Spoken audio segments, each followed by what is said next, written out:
song now. Doom, doom, doom, doom, doom, doom, doom, doom, doom, doom, doom. Senord 5 run Senord 5 the Doom.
Welcome everybody to the latest Tournament of Doom. I'm your host, tournament organizer, professional illustrator, man wearing a black sweater tonight instead of his usual flannel, Senior Doom.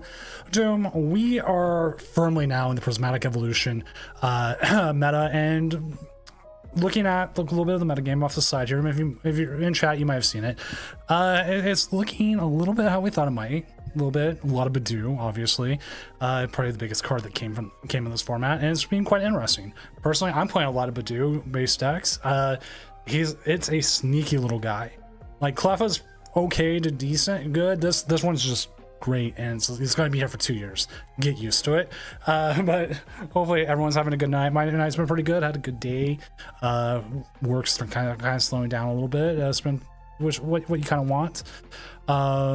It's definitely been a very busy tournament tonight. We've had a lot of new players. We came very close to hitting 9 rounds, so I went ahead and put it 9 rounds. Like we're like 1 or 2 people off, and I was just like, we're gonna have issues. We're gonna go 9 rounds. So it is a 9-round tournament tonight. If you're not already playing or don't already know, with a top 8 cut, that's how we do it. And the other option would go asymmetric or point total or whatever, but it's quicker to go 9 rounds. Makes things more interesting. Also, True Random, thank you for the Prime Gaming sub. Always appreciated. As our CEO of Randomness, please keep doing what you're doing and throwing things like out the windows or like, repainting doors or doing like Bugs Bunny stuff. That's all funny to me. It's all good. So we got about 2 minutes left in this round. Usually I have a little bit more time to talk metagame, but let's go ahead and jump over and see what it looks like. So our metagame tonight is, like I was talking here just a moment ago, is that we are at we're just about 2 weeks in, right?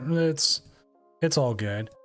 We are about seeing what we thought we would see, which is we got Gardevoir on top, Dragapult Dusknoir number 2, Lugia Archeops number 3, and they're about 11, 12, 13% of the meta. Which, I mean, you know what? That's pretty fair. That's what I kind of expect. Gardevoir, let's see how many Gardevoirs actually let's update the standings real quick. Boop. How many on top are playing, who are 2-0 are now playing Badoo? This one is not.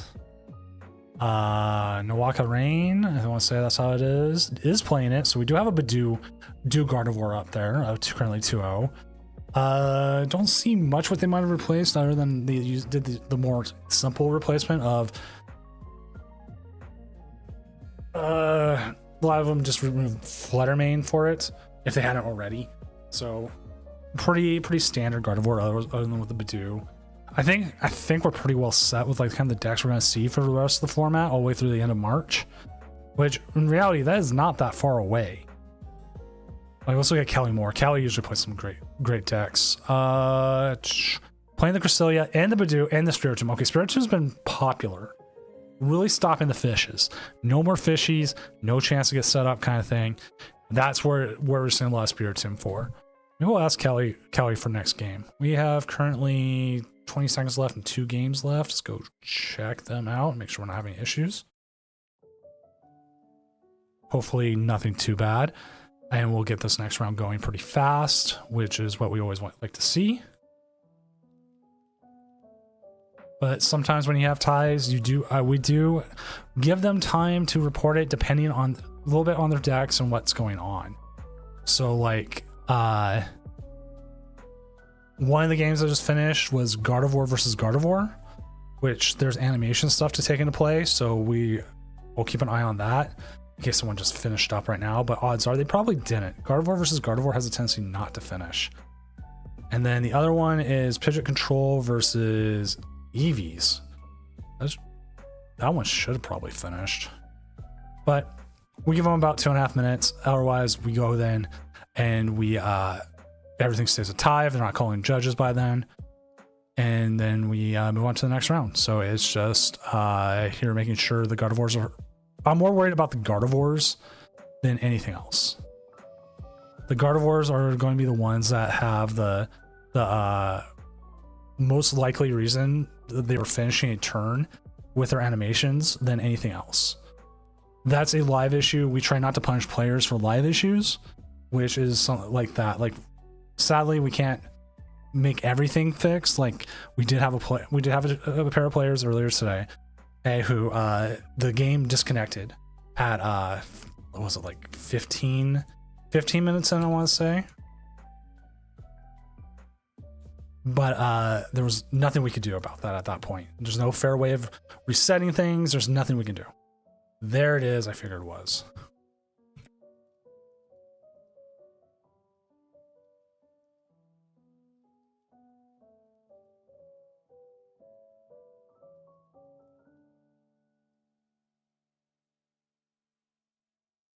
As long as they can, either your opponent can confirm. But again, also, if you're going to call a judge, please be timely about it, because we do also take that into account.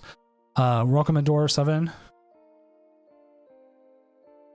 And thank you for the follow.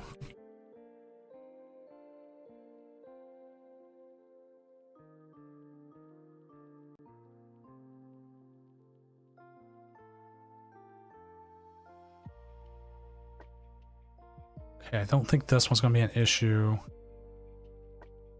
And again,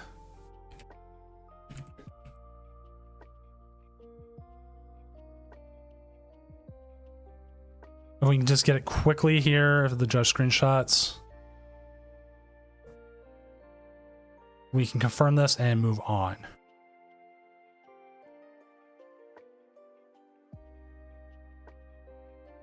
What else have we seen tonight? We do have the Gardevoirs. Anything with Dragapult Dusknoir, playing anything interesting?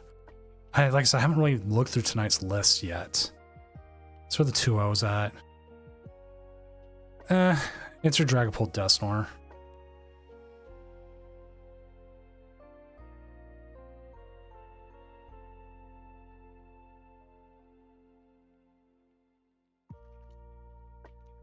Judge screenshots, just waiting. Faster I confirm this, the faster we can move on.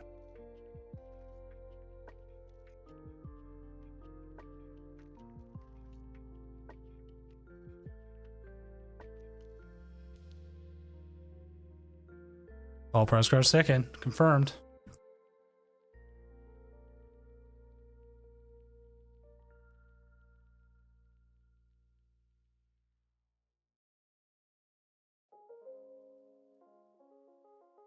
Round 3 is up for everyone who's playing. Let's go ahead and get a game up. Let's go ahead and find ourselves a player. Let's check our standings, see where everyone is. Who do we know? That might be up there. We do have Blazy. Blazy's on Gardevoir. We knew Callio's on Gardevoir. Evan Campbell is on Dragapult Iron Thorns. Who's Callie up against? Gardevoir versus Lugia. Let's get Callie on. We haven't had Callie on in a while.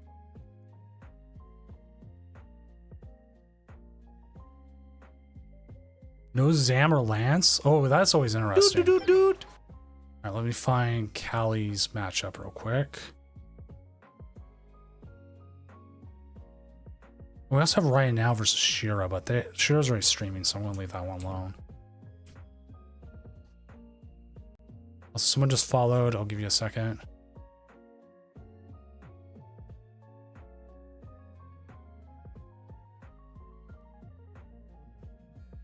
Shadytron, thank you for the follow. We also do have PKS Blaze.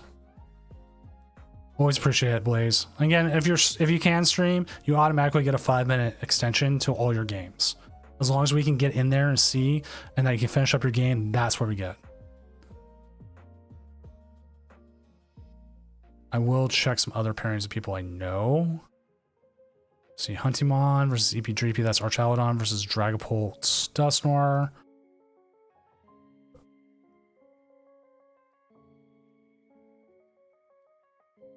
Do you also have PKS? PKS, what are you playing tonight? 1-1 Lugia, okay. Alright, no, Kelly's up for it.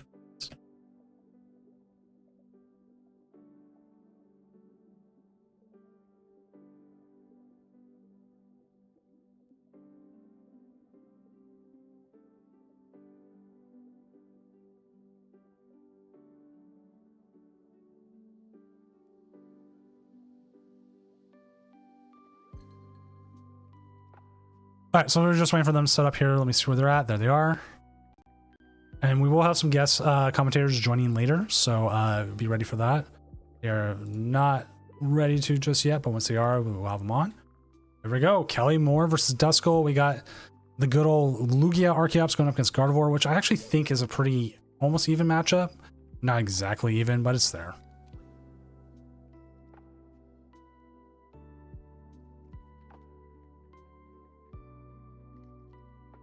Okay, so now PKS Play is talking real quick on no Zam or no Lance.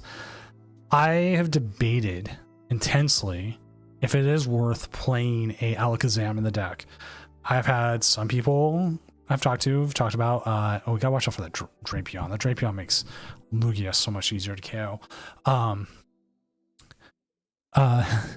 Talk about Radiant Zard in there instead. Like, I like the Alakazam, but like Radiant Zard also hits pretty damn hard. And I mean that's always nice. Like, there's been the Dragapult Charizards.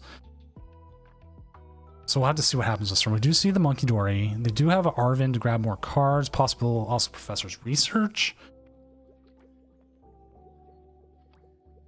It's like, how do you want to handle this? We are going to see the Arvin probably into an easy... Wait. Oh, I'm like, wait, where's the Poffins? I actually had a game I priced 3 Poffins recently. Scared the living bejesus out of me. Not what you want to see.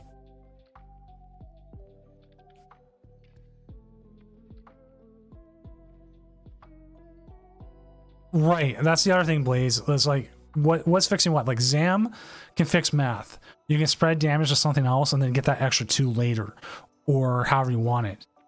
3. Oh my god, I just caught that. 3 psychic energy. That means they have prized. I'm double checking their playlist right now. That is not good. That is every person's fear as a Gardevoir player. That's 4 psychic energy, 1 darkness in hand. So that means, yeah, that is a lot.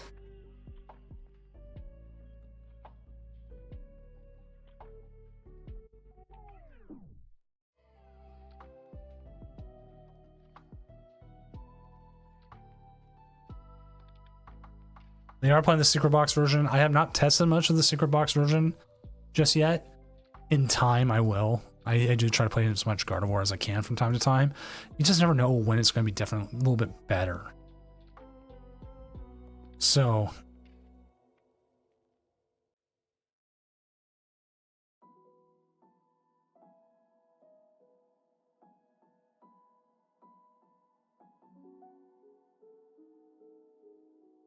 yeah, if they're down to...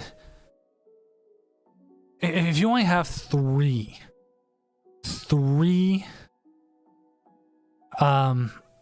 psychic energy in there, like, what's your game plan now? Like, I think the Spiritomb is the right move here. You do prevent them from getting Lugia, Luminion, Jock, instant doubles takeaway. Also, if you don't know, Kelly Moore here was was mistaken for one of the top 16 Callies by Tablemon on Twitter this last weekend. It was actually kind of funny. I wasn't sure myself, but hey, it happens. It's what it is. We'll have to see if they... You know what would be even funnier? If Duskull actually prized like 3 Archeops. Like the game's just like everybody gets prized. I would totally enjoy that. Nope, there was 2 of them there. They were just prize checking. Good on them.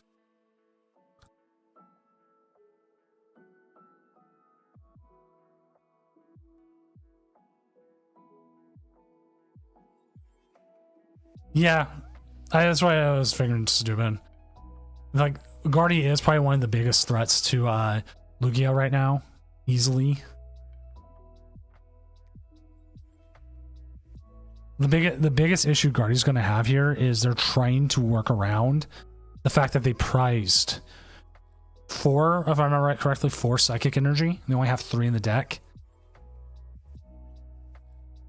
So they're not in a good place.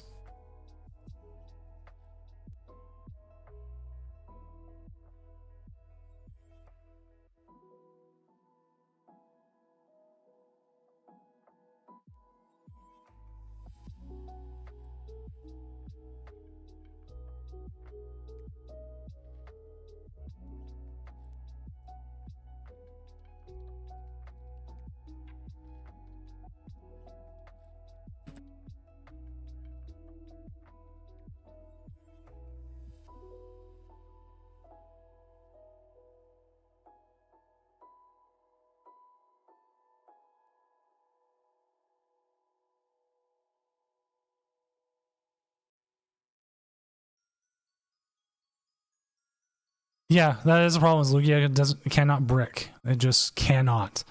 Will it? All the time. Again, right now, this they are looking for just energy. They just don't have it. Like, what more can you do right here? This is probably the worst. If one of these needs not donk. Well, it's a not donk challenge. Carnivore's losing. Or not prize all your stuff. Also, how you doing, Stu? It's been a while.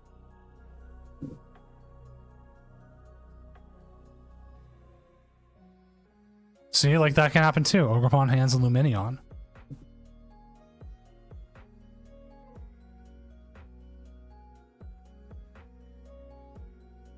It all happens. You never know what you're going to prize. I had a game earlier today. I prized 3 Fire Energy and 2 Charmanders. That was 3 of my 5 energy in deck and both my Charmanders. I was playing Dragapult Charizard, trying to give some of that out.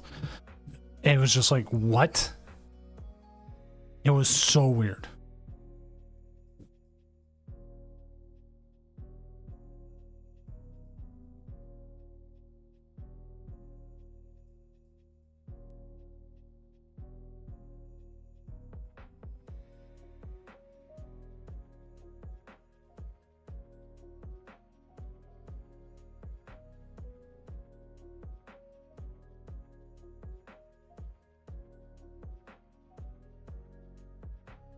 Ah.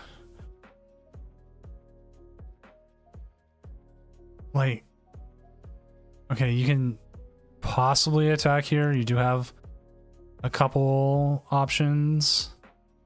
You could put 10 damage and fade out. If you had access to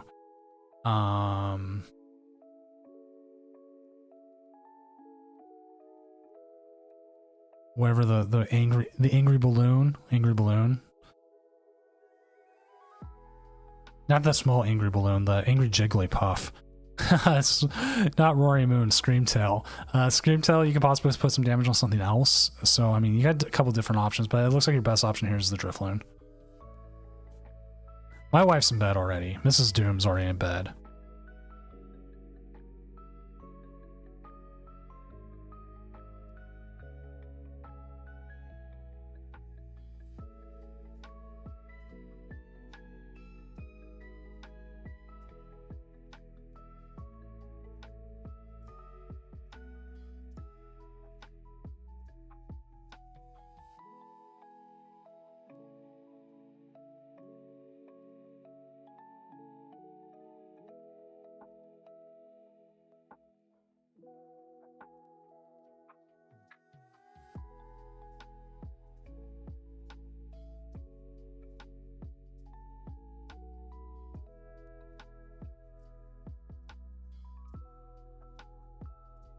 So we do see the Iron Hands here. Probably going to see it come up and do its thing. This feels really bad for Gardevoir, but really good for Callie to still keep playing it out. Gardevoir has also a good tendency just to come and steamroll, but being down 3 prizes this turn, next turn, and your only hope is to possibly KO here the Iron Hands, and you only have going to have 3 energy in the discard.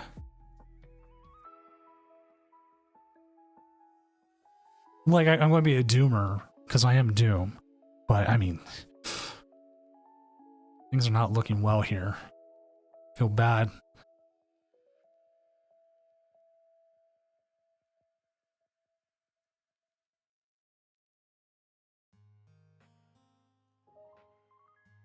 Surprisingly, looking at the standings, I'm updating the standings right now. We have a Goldango, a week late, currently at 3-0 at number 1. And then also remember, tonight is 9 rounds, not 8.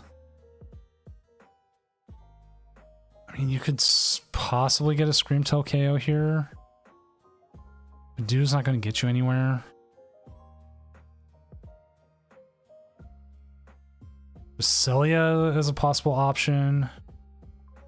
I don't think you want Cresselia just yet. You need to get damage onto that Iron Hands, and you really need to work around its Life Force, but also you kind of want to KO it this turn, and you just don't have the options to do that.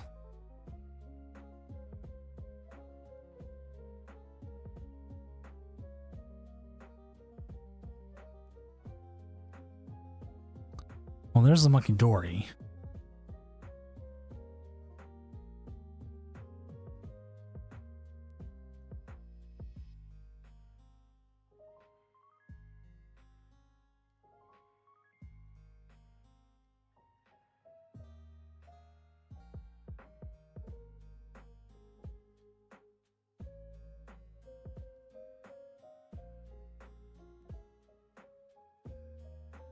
We are going to see a strike here from the Gardevoir itself. It is pretty well damaged. It won't get KO'd here by the Iron Hands, but that Drapion is waiting on the bench. And this won't KO it, but it does set up the possibility of a Monkey Dory. Transferring damage, taking the KO there. If you get the KO there, that could possibly get 2 more energy. It just depends on if Duskull has a native boss in hand. They cannot use Lumineon. Spiritomb is in play, preventing the Lumineon play for a boss. So yeah, they do need a hard retreat. This Iron Hands lose that legacy energy and the possibility of using it the rest of the game. Or alternatively, they just attack with the Iron Hands and hopefully get like a boss or something else later. We just see the Mezagoza flip for Tails. I am 0 for 12 in my last 12 Mezagoza flips. I started tracking it because I realized I wasn't ever hitting it, and this is spread out across multiple games. So it's just one of those things like, oh wow, I really am not hitting this for some reason. Just happens. Weird. It's not like I'm 0 for 12 like 12 straight times. It's just I'm 0 for 12 over my last couple games. I have started to track all my tournaments, all my games as much as I can.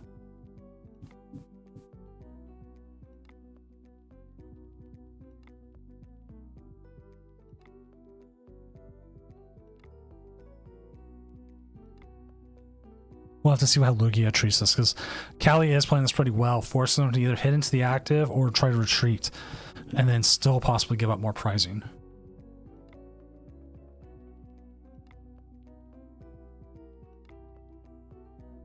Do they have Turbo Energy in hand? The Jet Energy? Oh, they are just going to take the full retreat. They're saying Iron Hands is out. Drapion is in.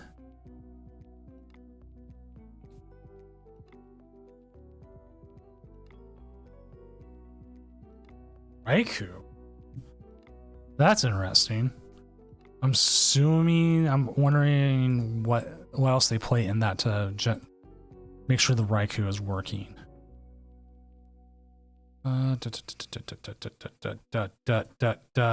have been playing just a legacy, so it's just out there. It's just out there. Can't use this ability anyways. So we see the 340, 60 put onto the Archeops. Archeops isn't going to get hurt.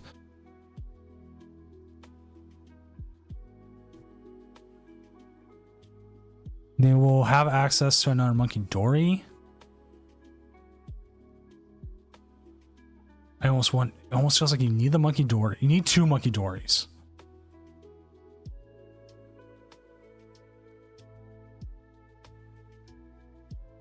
Ooh, that could be true, Blazy. Boss Hands and Screamtail.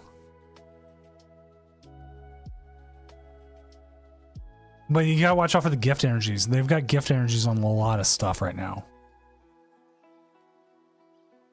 You don't have a second Monkey Dory, so that is in the prizes or it's in the discard. I don't remember which one it ended up in.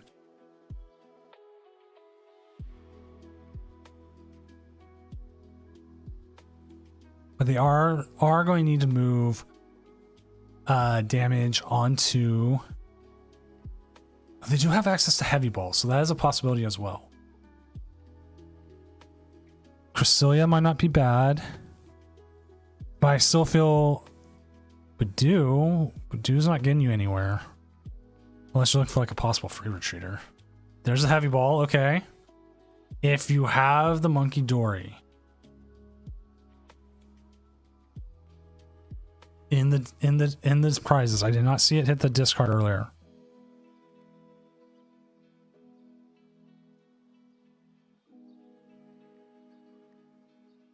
That will get you 60 damage off. That will be able to...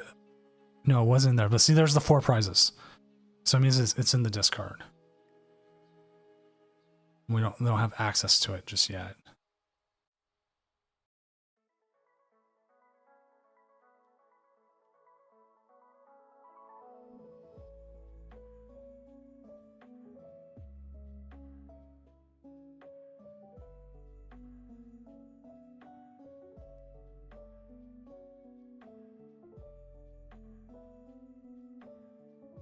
It does definitely feel like you need to take out the Drapion in the active. They still cannot... They cannot use Raikou. Raikou's gone. They don't play a Roxanne's. I will double check, but I don't think they play a Roxanne's.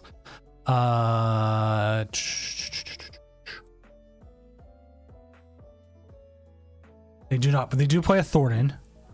So that's still a possibility for the Drapion to come back.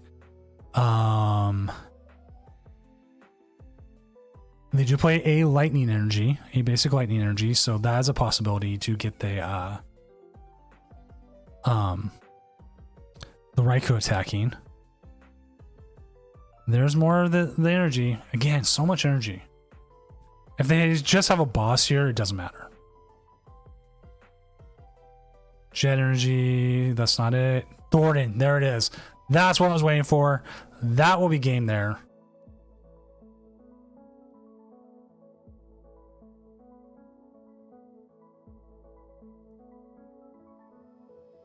Sadly, prizing the 4 psychic energy. Jeez, Callie, I am sorry. That is like the worst thing you could have happen. Like you in chat, you saw it? Right, no, you pulled it really close. You had a line. You had a very good line going. And like setting stuff up, and It was like right there.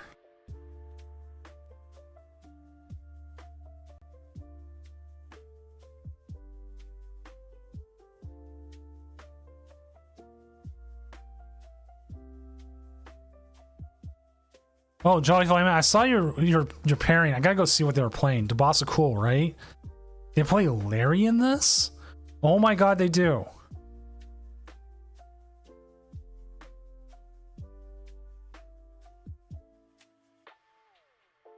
And they're playing the lightning energy too. Exactly, Callie. I believe it. You would have won if they whiffed their boss or Thornton. It's hard to do when they have gift energy, and you effectively took care of the Luminion, so you limited their options as it was. It just they thin their deck so well. It is what it is. Haven't seen this guy much yet. I see him. Okay, I see him when I play, but I mean, we haven't seen this guy much on tournament. If you haven't seen this, he is the anti-Terra Pokemon. He hits just the right amount to KO all Terra Pokemon. So Regigigas has been very, very good. Did not see it this way, just this last round, but we will probably see it again at some point tonight because Lugia is one of our most popular decks tonight, coming in at 11.06%. Oh, I didn't even realize our Poffin bugged. Well, that's even worse.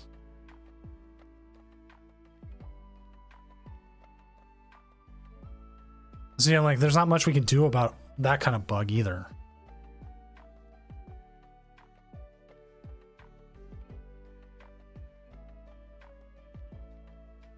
Lugia is so weird. Like Badoo can shut it down pretty well if they don't have a on the top first turn. Like I've had them where they've set up entirely. I'm like, man, this is my TM Evo turn instead of Badoo.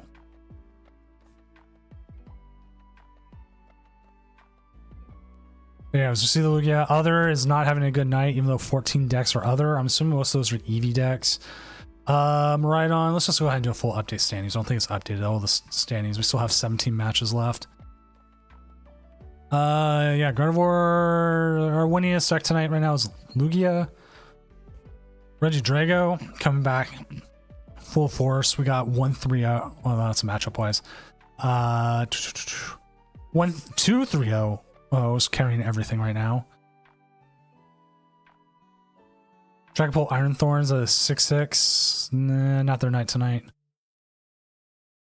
Archaludon Dialga 85.71%. Only one person has. 2 people have dropped a game. Otherwise, they are doing very well.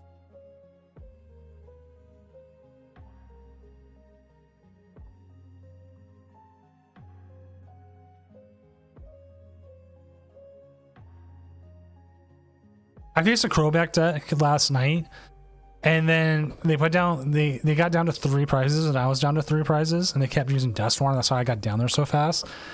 I realized that I had game in hand. It took me a moment to realize it. This is one of those things where I'm glad I slowed down. And that's why I've been working on my play in general, where I was able to boss up their fish and KO their Badoo with Dragapult. I was like, ha ha ha ha ha ha! I win.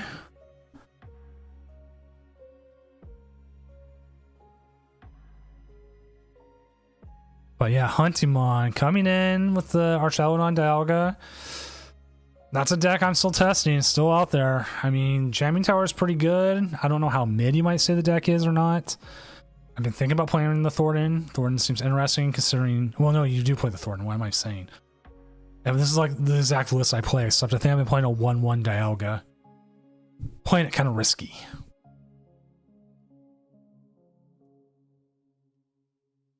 Like, I wouldn't say it's like a fully 100% deck, but I would definitely say it's doing fairly well. I don't know how mid it is.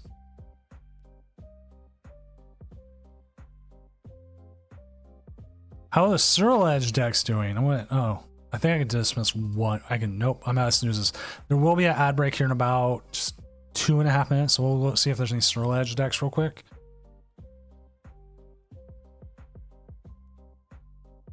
Metagame, Surreal Edge, there's 7 of them. They're 8 and 9, with one of them is currently 3-0, one of them is currently 2-1, one is currently playing, and Cash, one of our longtime players, is 1-2 with it. Let's see who that other 2-0 is.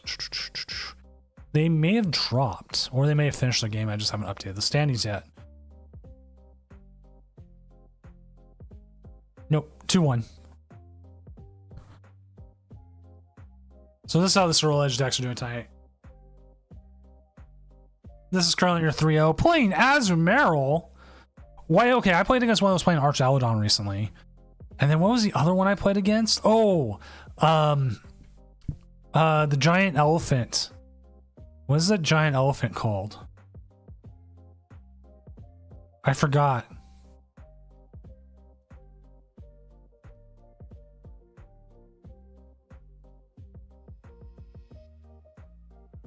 Oh, someone in chat reminds me what the giant elephant's name is. The giant metal elephant.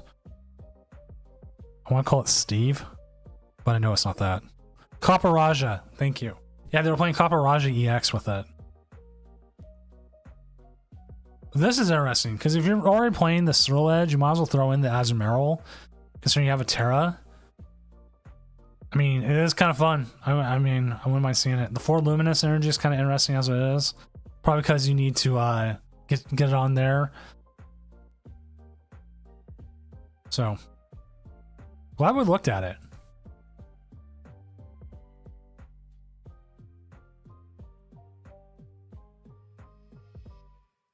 Blaze coming in 3-0, always amazing. Yep, TCG coming in at the 2-0 right now. Shira has been playing Dragapult Dusknoir, I know that. They are playing the Drayton version. I've seen Mela. Oh, I've seen Mela a few times.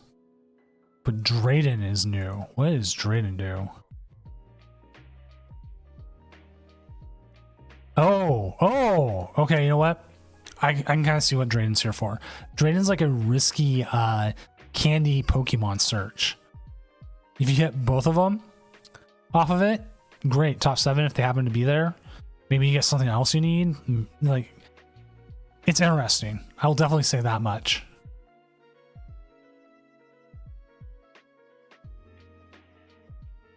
In 2020s. Like how you mean we're just seeing Lance now after 2 years?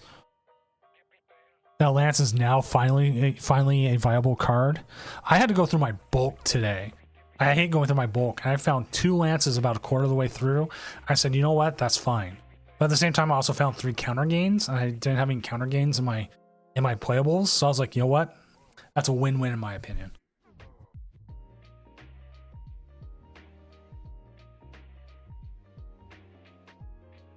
Go spend the money here and get some rainbow ones. Should have kept my rainbow one, but nope. Had to put that in some stuff. I have a guy named Pidgeot Control. 9 Pidgeot is Pidgeot Control. Arch Alodon again. U2 Mega 46 with the Snorlax. We got the Surreal Edge. A couple bunch of Lugias. Tropico's at 2-1. Dragapult Iron Thorn's at 2-1. What else we got up here? Ad break is on. I apologize for anyone. Tropicos. I'm just joshing you. Lance ain't real swell, fella. I am actually kind of with you. I've said to multiple people that Lance is a lie.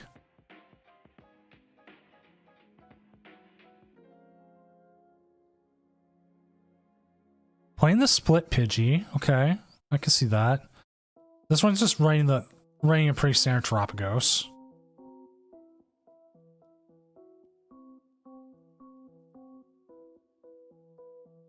Snorlax stall, you hate to see it. You hate to see it.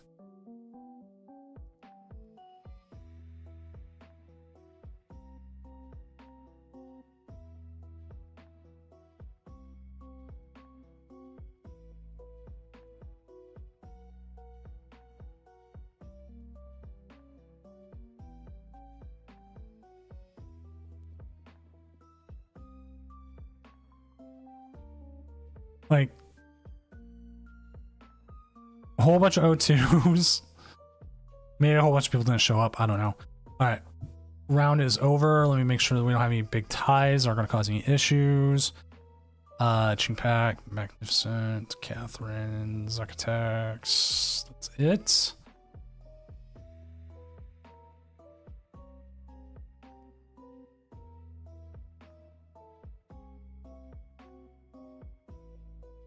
Is Budweiser plus Mountain Dew? Yes. Actually, have you seen the Mountain Dew rebrand? I'll talk about that later. It's really good.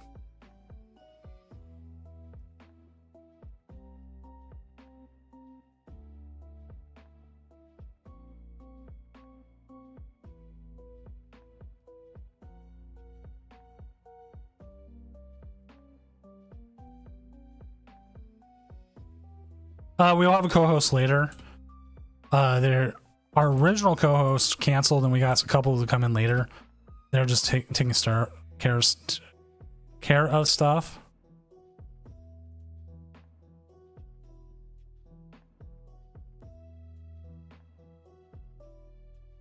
Okay, looks like that one's fine. So there will be a co-host, just not yet. I'm giving this other game just a little bit of time. It looks like they crashed right at the end.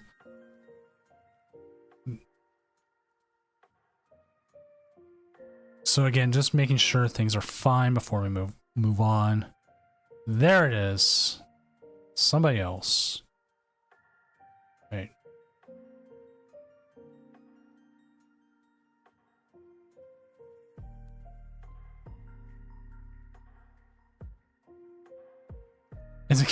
I wish. Could you imagine what kind of pull you could do if we got someone like that on here?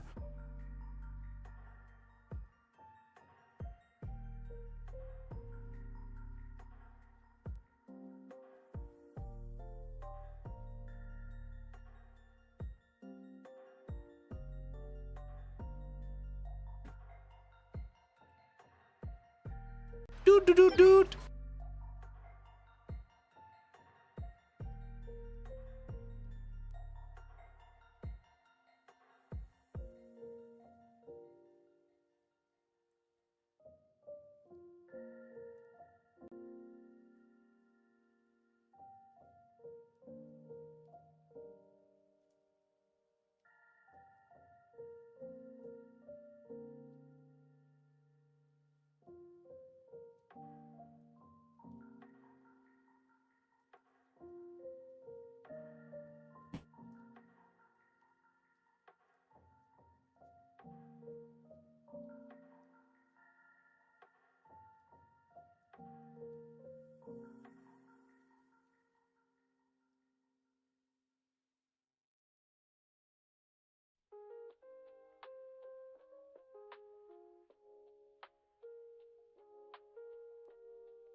All right, sorry, checking some stuff.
All right, moving on.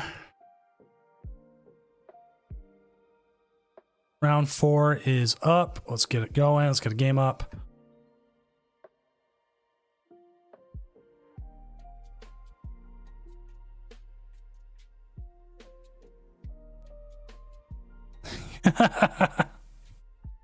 All right, we need to find a game.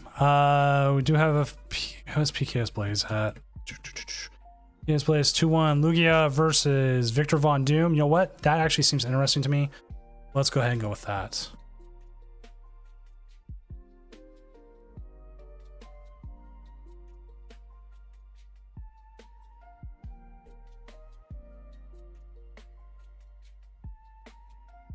We'll go ahead and get that game up. We'll have good old Lugia versus Arch Alladon, which is going to be interesting considering how it is.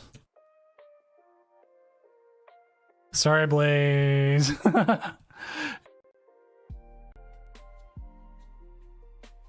I want to. It's going to be Lugia all night tonight. I got to see all its weaknesses. I need to see how it plays.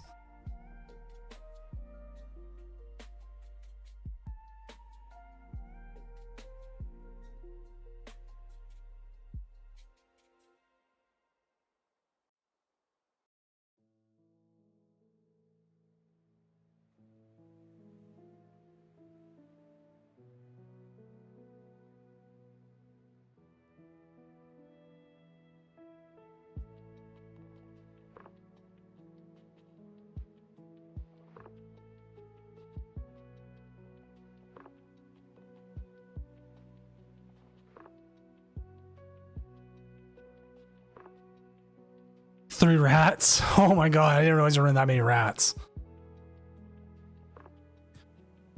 Oh my god, I set the whole thing up to like for the timer. And then what did I do? I forgot to press it.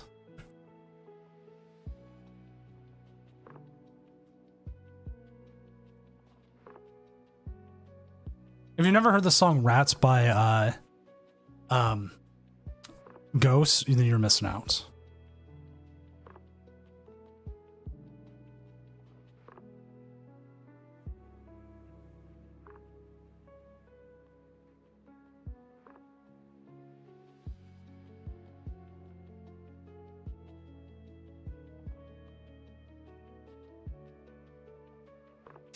Well, there's a rat.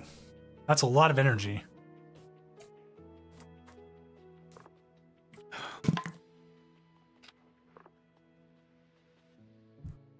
Sec here. Turn down the stream volume. Now they both play Tool Jammer. So how much does that really come into play? Oh, we're gonna see. Go ahead and discard here. Do you get the Lugia? Not everything you might want yet. Do you get the head? So we should be able to go ahead and grab a Archeops here. May wait until the next turn before doing anything. Nope, we're gonna see the Yeet.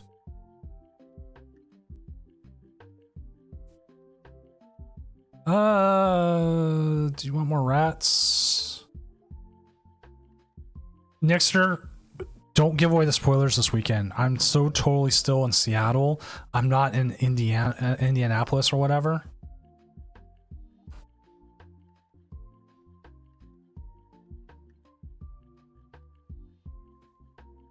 But if you had to know, the music I would enter in with is Mia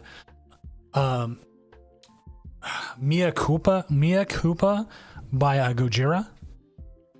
If you've never heard that song, it's amazing. They played it at the Olympics. It is exactly it is the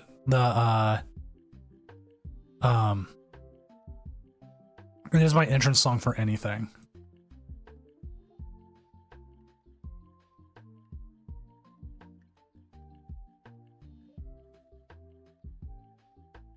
Which also, if you can find the Olympic performance, they do it with like a whole bunch of decapitated Marie Antoinettes, and it's just really metal. And they bring out like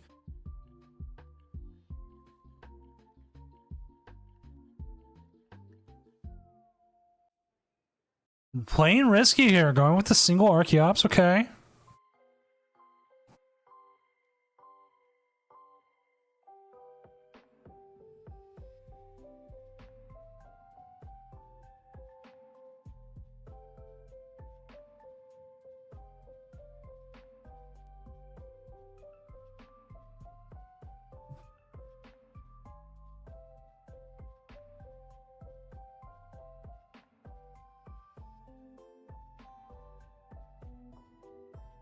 He's trying to lose. You know, that's a possibility. It's a risky play, but if played correctly, they could be fine.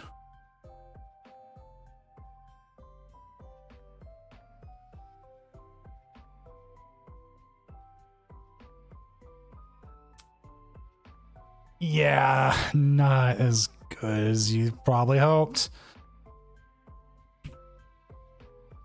Sometimes that's just what happens. Is you get them.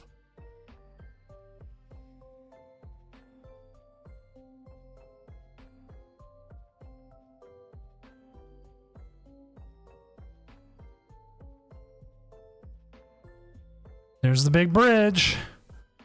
It makes me wonder how like viable the bridge is. Still, like, I mean, it's gonna probably beat Lugia here because of the counter catcher. Like, I felt like he probably could have waited another turn before it.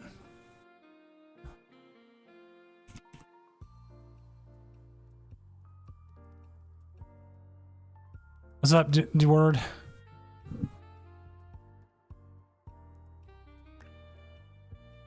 We'll have to see what they're able to do here. Like,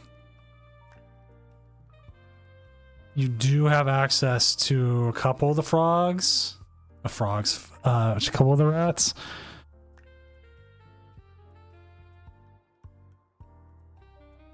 Sadly, Regigigas doesn't do enough. If there was enough of their...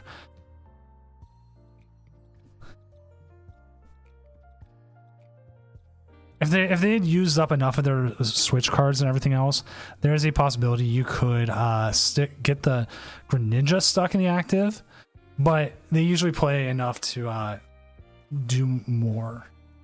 The crab's in the bucket for sure. Isn't as bad as the last game we had on with Callie, where Callie prized 4 Psychic Energy playing Gardevoir. 4 of 7.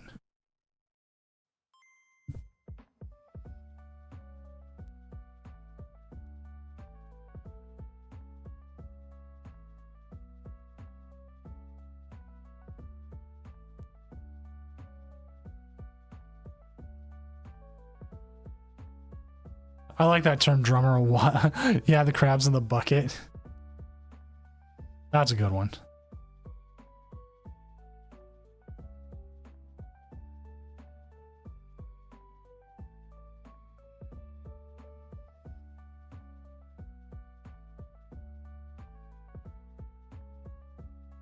More Archelodons.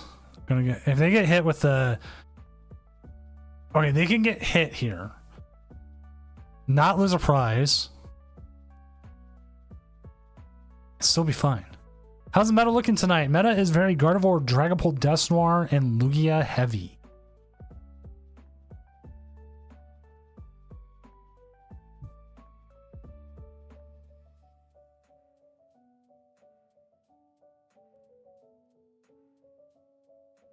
You see the 220 here.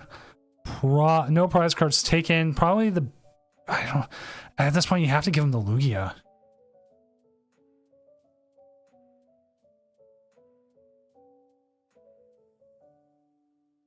Unless they've got a boss's orders in hand. They do have the boss's orders. Okay, that is definitely looking like that is game there.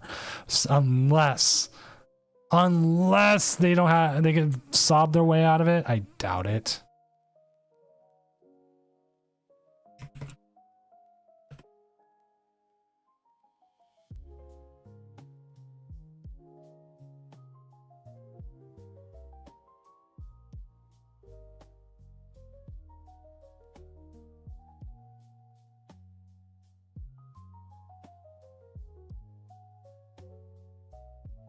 They went super risky going the single Archeops. They possibly could have held off on a turn.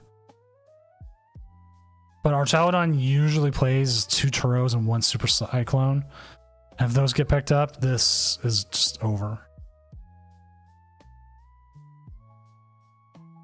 But they also don't have any... They don't have a lot of cards in hand. I don't know if they've tossed any of them. They turned out not to have Turo for at least 1 turn. Sadly, Regigigas is not as valuable in this matchup. What I think Lugia is looking for here is literally just trying to power up a Machino on the bench as best as they can while stalling. They had 4 cards in hand now. They do play 3 rats. But you can't sob forever unless you can get a DTE on it.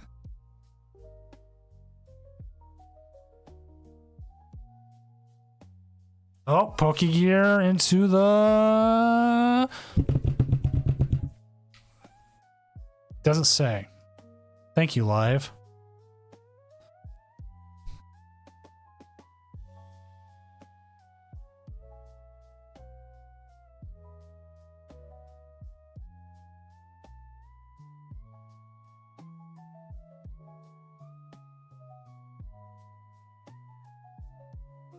Research, so we know there's probably going to be another turn of Sob here. Unless I get the Super Scoop Up Cyclone. There it is.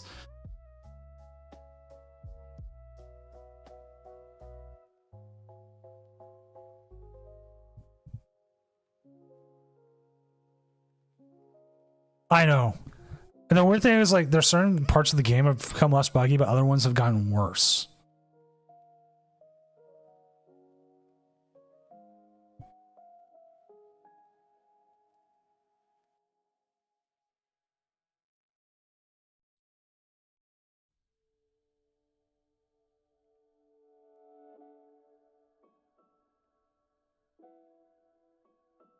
There is game.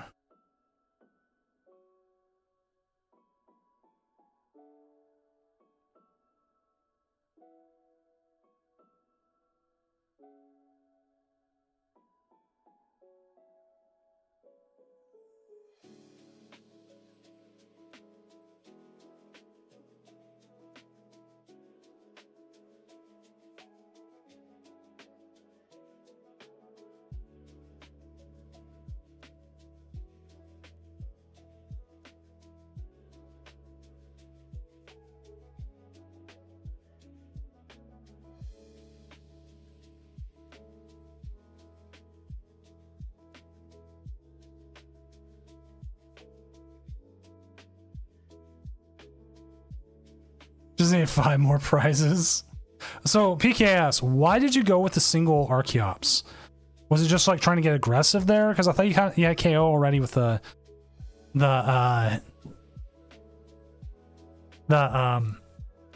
rat already.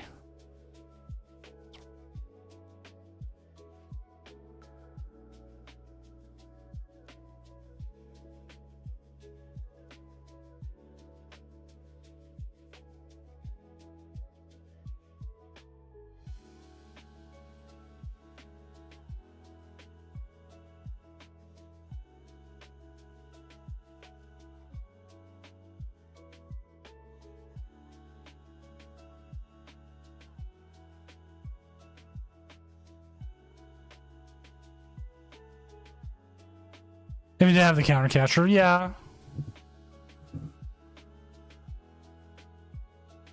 Wow, Crispin to their comfy. Why are people playing Lost Tina? Because people are still playing Lost Tina. How many people were playing Lost Tina tonight? I know some people are not giving it up. Pair of 2 1s? Yeah, they always have it. That's the thing to say. So we'll have to see. But Badoo is kind of hurtful on this.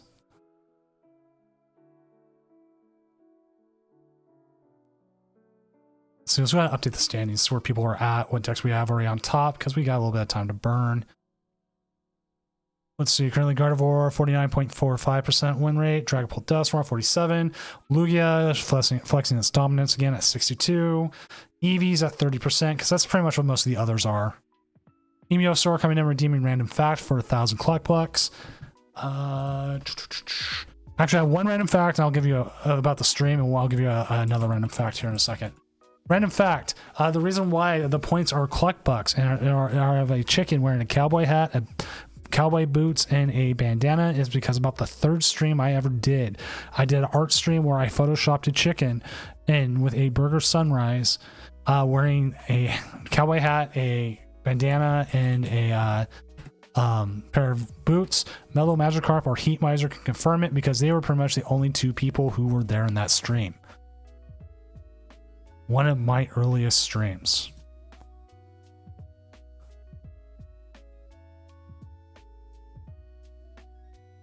I want to say it was 2021. It might have been 2020. I'm trying to find it. I'm trying to remember where it went.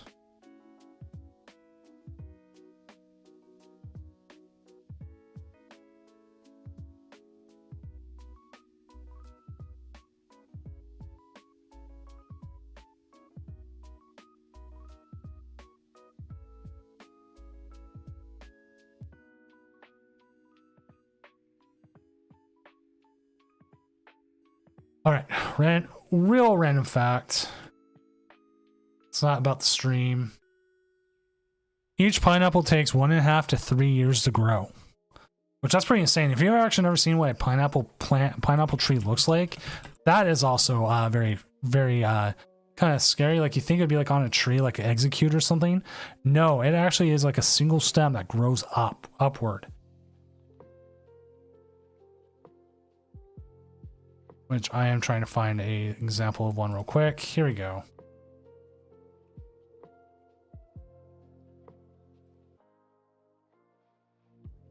This is what a pineapple tree will look like. A single pineapple grows straight up.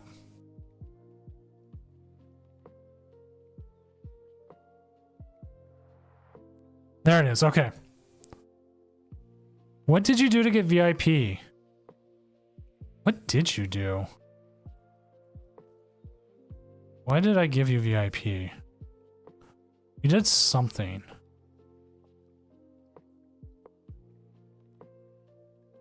I think it was because we were talking models. I liked it. Oh, you talked about Run the Jewels.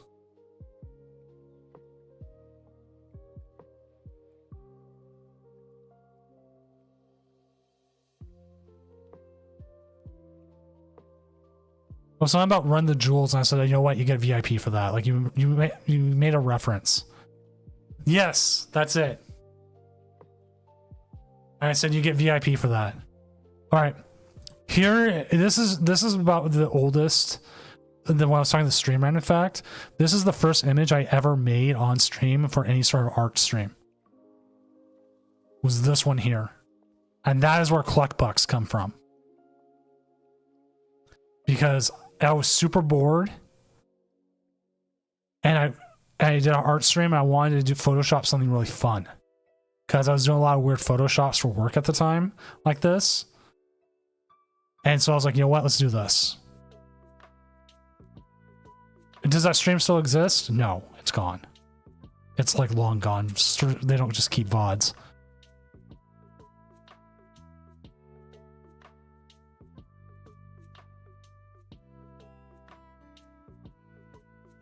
I saw any of the other ones on here. Nope. I think I... Oh, wait. Now I remember. Arts. 2018 work, I think it was. Before then. No, it was before that, I think.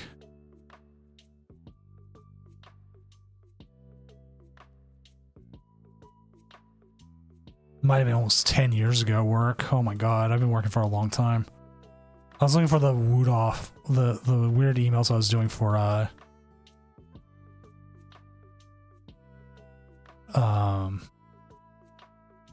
Woot. There were some emails I was doing that were really weird.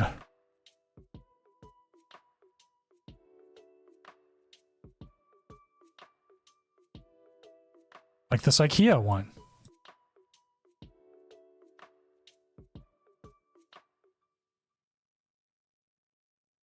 Shadow Lugia is still my second best selling mat I've done.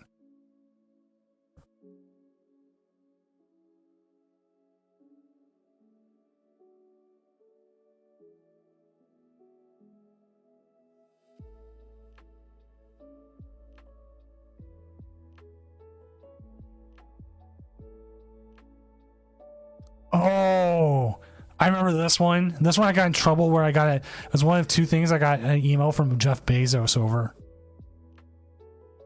Was this one right here. We replaced Scalia's head after he died with a bag of crap. That's what we sold. And we got an email from Bezos, and we had to remove the image in the email from the server so people couldn't load it. This was fun. Got in trouble for that one. The other one was Uncle Hefe. Because Jeff Bezos was claiming he was Hispanic, so we made a Hispanic version of him. And we got in trouble for that.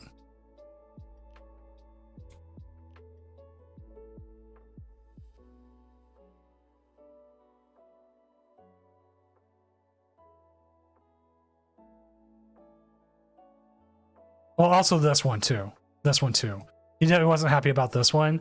The way we did it is we took him and I added like a twirly mustache and a sombrero and said Uncle Hefe, and he only had a 1 in 100 chance of getting it on the site, but they found it. They found it. So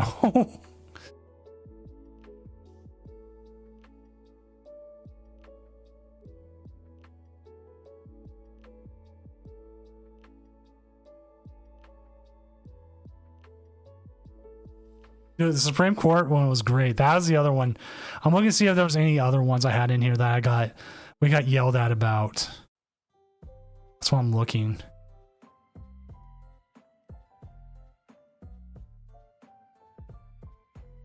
No, that's a wine label.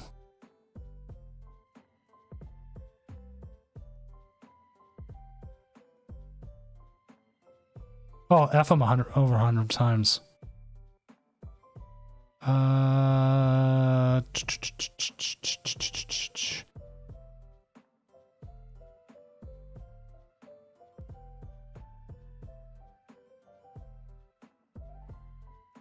Like my favorite thing about working at Woo is like I used like a kind of half dumb style for everything, or badly photoshopped.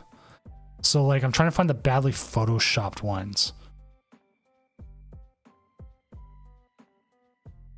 I was like, Woo this week.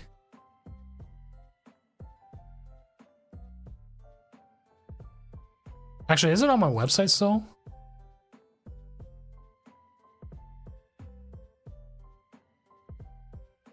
Okay, yeah. Here you go. These were emails I made where we had weird photoshops on top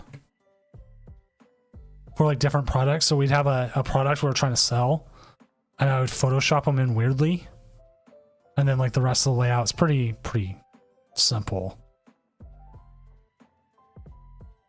But like we do that, or what's some of the other ones we had? Oh, the cheeseburger printer. We're doing 3D printers, so I did a cheeseburger printer. This next one's one of my favorites though.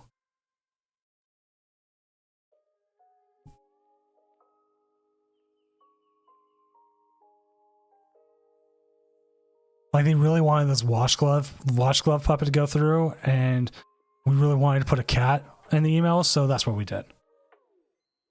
What was the next one? Was that another one? Oh, another cowboy. I seem to like photoshopping cowboys, I guess.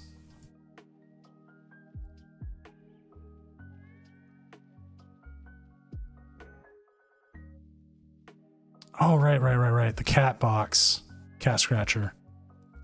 We actually, to be honest, I think we were high when we came up with this one. So, don't do drugs, kids.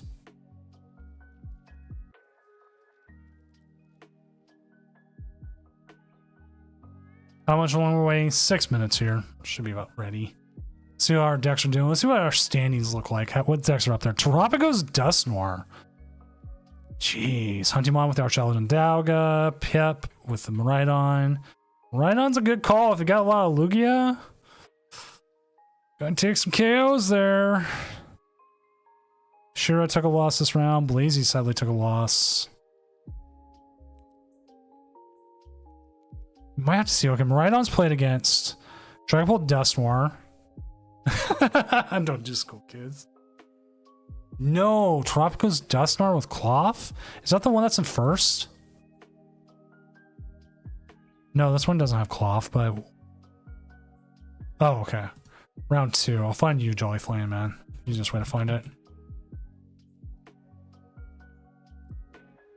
2-2. But I'll still check it out. So they're putting Cloth in there, like... This is just not... Oh, it's got a 1-1-1 line of Dusknoir. Huh. It's like 90% Cloth and the Wellspring Ogerpon. Huh. The Ogerpon's an interesting addition as well. Well, that's the best thing you can say about a deck is, huh.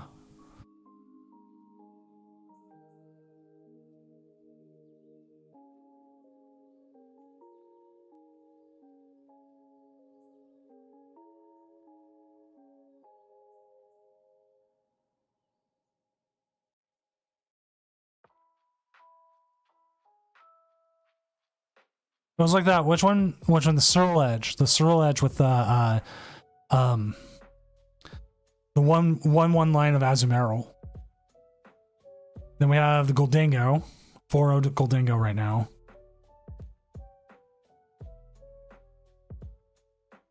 Which they are a week late. I would have increased the pricing. I would have sent stuff to them if they won last week. But nope, week late. Sorry, buddy.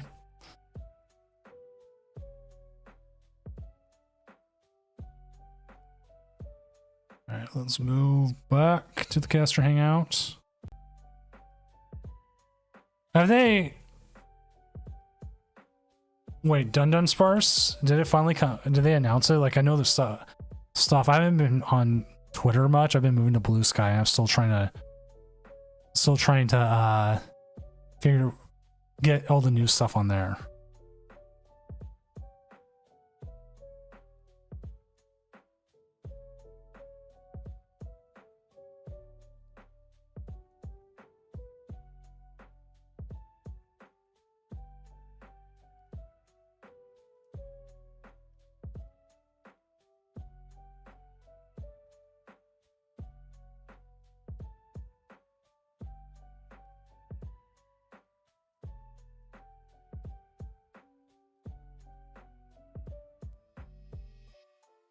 It's a journey together. Huh. Can't wait for Journey Together.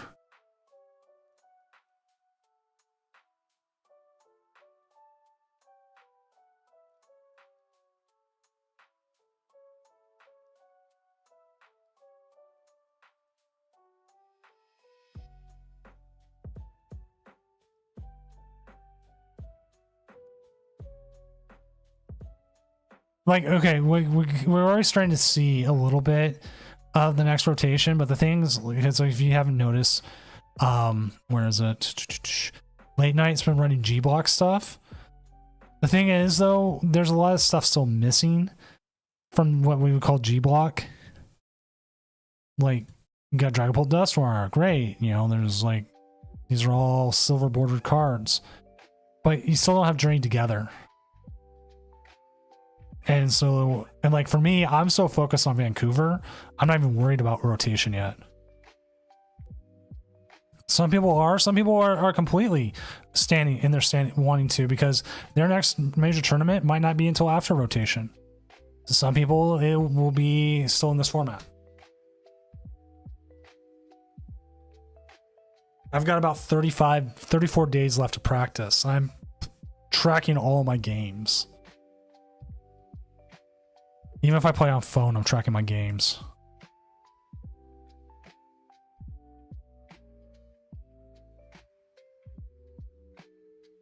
Let's see, how many games have I tracked now?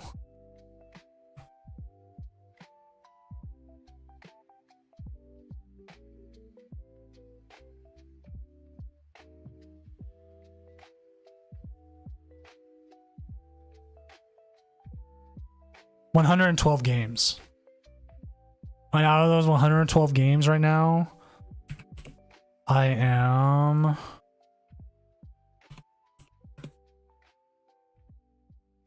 I've won 64 of them, which gives me a win percentage of 57% right now.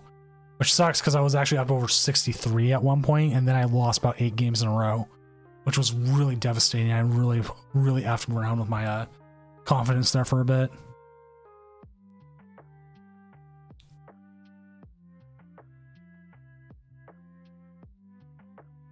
Why do we have games going to time every single round?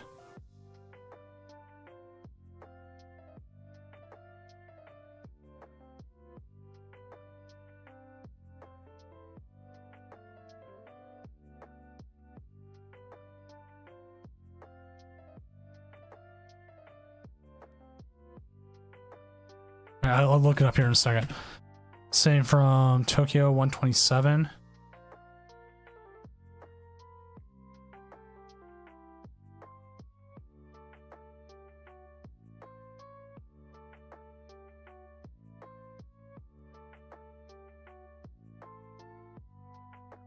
Well, I mean, I have to buy cloth parts. I don't want to buy cloth parts.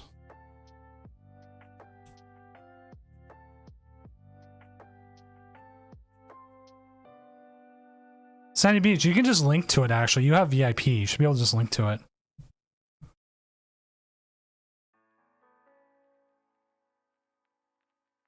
Okay, one's in there. They say it's a draw. Other one says GG lol. Looks like that one's fine.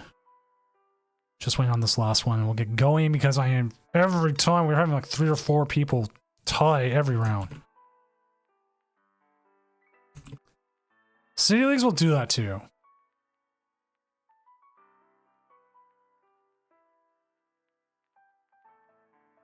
Yeah, Sandy Beach, I don't remember when you got it, but yeah. Chandelure coming back. Totodile. Is Totodile... Wait.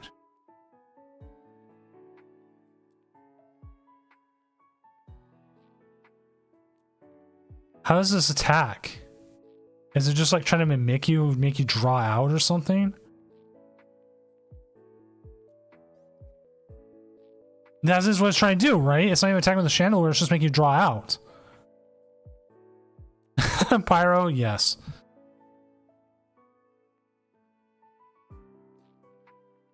They're almost out of time to call a judge. Totodile is just worse Mawile? I would think so.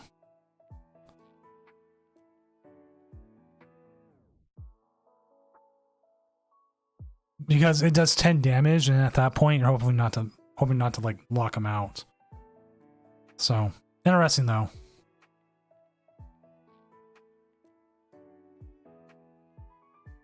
All right, they've had plenty of time to get this going. I'm ready to get the next round going. Round 5 is up. We need a game.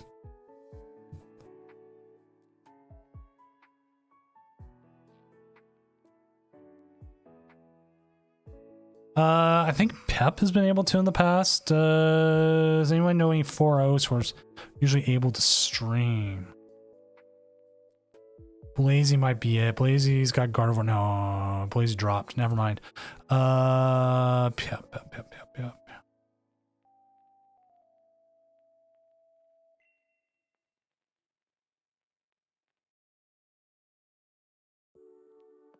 Pep is up against Gardevoir, but he's playing Miraidon, which makes it interesting.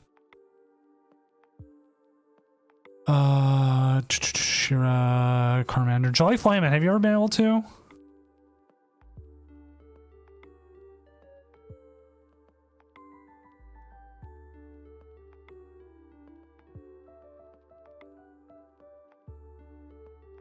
Trying to find someone. I hate doing this sometimes.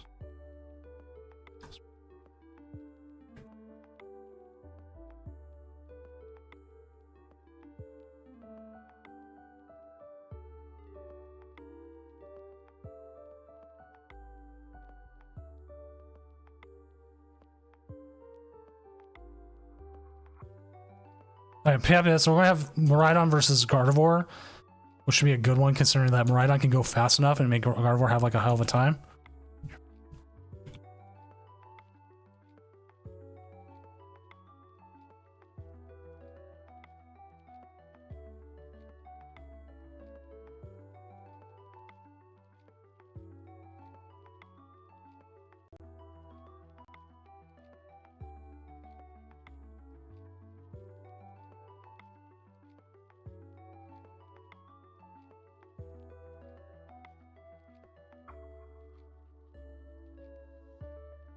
All right, I'm getting the game set up. There we go. Feature game, table 5. There we go. Round 5. It's either going to be one. It's going to go one way or the other, Jolly Flying Man. But I wanted to get Maridon on.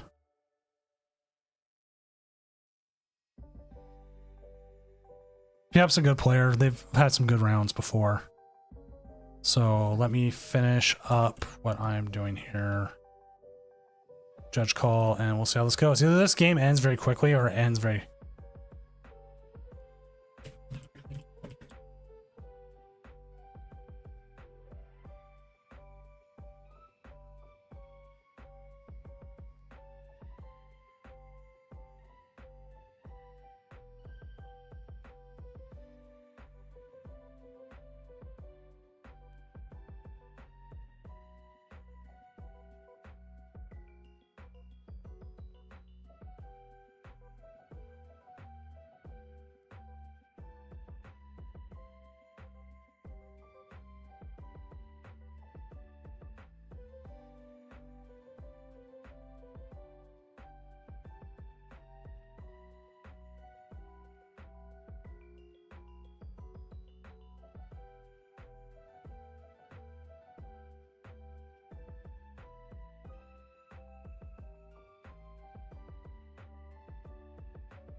All right, so they do have the Monkey Dory, they do have the Radiant Greninja. They did start the Iron Hands with an Arven though, a lot of energy.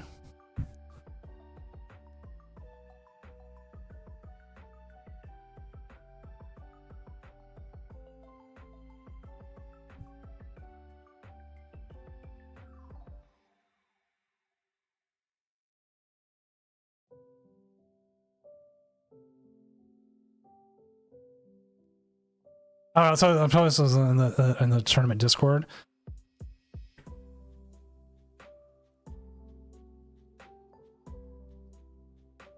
I have a bug. The one of the bugs I'm hitting the most often right now on TCG Live is when I get impatient with a player. I sit there and I click this all the time. The game will freeze and crash.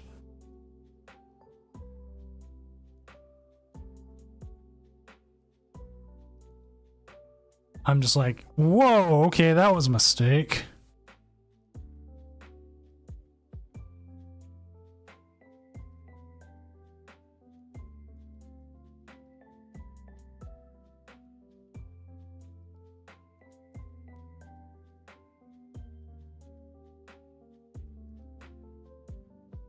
I know what I'm doing on Monday now. Oh no, I'm not doing that on Monday. Oh no. So the street date of Fuecoco's pop is supposed to be this Monday.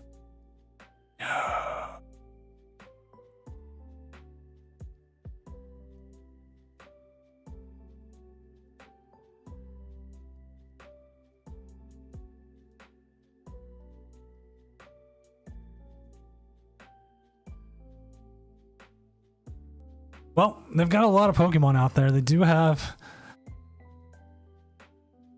They might have an option here to get something out of the active here, the Iron Hands. Well, okay, you know what they do? They do. They 100% do. They could possibly get the Iron Hands out using Latios. So we'll have to see what happens.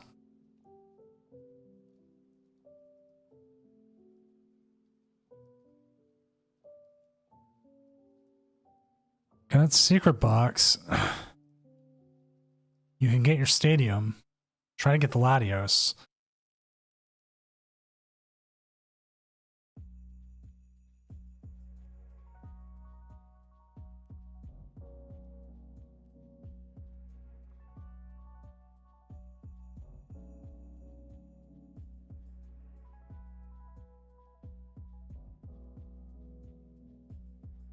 And they just toss. Oh, they just toss one of their balls. one of their nest balls. So you're not getting Latios easily here. May need it. We'll have to see.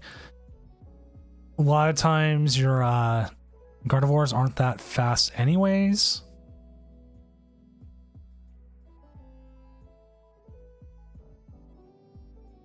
So you can get out of there. Pikachu goes up, prevents any easy KOs. Oh, Piep's good. I just couldn't remember if he was able to stream or not. I feel like Board should go on the Pikachu.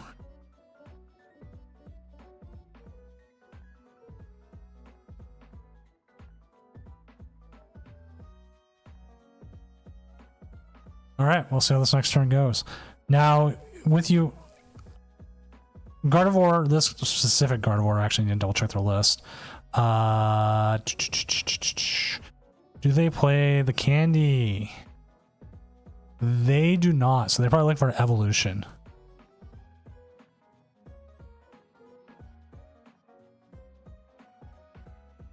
Hey, Piep, I love that you're in here chatting, but please make sure to either have the stream on mute if you're already not muted, or leave the stream, so I'm not giving you any accidental tips, even though I don't know how to play Miraidon well, and I'd probably make your game worse. Just so you know. Because we're streaming your side, I don't care if you're in chat.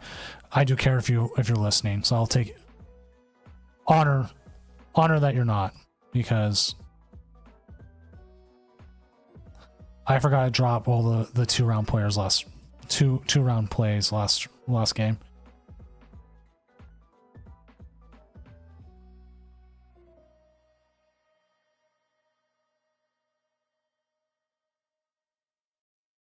I'm usually more worried about the player.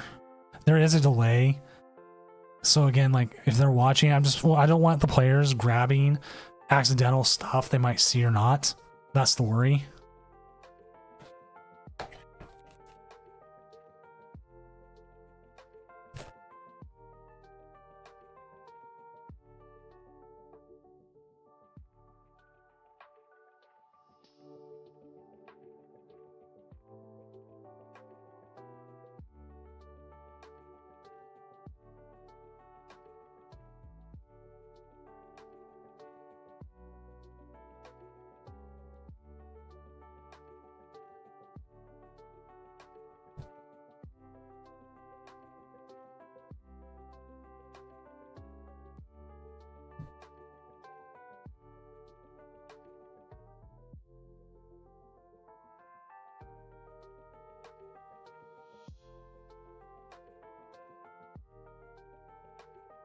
So that time again, chat, is Lightning Rondo. 280.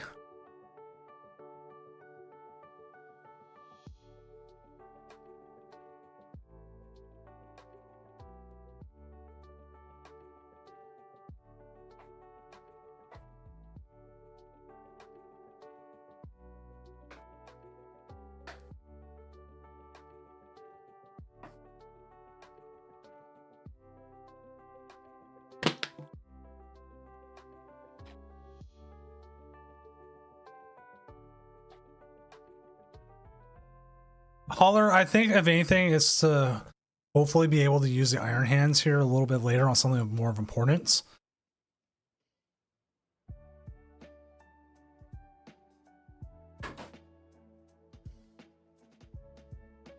Maybe also to draw a few more cards. But to me, though, also, they didn't have a second Iron Hands even set up or possibly set up, so not sure. But yeah, hurt myself in confusion sounds about right.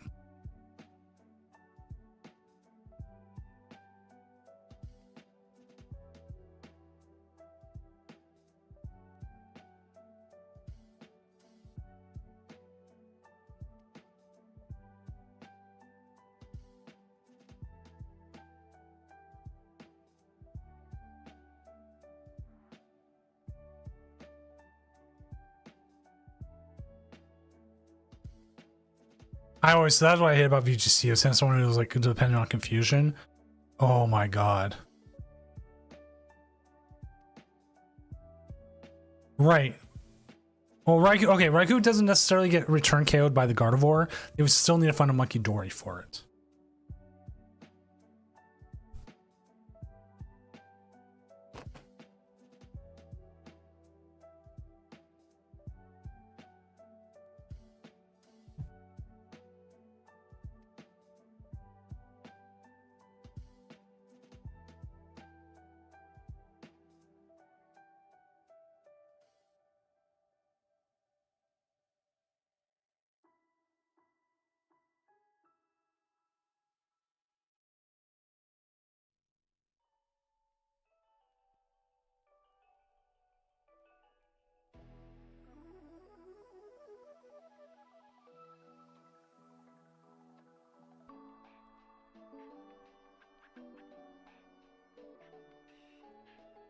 Oh yeah, that is better, yes. And like the only thing I could think of is like because they didn't have another Iron Hands on the bench is the only thing I could think of.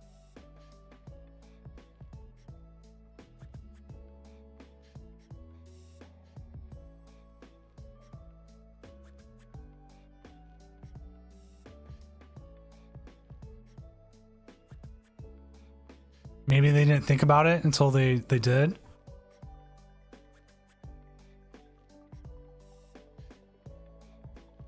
We'll have to see what their play here is.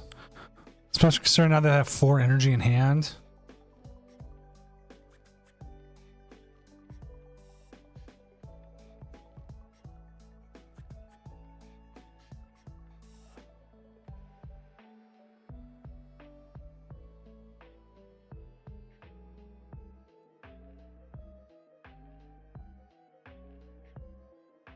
I'm not sure when Pep comes back to chat after their game, we can definitely ask them and see what they thought.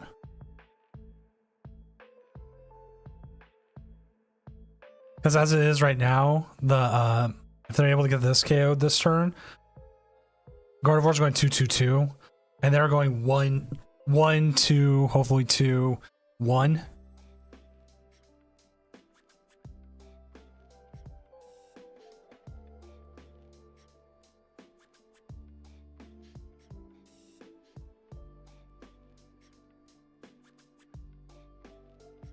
Look at the possible concede here.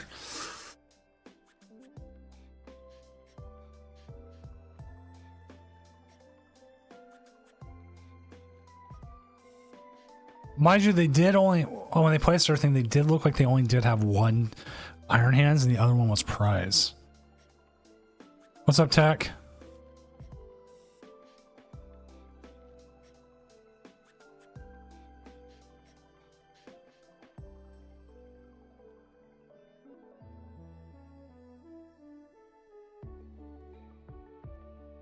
Like, oh, okay. You know what?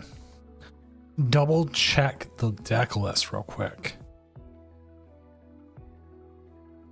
Nope. I've ranted about ADP quite a few times. If anything, what I want to rant about it is it's so expensive for the statues version. It makes me feel like I'll never get it because that's one of the last cards I need to complete my set of Illustrator rares for my ADP deck. Or at least my feature of it, because ADP was the deck that got me my first Limitless page, even though it was pandemic Limitless, but still.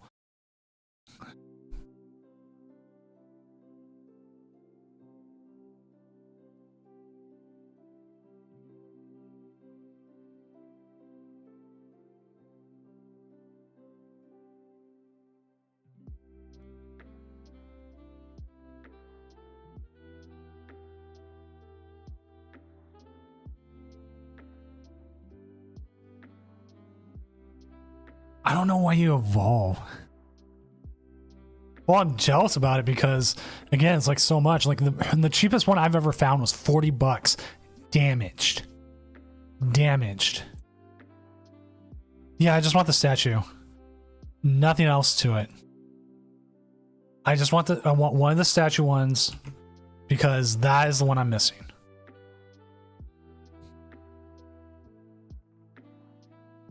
See, okay, there's the amp, but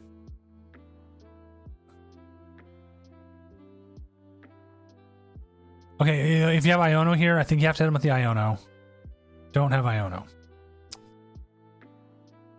Yeah, how much is ADP right now? Because I have a few of those, and I'm looking to tap out on a lot of my tag team Pokemon because they're never coming back. I mean, $15 isn't that bad. Not as bad as Gengar and Mimikyu. But the problem is, like, they package in like the Chinese ones in with it, and that becomes an issue.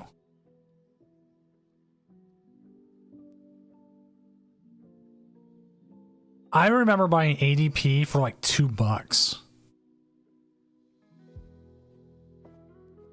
I was at one of the regionals, and I was like, you know what? I'll just buy it just to have it. People are talking about it being kind of good, maybe.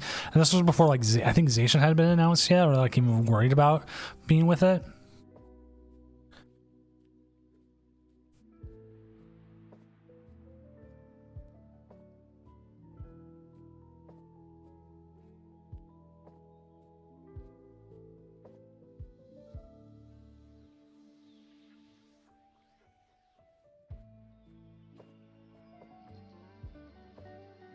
At this point, you just lose because they got the Monkey Dory. The Monkey Dory is just going to do Monkey Dory stuff. Yeah. This sucks. This sucks.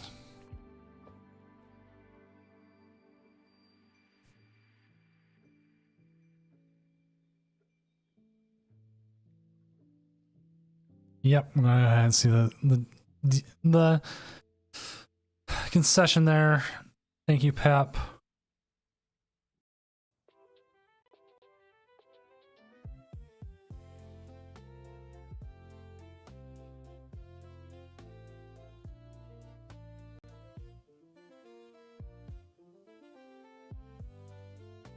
All right, let's go ahead and update our standings, see where everyone else. We're trying to pull a second prize. I mean, you get used to it. You get used to it. All right, let's look at our standings right now. Kaname coming in 5-0. I'm just joshing you 5-0. Huntimon coming in 5-0 with the Archon Dialga. Pydrin coming in 5-0. Crush 4-0. Soplane. Alorel 4-1. Panfilio 4-1 with the Lugia. We do have Regidrago up there. Pep wanted all these all Lugias around him and didn't get the Lugia, but you know what? Just how it be.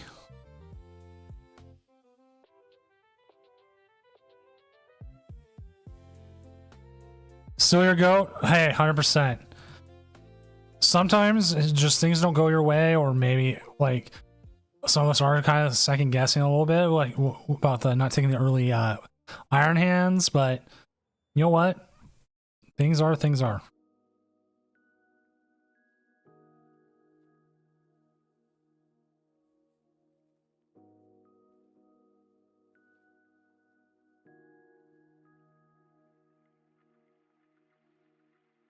Oh, that's what happened. Wait. Okay.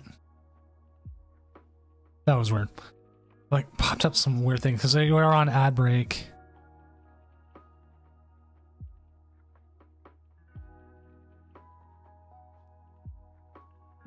I need to update this. I gotta add in Rogue Energy still. If you use code DOOM, you get 20% off your orders at Rogue Energy, which everyone's probably gonna add and probably like, oh. Let's see if there's anything else. Goldango, still 4-0. I should have reached out to Goldango. Should have reached out to Goldango.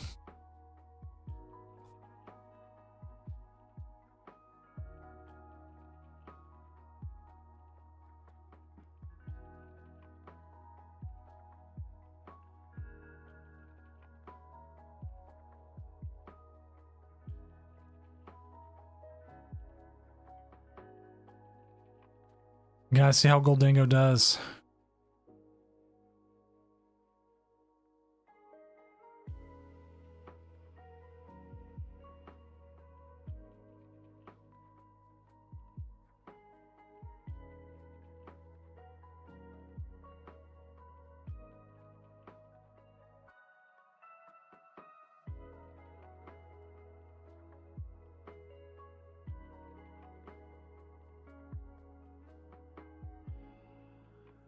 All right, nothing coming up. Judge, we might actually get out of this round pretty unscathed. Maybe.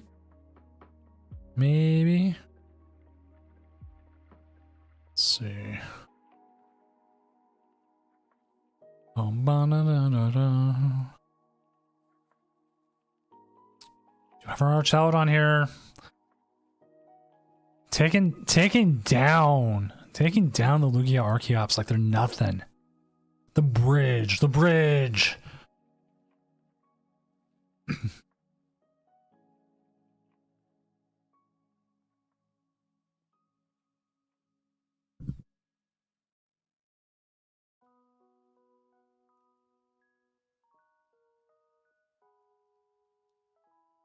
Who else do we have? I don't think we have anything. Look at all this Pidgeot controls. How much Pidgeot control was there tonight? It was like the bigger one. Look at this.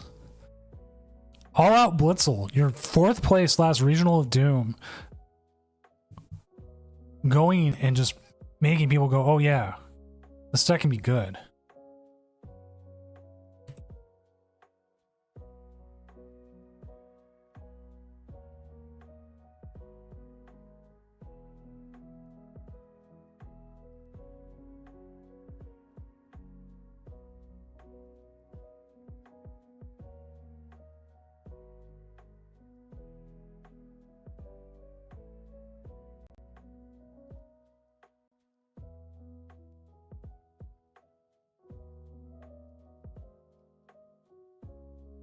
Cacnea, oh, I've seen Cacnea a few times, actually.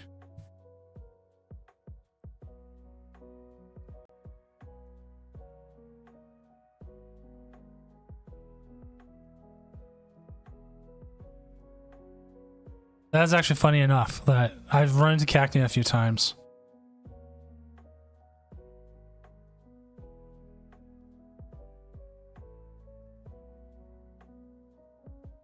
Does this one? Let's see if any of them have Cacnea. Oh, this one's playing the Melodic. Where it's trying to prevent stuff like Scoop Up Cyclone.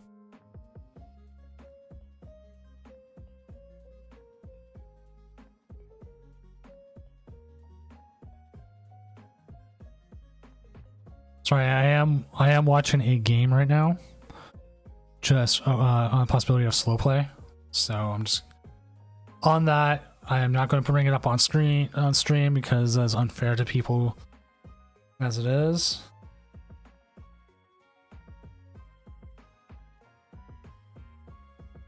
If you can guess the deck archetypes, you win nothing.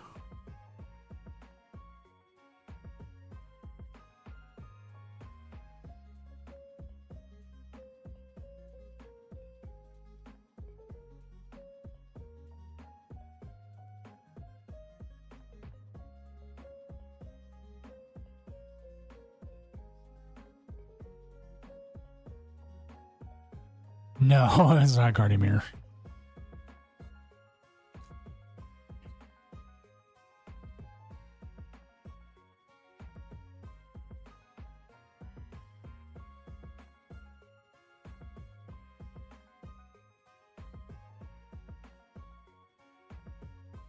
There is an interesting thing. If you do call your opponent for slow play and then you get it on a stream table, a lot of times they do start picking up their pace.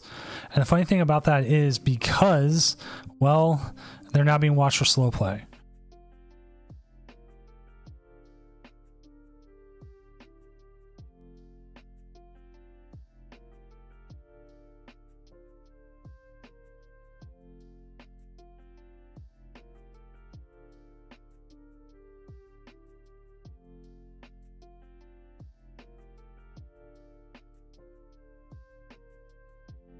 Archelodon's Cloth? I have no idea either.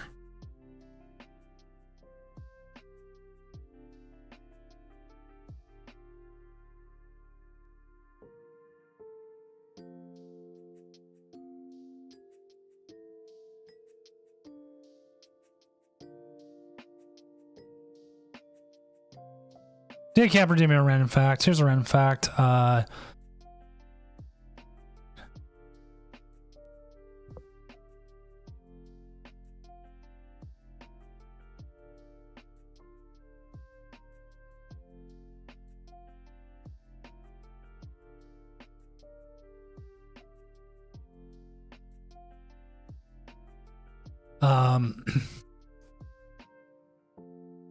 Just had it. Did pineapples earlier.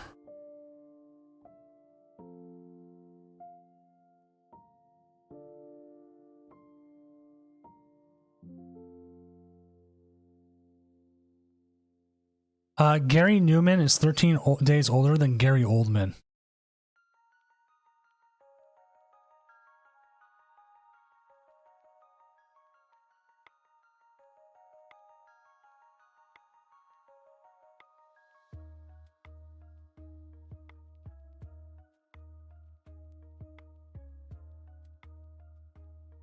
What's up, Cash?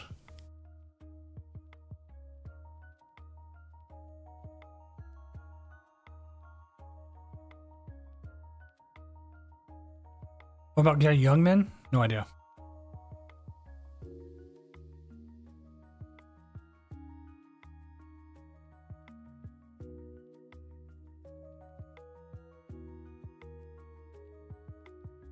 I am Badu.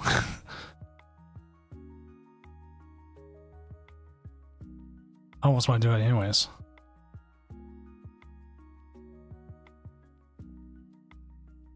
Yeah, I saw you play Sterile Edge and didn't like it.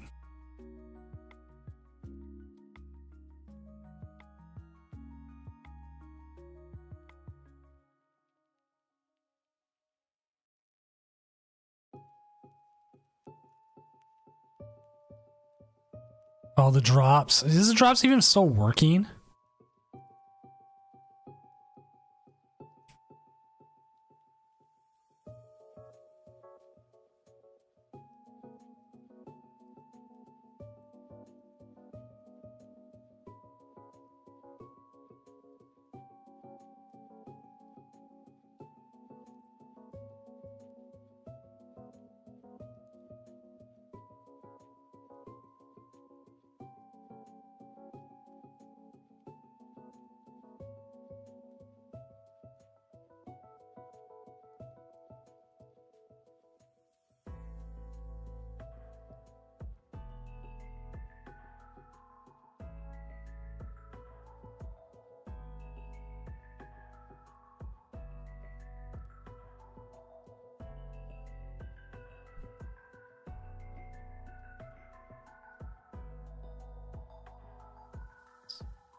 All right, I'm gonna bring this up.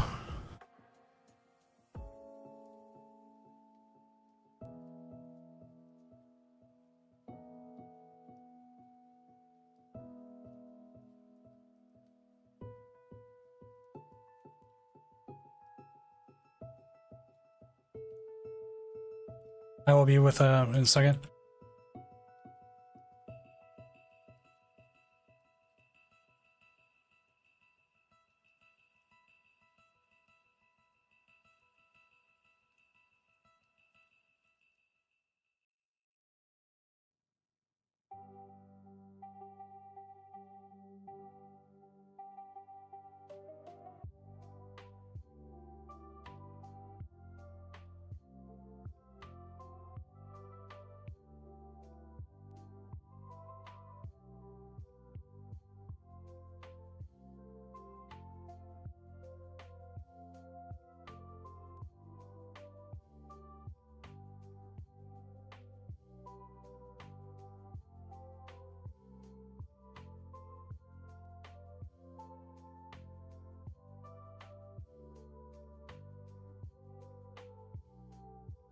All right, just trying something out here.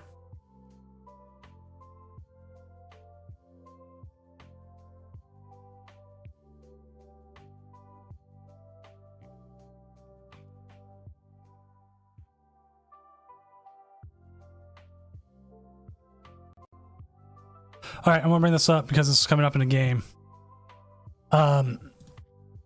Slow play. This is always a thing.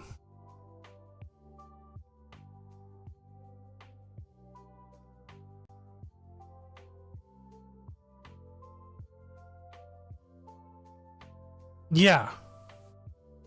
I'm still playing. You're literally playing stall, and then like I can look at timers and be like, okay, here's timers, and you don't sit here and spend time defending yourself about it. Just play. If you play faster after getting called for slow play, we're not going to say anything. We're just going to go, okay, you played.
let's get ready and get moving to the next round.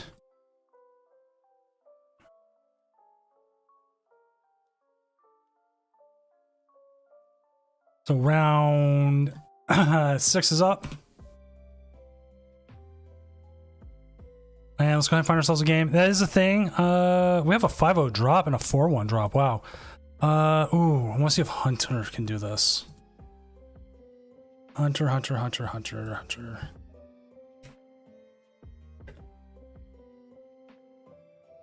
kind of want to see this. I don't think he wins, but I want to see the Goldingo. Hunter wants so they can. There's a pair of 5-0s as well.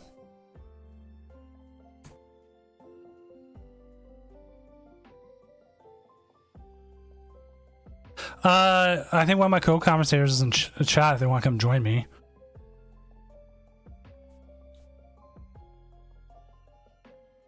They're still able to.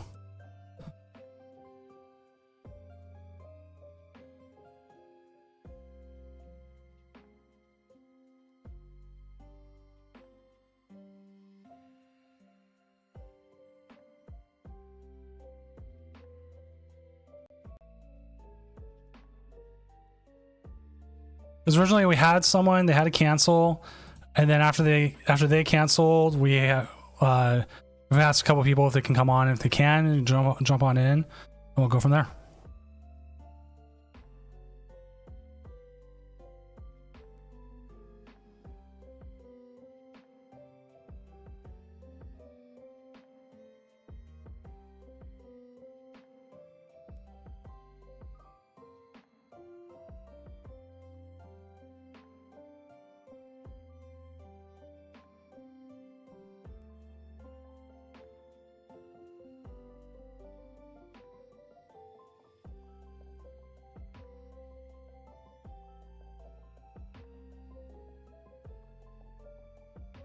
All right, here's the game going. As we got Archaludon going up against Goldingo, this will be interesting considering that Archaludon is within range of being Goldingoed easily. We're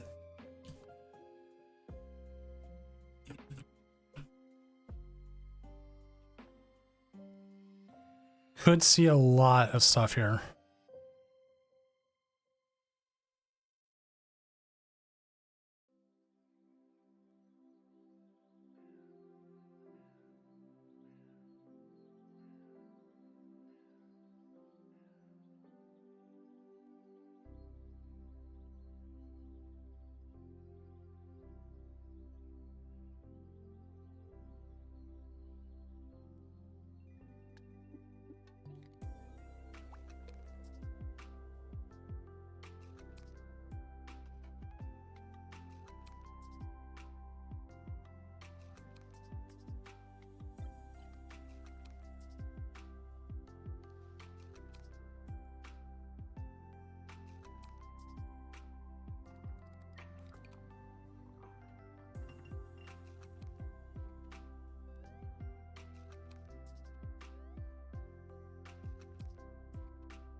Yeah, take camp if you can. That'd be great.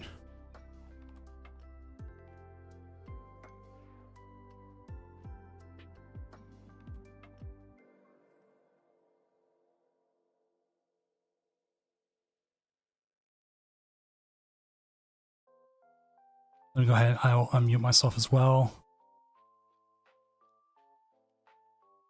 A different issue.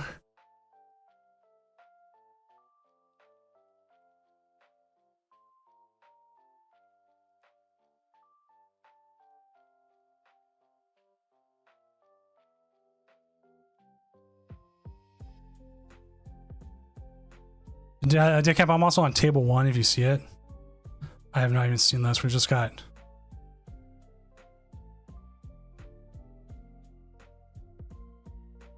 You guys, I didn't even know you were in chat either. You two actually want to jump on? I need a bit of a minute to collect myself.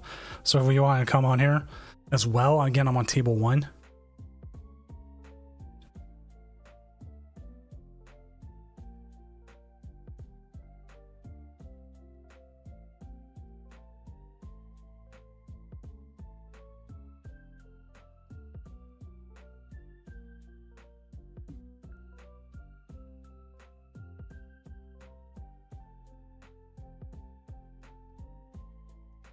Shout out Kaiser Beam.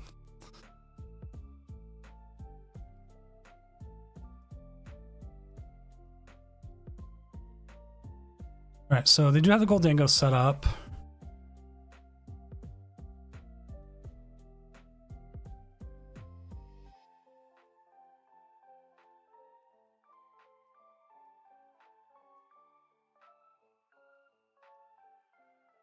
Leak up Kaiser Beam.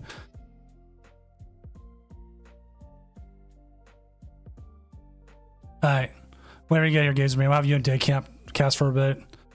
So I can at least go and possibly get some food. We could see Dialga turn, possibly.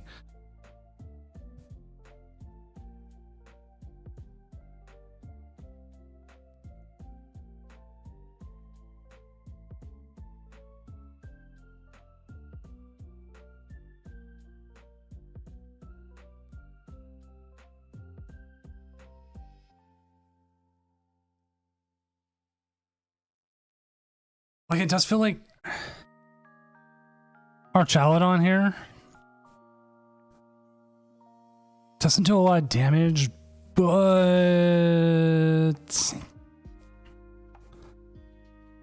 trying to think how you want to go about this, because if you can get a Dialga KO turn, you can get 4 prizes pretty easily.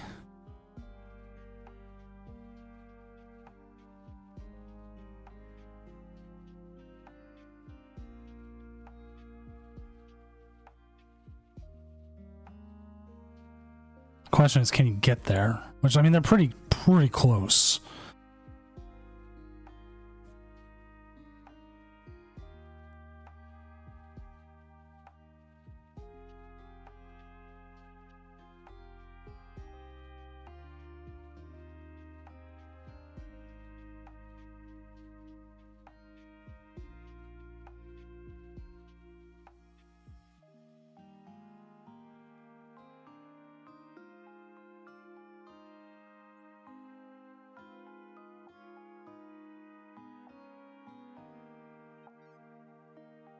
All right, sorry, I'm dealing with a lot of stuff tonight. It is not a fun night.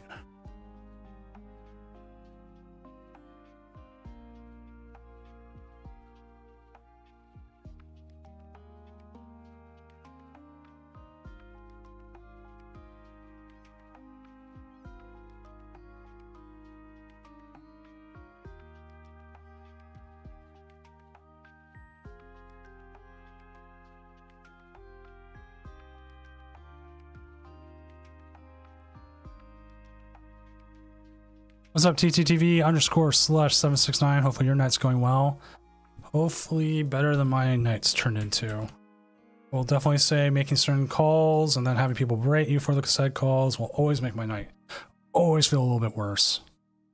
But that is just how it is.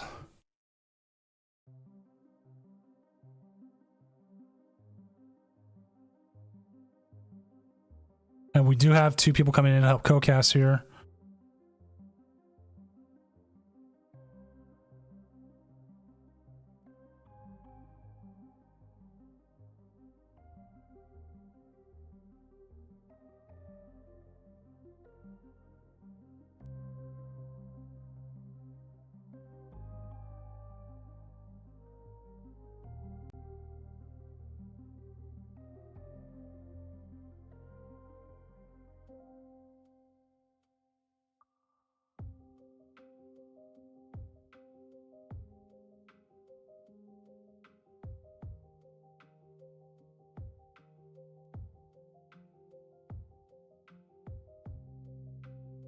So again, I apologize for being I'm not actually playing right now. We're actually watching a tournament where we have the players Huntimon versus sorry, I'm checking the names again here.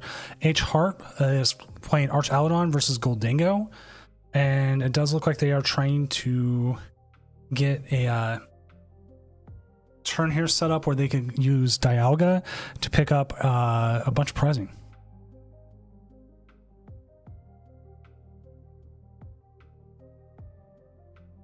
But then also Goldingo here is hoping to get in here and take a KO and get a heads flip from the Togekiss and give themselves 2 prizes instead of 1. Which they do get the heads flip, and that gives them 2 prizes instead of the 1.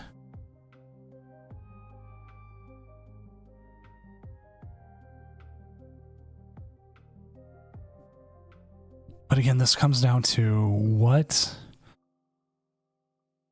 does Huntimon here get?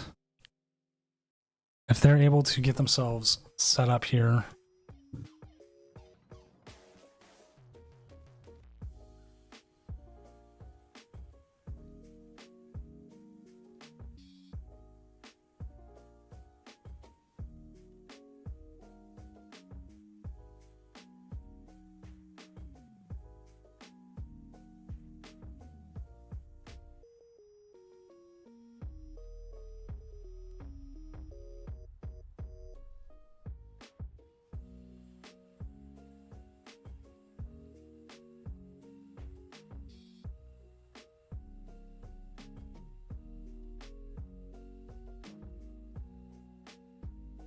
If anything, there's a couple decks that do pretty well.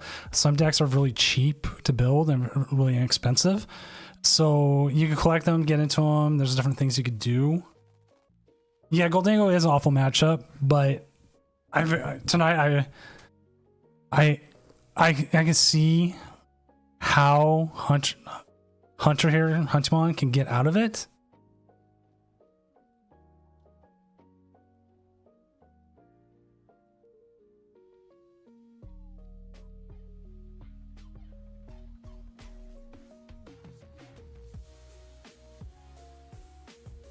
So the biggest issue they run into here, they can take a KO, or alternatively, they could use their V-Star here.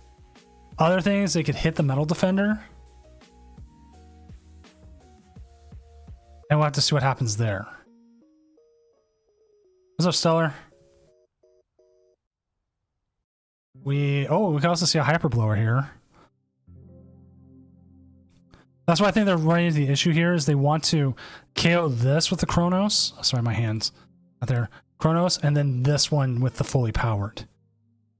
Hello, Daycamp. Why don't you say something real quick so I can test your mic? Make sure. Oh, wait. Am I still muted? No, I'm not.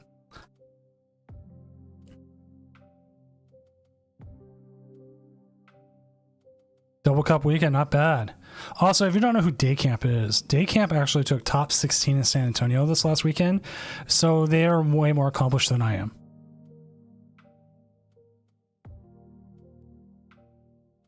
Weird that to now have that experience and be like, yeah, we had I don't know, having like a giant finish feels very strange. Right? Yeah. Like the first time I ever did anything, so. Yeah.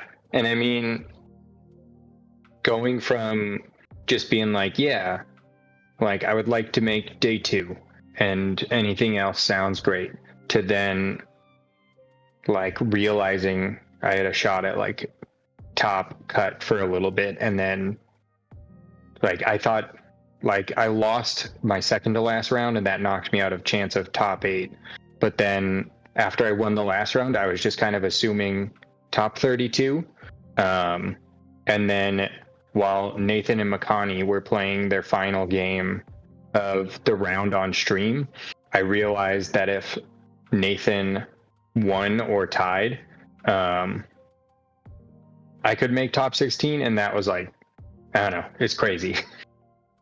Which and also, thank you, Cash. was also a decent cup of coffee just came in and redeemed random fact.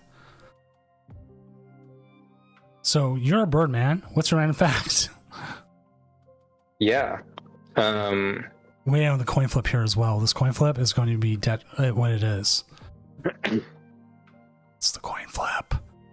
He's ready to press concede. We'll watch. Don't give up yet. Tails. Tails. Never mind. We can. You gotta start of a and turn. we can start Chronos.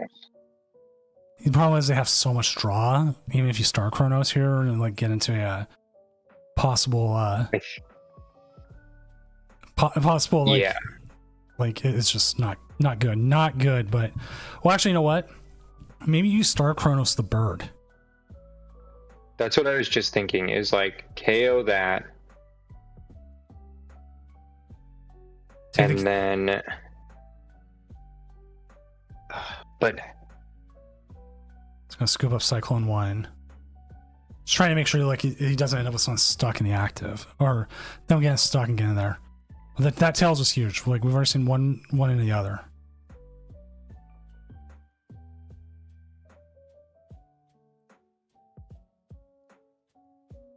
Or I guess we could boss KO. Yeah, I think the Fez is good.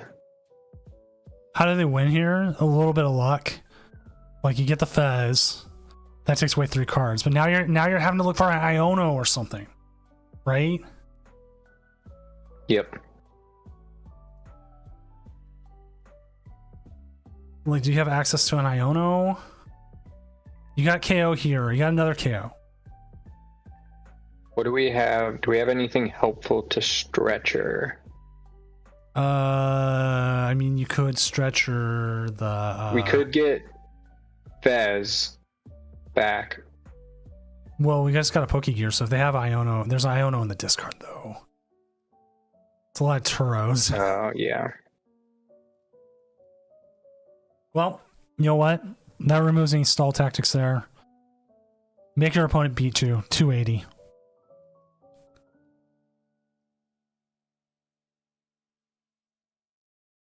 Yeah. Just gonna, if they've got it, they've got it kind of thing. There's our, we were looking for. You get top deck plus 3 cards instead of top deck plus like 6. But I also didn't get a stadium knockoff either. Yeah, and we do. I'm thinking, based on that quick discard pile look, they're superior.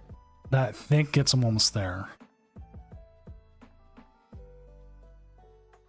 But that is their last superior. I think they have enough now. Sadly, not enough, but this was actually, it came down almost to a coin flip when they went after their Greninja earlier. Yep. Which, I mean, Goldingo's killing it tonight. I think every matchup I've made tonight has been like absolutely horrible, but it's called the Tournament of Doom, not the Tournament of Easy Matchups. I'm going to move us here for a second. So you can see. Over. Random fact for you. Oh, that's right. The barn owl used to just be one species, and it was found on every continent besides Antarctica. And scientists recently decided to split it into 3. So now there's the American barn owl found in North and South America, the Western barn owl in Western is Europe and Africa, and then the Eastern barn owl in like Asia and Australia type area.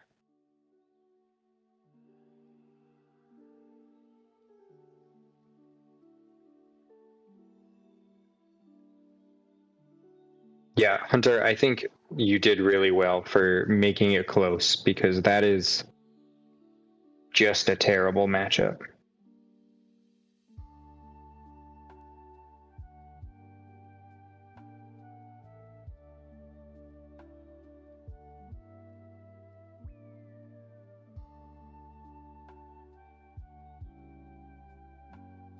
Yep. Sorry, talking with judges, dealing with it's never fun when someone sits there and complains to you about you make a call and then how you're wrong, and everything else, but hey, you got to make a call. But yeah, it was 2080, and Hunter, I won't lie, I was kind of putting it on for the Goldango more than the Archaludon, but also you're a great player, a very good player, multi-time Doom champion. And I thought if anyone had a chance to turn it from a 2080 to like a 3565, it would be you. But also with 9 rounds tonight, I mean, we still got, what, 3 more to go? Feels like a lot. And geez, a 9-round night. Let's see, usually, if you look at the details, if you ever want to know how many rounds we have, right here, we have 226 is the 9 cutoff. We came, well, we hit it. Actually, we hit it dead on. So yeah, I was guessing where we would hit it. So we hit the cutoff. Which also, Daycam, if you haven't noticed, I am sharing my screen in the Discord so you can... Yeah, I saw that. Yeah, I mean, looking at, just because I'm coming in a little late here, looking at the metagame, it looks pretty close to what I would expect. Yeah, I called it earlier as Gardevoir, Dragapult, Dusknoir, Lugia. It's your top 3. Yeah, I think that I feel like, I guess maybe online people will play it more. I feel like a lot of people don't love playing Lugia to events. And I could see Lugia coming down and being closer in line with Archaludon for events and things coming up. But Gardevoir and Dragapult are definitely the top 2 for most popular, with Lugia and Archaludon, I feel like pretty close behind. Sorry, I need to check something. Now, what's your thoughts on Badoo? That's like everyone I keep asking. What's your thoughts on Badoo? What's your thoughts on Badoo? So far, I enjoy the card. I think it adds, for especially the way I've kind of thought about it is, we seem to be getting really long formats from like the start of winter all the way through winter. We get these long formats where the only change is a special set. And like with Lugia's like powerhouse format, the special set didn't give us much of a change. Last season, I feel like the special set didn't give us much of a change, but Badoo really makes things interesting in our really long stretch before rotation.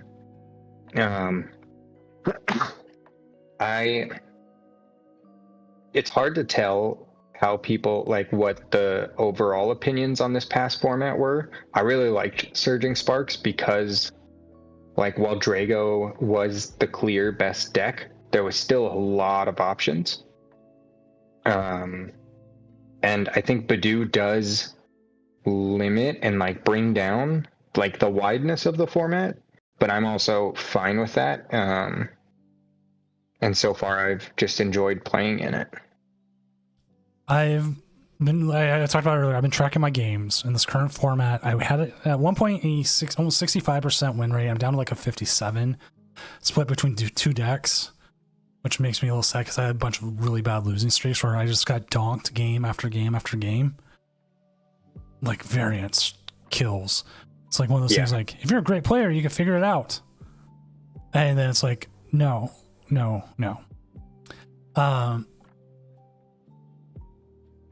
mean, if you prize, say I'm playing Dragapult and I prize 3 Dreepies and my slow one gets KO'd. Yeah, it doesn't matter if you're Tord, Jason, or a junior playing their first game, you're not coming back from that. It's like I've done that with Ralts. It's like I priced 3 Ralts, and my best step was getting Mirage Step, and I missed the Mirage Step, and then it was just game. Yep. Davey, why do you have to bring the Snorlax stall up there? Well, see, all right, Hunter, that's been mean- me. Like I thought Dragapult Duststorm was the answer for everything I wanted to do, and then I lost 100 elo. I went from almost 1800 down to 1650. So actually, I was like 1780, so it was more than 100 elo. And I was sitting there going like, what the hell? Like I get the elo up, and now I can't get more. Do you want a shout out? Howdy, you got a shout out. We'll look at David's list real quick. It's a degenerate list. 2 Giacomo is crazy. 4 Temple of Sinnoh? It's called the. Holy smokes. You know why? This is and he's making the right call here. It's anti-Lugia. You're trying to hit the floats. You're trying to hit the hospitality. You get there, you set up. You're great with it. What's up, Gazer Beam? Gentlemen. I thought you were tired. No. I'm tired. I'm just real tired. That's all. Yeah, that's old man. How does this Snorlax... I just left from a league night. It was not a good one for me. So we were asking there, Daycamp? I feel like this, like, sure, it beats Lugia, but it probably just gets absolutely cooked by Gardevoir and... I mean... like, Dragapult I guess maybe Dragapult's fine, but... Well, it plays the fans, and Dragapult hates the fans.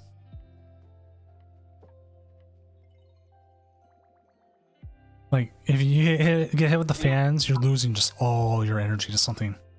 Every time. It's a pain in the ass.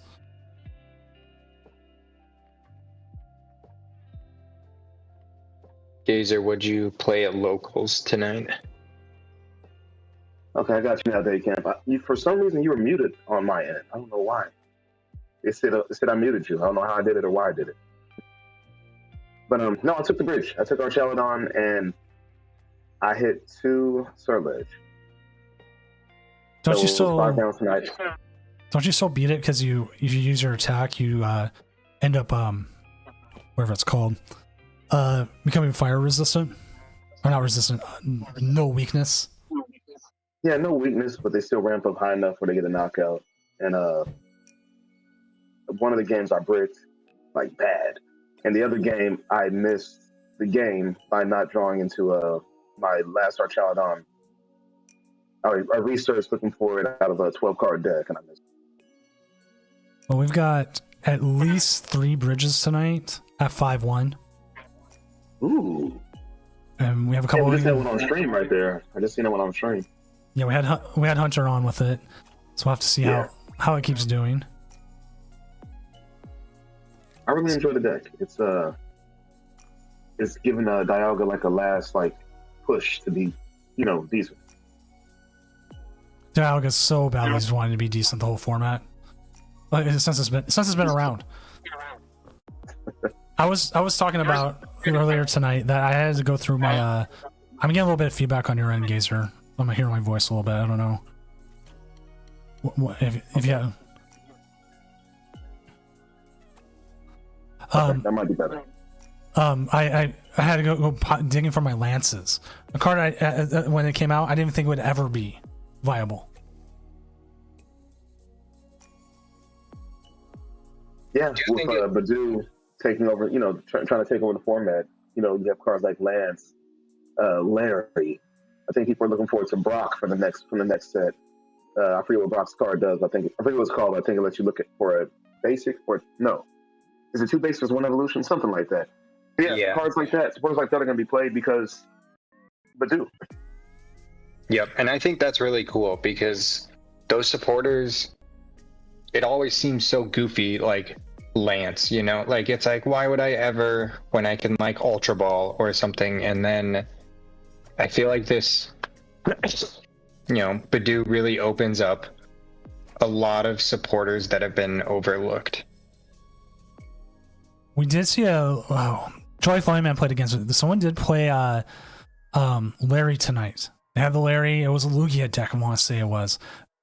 Actually, we can look up Joy Flyman's thing, Jolly Flying Man, and see where it was. Was it DeBoss Cool? I think it was. It was in Lugia.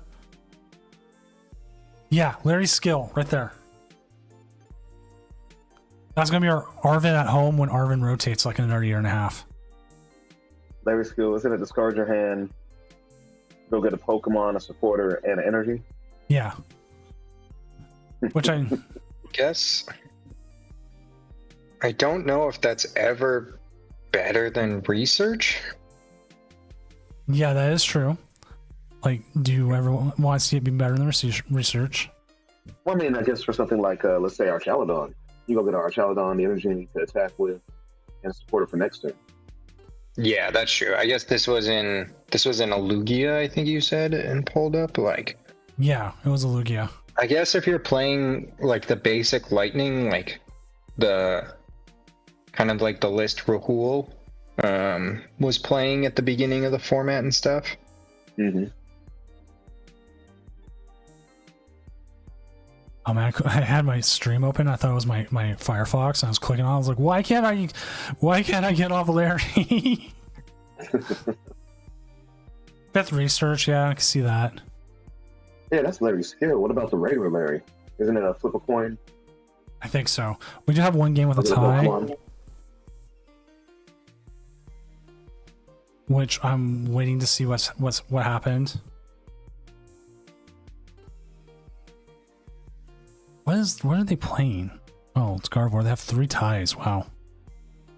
I see somebody is playing the Feraligatr kind of control / hit and run deck.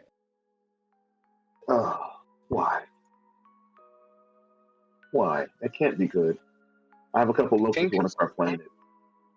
I'm guessing it probably needs rotation to be better, because that's like where it's done well is in Japan's post rotation format.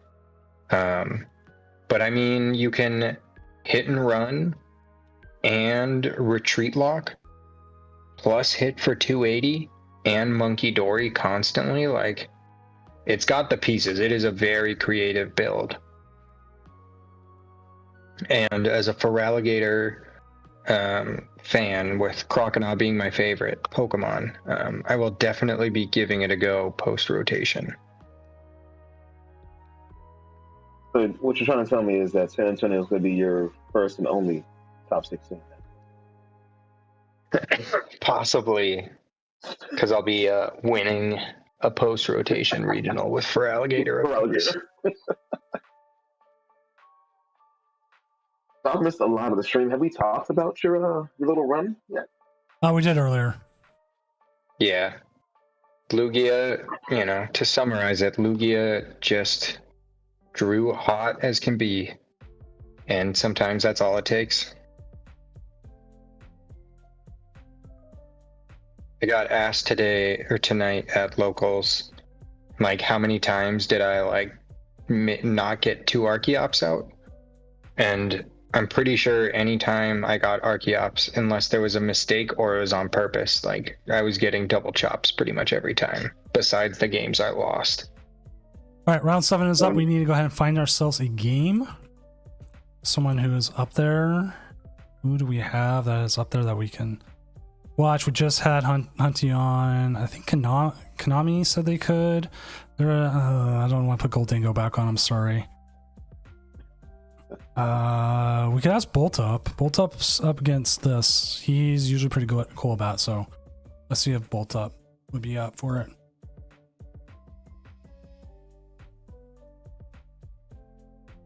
Taking a look. We're going 9 rounds tonight, correct? Yes, we hit the 9 round mark. Your tournament's becoming like a thing. We've finally, after 3 years almost, standardized what amount of players we have for each round.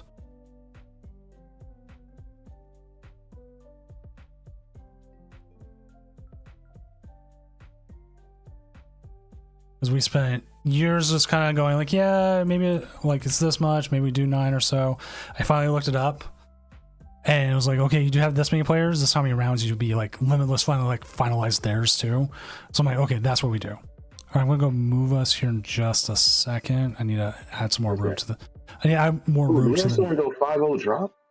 Yeah, 5-0 drops happen. All right, moving us. All right, so we got Bolt up here. I'll get the game screen up. And then I will just hand it off to you two so I can spend a moment and like eat and do other things. What's for dinner? Cheez-Its. I bought some of the spicy Cheez-Its. That's what I've been eating. It's not really dinner, it's more of a late night snack. Right on. All right, yeah, Day Camp and I got it. All right, I'm gonna go to the void for a bit. Gazer Beam, Day Camp, have fun, and if I need to chime in, I will chime in. Sounds good.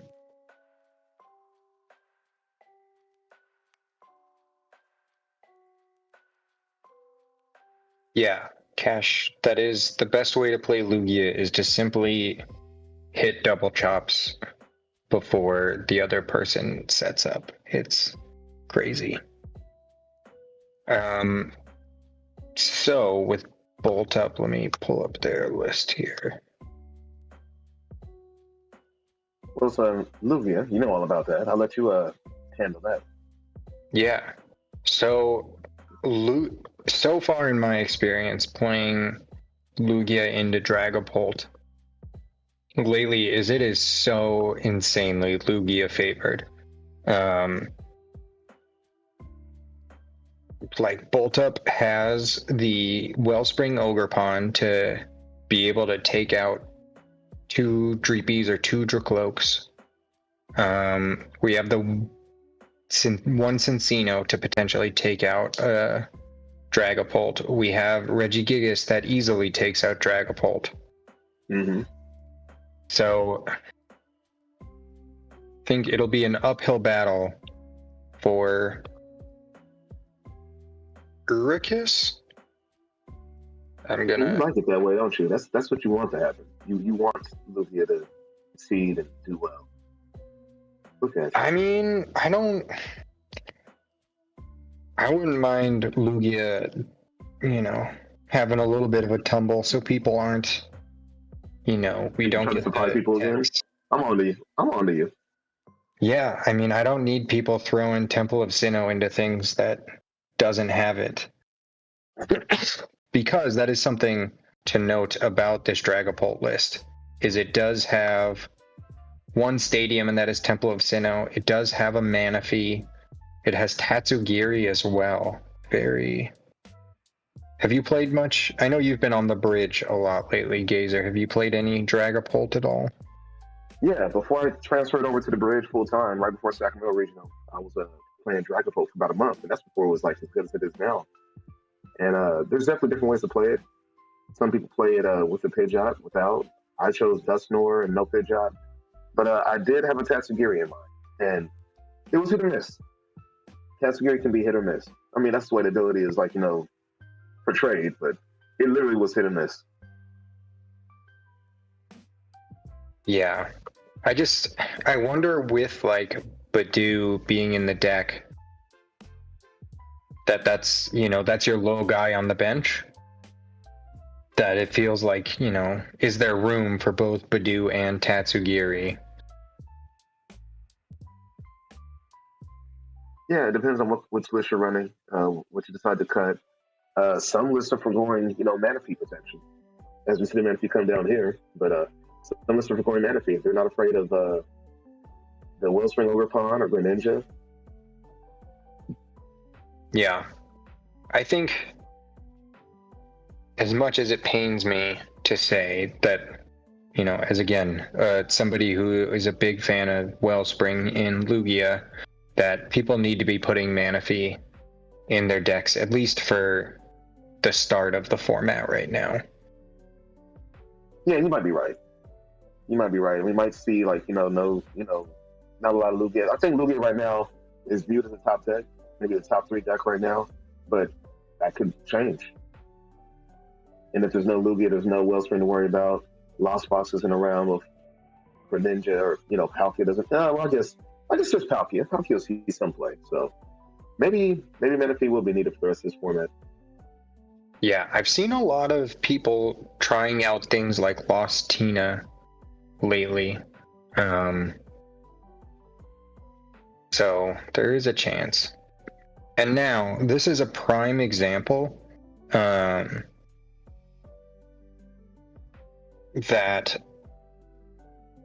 Badoo is actually, I think, pretty darn rough for Lugia. I think people are underestimating a little bit how strong Badoo can be, because right there we missed our Lugia V-Star. Yeah, you're not probably wrong. I have a friend who swears that Badoo's not going to be an issue when he plays Lugia. But we did a little testing earlier. I was playing Dragapult, matter of fact, and when I got the Badoo off, he was stuck for a turn or two. It slows you down just enough to, let a deck catch up and, set up. Yeah. And that's what I played Sarah Ledge Palkia in the first Doom tournament with all the new cards, and that has a pretty bad matchup into Lugia, but I was able to Badoo and just slow them down, and so then I went 1-1 against the deck because there was a game I Badooed and it just kind of shut them down for a bit. Mm-hmm. Yeah, Badoo is definitely it's a card. It's definitely a card that's going to see play. You have to prepare for it. You have to plan around it. Marcellin on deck, so I've been playing a lot of the bridge. I handle Badoo okay. I'm not super big on items. I can get by without items because I have, aggressive researches and Ionos and stuff like that. And I can hit for that, quick 30 damage. So I don't, something like that, you don't really have to plan too much for. But, Charizard completely changes his list now. Dragapult completely changes his list. A lot of these decks throw in their own Badoo to try to, combat being slowed down on their own. So it's definitely a thing. We're going to see this. It's here. I'm ready to see it in the next regional. Yeah. No, I do like that so far I have liked it in the format. I think it is a solid card, and it is, like you mentioned, right? Decks can play around it, with pretty decent ease, I'd say. There always will be times where it just shuts you out of the game, but that's just how it goes. We're going to see the Primal Turbo here. I'm guessing powering up the Mencino. Yep. Powering the Mencino. Okay, so you're the Lugia expert right now. I need your opinion. I have a friend who's dying to play Lugia, but the way he's playing it, I'm kind of concerned for him. He's really concerned about Gardevoir, which can be tricky. Yeah. I know we have Iron Hands. I know we can amp. He's playing Drapion V. I told him Cincino can do the same trick as Drapion V, but he's dead set on Drapion V and 2 Regigigas instead of 1 Regigigas and a Cincino line. What's your take on that? I think that Drapion is incorrect because I just think that it doesn't help in other matchups very much. It's, it can do damage, but takes a lot of energy and gives up 2 prizes that it's pretty easy to return KO. I think that the rats are just much more versatile. And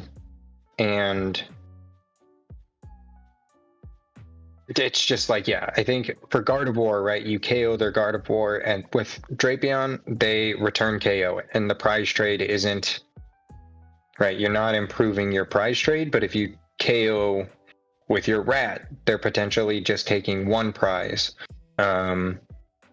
And I don't want to waste my legacy energy on Drapion to, fix the prizes there. But also the prize trade. Yeah, I completely agree, 100%. I feel like even just a 1-1 line of the rat, since it can be thin, it's too good to pass. Yeah. Because if your opponent wants to target your Cincino and not, your Archeops or something else, fine. Go after Cincino. That's fine. But if not, then it sits there and it's eventually just a bomb ready to explode, for over 300 damage sometimes. Yeah, and if you start Cincino or Minccino, right? If you start the little one, that's fine, right? One prize isn't terrible to give up.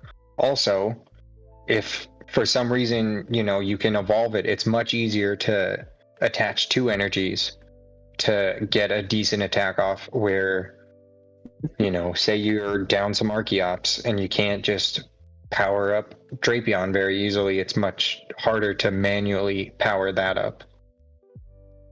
So until somebody proves me otherwise at in either one of these big online tournaments or at a regional, I am anti-Drapion in Lugia. Because we're going to see the boss KO the Fez here, which I think is a very good play. Because now we just need to find a Gigas or just the evolution of the rat, and we have the game. So I'm curious what we're thinking. We're going to put a mist down on the Lugia. I guess that's prevent, in case he gets pushed back to the bench, taking a 4-prize turn. Yeah, my one issue here is now you have 3 energy that aren't double turbo. And so now Regigigas takes 4. So if we take an energy off the prizes here, we're fine. Let's see. There's a gem right there. So we'll see. I guess you still have to find, but the other thing is, right, we don't have a way to get a Gigas right now. So I don't love the mist on the Lugia, simply because, they're taking a max of 4 prizes.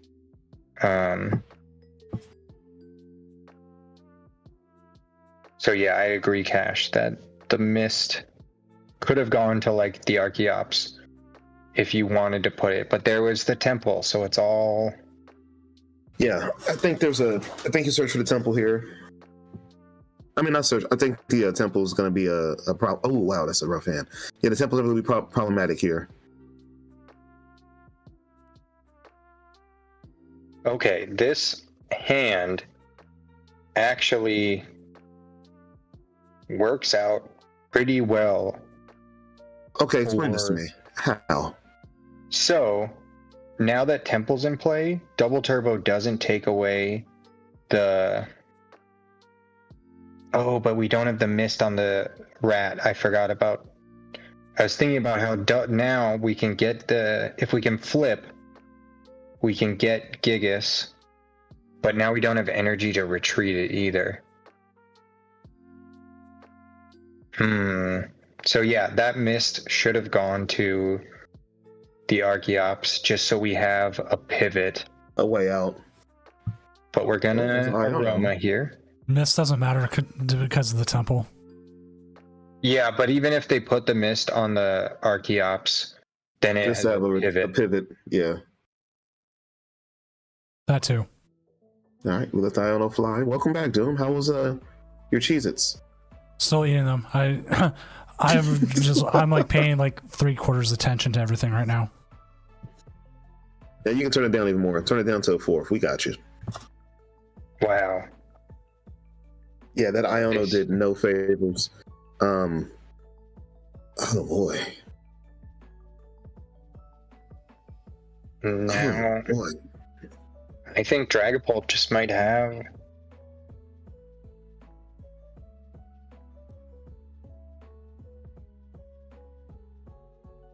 Dragapult might just have this.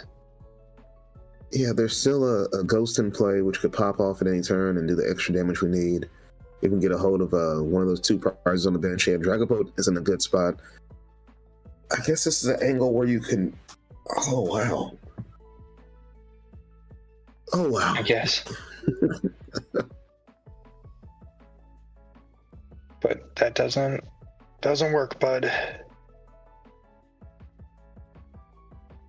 Yeah, Temple's gonna make it where they can't. Yeah, they couldn't jet to the active. Temple's gonna make it where they can't even get the attack off. Oh wow. Down to your last 2 energy in deck.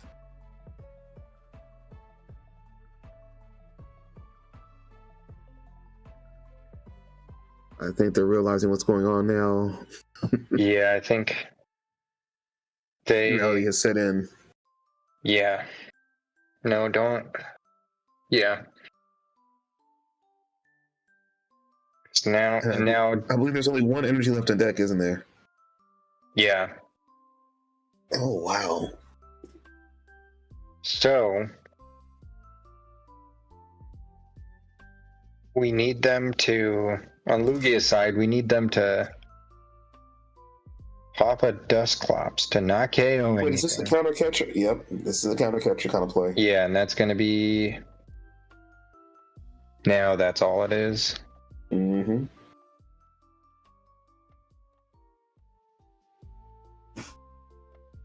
Block, pop the Dusclops, and take out that Chops.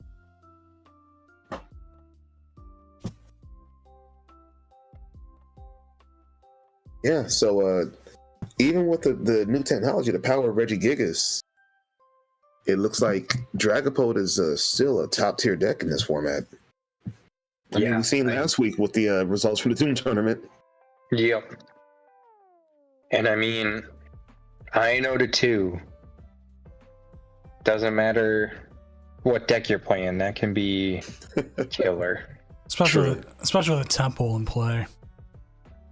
Yeah. Yeah, your gift doesn't procs, and yeah, nothing happens from there. Yeah, I don't know. I don't know. It's just brutal. It's a good card. It's a good card. It can be. I've seen people draw out of it. I've seen people, fizz and flip and just do some weird things. I will move us real quick. All right, and I will share my screen so you can all see what I'm looking at the same time without the delay. Yeah, I think Dragapults need to have a Temple in them to help the Lugia matchup, because without it, it is pretty atrocious. 100%. As a Dragapult player, I've been playing like Dragapult Charizard. I took Artisan out and put Temple in.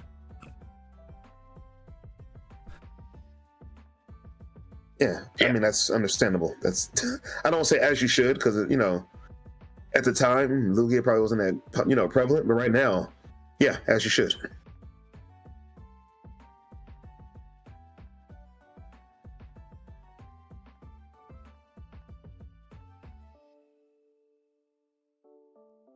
Man, Goldango 7-0.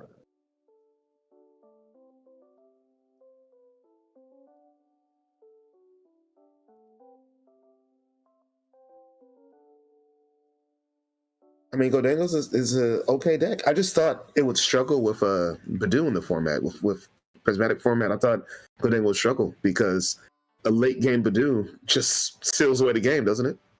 Yeah, I would think so. And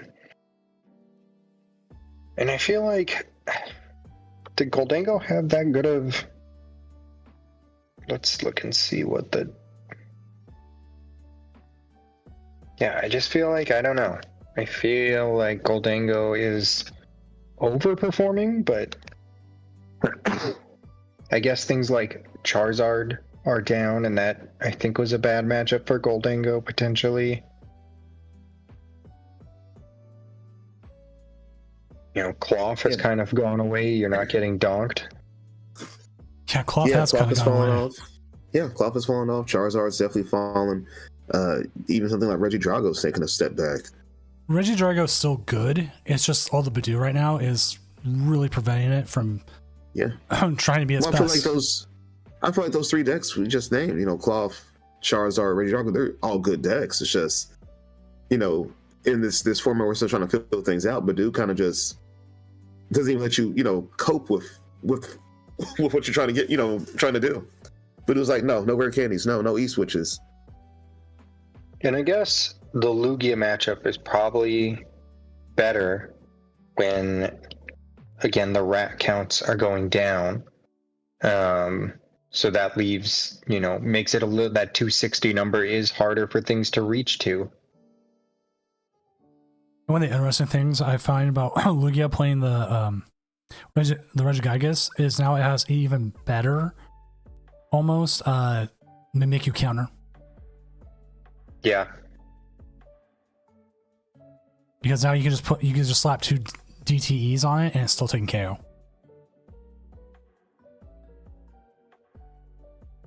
Is it? If it's 70 HP and then it's hitting what, 100 or 130?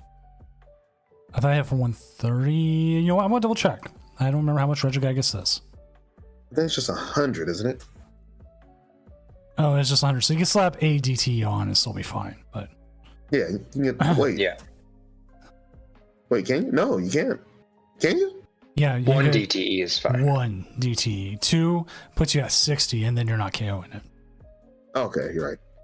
But then again, if you have the rat, if you can get the rat set up, it takes less to do it. So you got a nice counter, you got a different counter. It is what it is. Like, I mean, we're looking at Brandon's list here. They are playing the 1/1 Chinchino with the Thornton. I feel like that's correct. Ooh, the Thornton, spicy. I really like Thornton in Lugia right now. Being able to, that way, if your rat goes down before you can evolve it, or your Gigas goes down, you can just pop it right back in. Or even if your Lugia goes down. Yep. We did see that earlier. It was Kelly Moore's game, I believe. I want to say it was their game. Yeah, against Duskull. They were able to KO the Drapion, but they had also priced 4 Psychic Energy playing Gardevoir. They were in a bad spot, and they almost they had a line. They had to hope they didn't have Boss or they didn't have Thornton, and they had the Thornton. That's all it took. But as someone who's been playing a lot of Archaludon lately, Thornton is pretty good. Yeah, it's found a place in the meta now. Isn't it funny that these cards are on their last gas, a few months to go, and they're like really finding their spot now. Thornton, Drapion V is back in Lugia decks. Reggie Drago since fall, it's like just been prevalent, like the best deck there is. Dialga. Yeah. So, what other decks? What was even our top 8 right now? We've got Goldango, obviously we call that 7-0, double Gardevoirs, Miraidon, for some reason. I thought Pep would be up there. Pep is down at 5-2, but they're still in it. Being 9 rounds. We still have 2 rounds left. Hey, there's 2 bridges in top 8. We got a couple bridges. We got Lugia's right there, right on the edge. Dragon Is that a Pidgeot control I'm looking at? Yes. All Out Drip King. All Out Drip King taking the All Out Blitzel. All Out Blitzel, top 4, Doom Regional. And hey, Daycamp took top 16 in that too. What did he just top 16 in? San Antonio. So I think what you're saying is participating in a Doom Regional will get you ready for, an actual regional. Right, which I'm still need to prepare for the next Doom Regional. I haven't even drawn. When is that happening, Senior Doom? March 28th, day after March 28th. Wow. Day after rotation. So let's find Daycamp's official final spot. Oh, right at 16th, but still. Yeah. Look at that. And look, you've got three results now on your Limitless page. We're going places. We're going places. 2 of mine I have hit right 16th in San Antonio, exactly 64th in Sacramento. So far bubbles have gone my way. So you're gonna use that 2K to come out to Vancouver and meet up with me? Potentially, I think there's actually. Is there actually still spots open for Vancouver? I will look right now. Because usually Vancouver's the one regional you can almost still walk up to and get. You just walk up the day of. Yeah. Hey, I want to go in there. Okay, come on in. It says go to registration. TCG. It says I've already registered, but if the fact that I can get that far means something. And hey, we finished the round. Yeah, there's still spots, it looks like. So we need to find a match. You two find me a match. Find me someone. I'll see if they're able to stream. Wait, we finished the round? Hold on, I'm not getting that. Wait a minute. I just finished it. Oh, okay. End round. Oh wait, no, wrong one. It's You're right. Okay, gotcha. I'm like end round. I was like, do you want to really finish this round already? I'm like, no, that would actually be a very bad idea.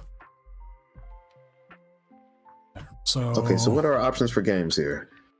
Preferably someone who's fighting for a spot. So Fighting for their lives. Okay. Guardy. we could see. I know Konami, so they could possibly, but they might be going for an ID. I can see if I'm just joshing you or Dreepling because we haven't had Terapagos on tonight. Yeah. Be interesting to see. We also have a Conkeldurr at 5-2. R2D2 Rec. They're playing Dreepline with Terapagos. Well, I'm asking R2D2 Rec. I believe they can. Brandon, yeah, are we gonna watch? Brandon, I'm down. So it'll be Conkeldurr versus Terapagos, which actually might be good for Conkeldurr. Like I'd like to get it. Like Brandon's got their own stream, so I'm not too much worried about it. I don't want to get another Lugia on. And then next round we'll definitely push for someone who's on a winning in. Because because we definitely have a lot here. We're looking for 5-2s are interesting. Neither player's checked in yet, so we'll have to see and watch. You say Brandon Braun's streaming himself, right? Yes. Okay. Usually I can ask them, and usually they're able to. So it's not anything. If I really wanted to like cause you issues, I get David on and be like, you guys can watch Control versus Lugia. Especially, that's the brutal anti-Lugia control as well. Yeah, but I'm not going to do that too.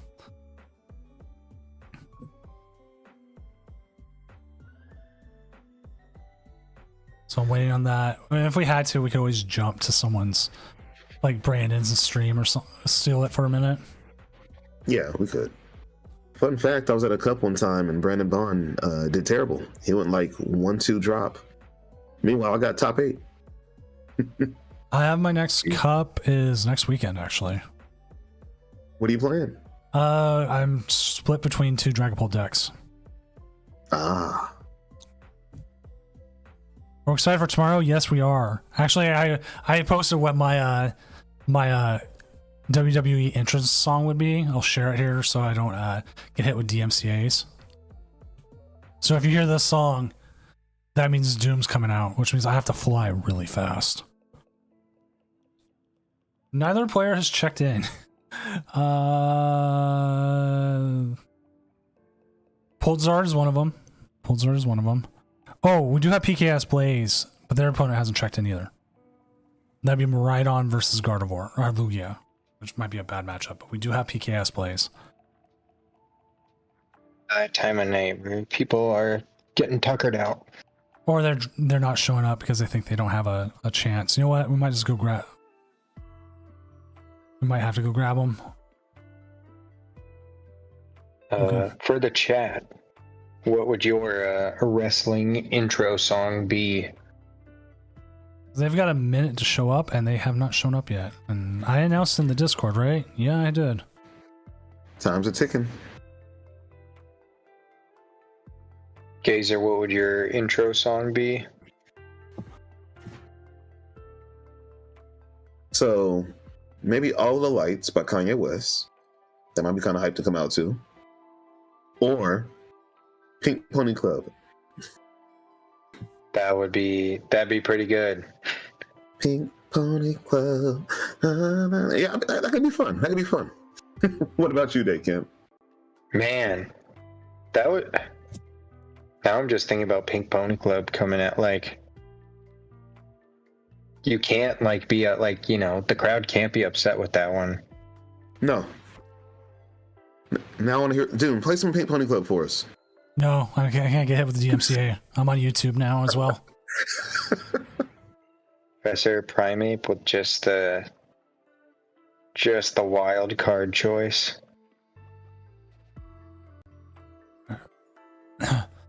Don't listen. I'm also gonna give Brandon here a shout out while we're here. Right on. Because if we're gonna watch the game from here, make sure that they get a proper shout out. Cash, that is a solid choice for you.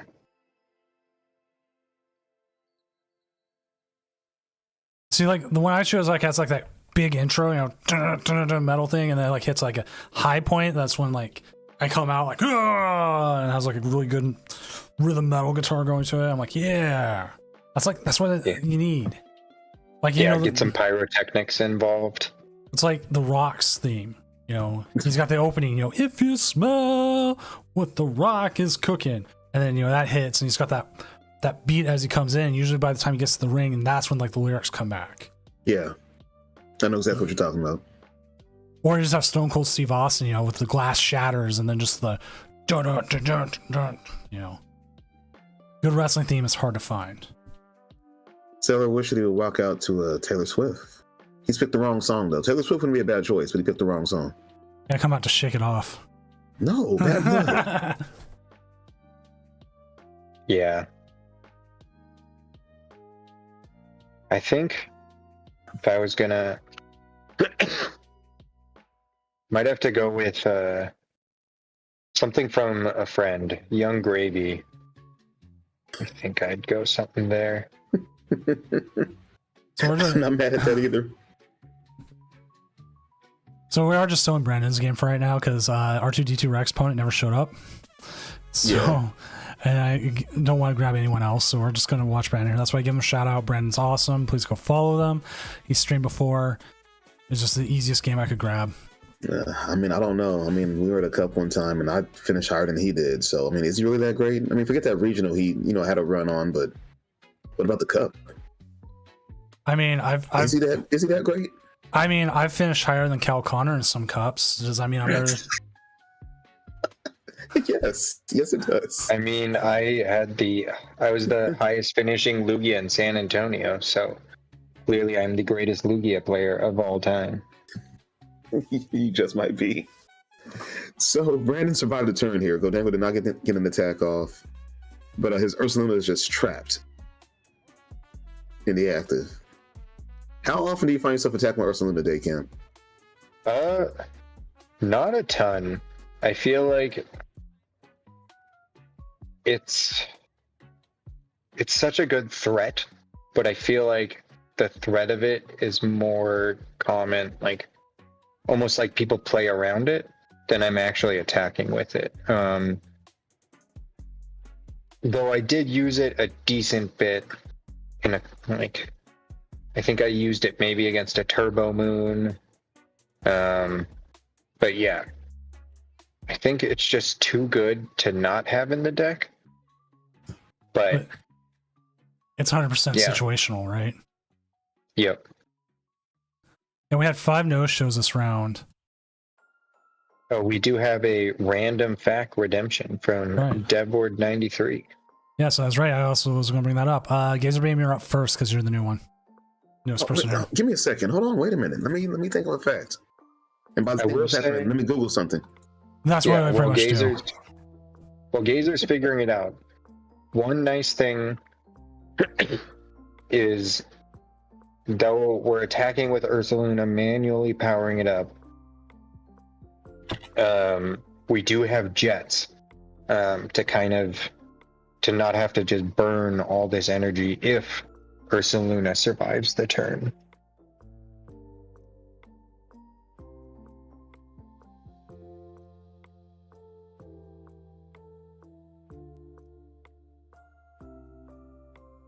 So we see Goldango starting to just have a thick hand.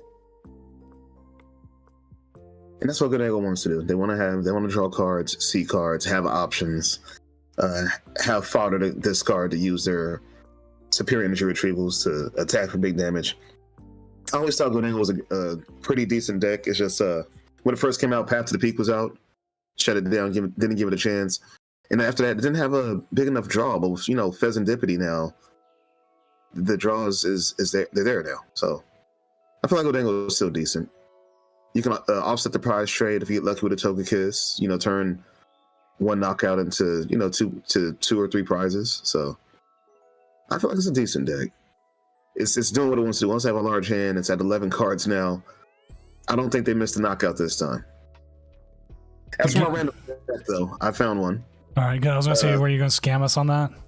No. I got you. I had to look this one up. Apparently, the longest two twins were born apart were 87 days. The mother went into labor 4 months earlier, and then 3 months later gave birth to the second child. Yeah, if I remember right, it was due to a split uterus, where they had two uteruses, not just one. Sheesh. So I have one here. I just always like metal, and it is. James Hetfield, the lead singer and rhythm guitarist of Metallica, is an avid apiarist, which is a beekeeper. And if you listen to him on Joe Rogan, he spends almost an hour speaking about bees and not about anything else. Have you seen the movie The Beekeeper? It came out last year, I believe. No, my work was giving out $5 tickets for it, and no one in my family wanted to see it, so I said okay. It was actually okay. It's your classic Jason Statham movie, though. Jason Statham's mad. Someone wronged him. He's mad about something. He has to go be stoic and, kill people. Mm-hmm. I feel like Jason Statham found what he's, I don't know, maybe he doesn't like doing these, but I feel like he enjoys making these movies, and that's, he knows what brings home the money and seemingly enjoys doing it. I mean, unfortunately for some, actors, they find their groove, and then that's just what they get pigeonholed as. The Rock. Yeah. Though, I don't know if I don't think it should be a hot take, but, The Rock's just an okay actor, where, like Batista, there's a quality actor who's, able to not get pigeonholed because he has the chops. Yeah, you're right. It's not a hot take at all. It's completely, I think that's almost a fact. But for a while, Dave Bautista got pigeonholed as, big, strong guy. Yep. Have you seen him size down? Yes. Yeah. I don't blame him. Like, there's no reason for him to be this overly bulk, muscular guy. That just lets me know that we won't be seeing Drax anymore in the Marvel Universe. If you go wrestling actors, it goes Dave Bautista's 1, John Cena's 2, Edge is 3, and like number 12 is like The Rock. Yep. Andre the Giant. He was like number 5. I'm sorry, he's not Edge anymore. It's Adam Copeland, but he's been really good in the new Percy Jackson series, like surprisingly good. Yep. Yeah. Is it me, Disco Dango, struggling here? It is. Yeah, a lot. They missed this. Why? How? Yeah, they have more cards in hand than deck, so there should be a knockout happening. The question is, will Lugia be able to get the bigger chinchilla to be able to respond K?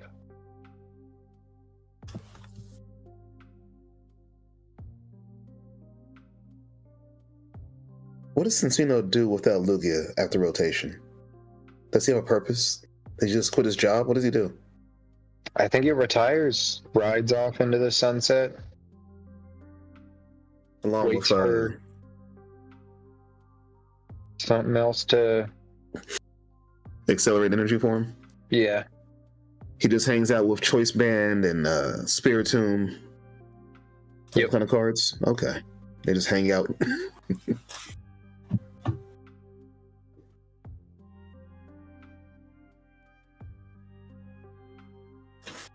So we're gonna see the big chinchilla come out, as you call him.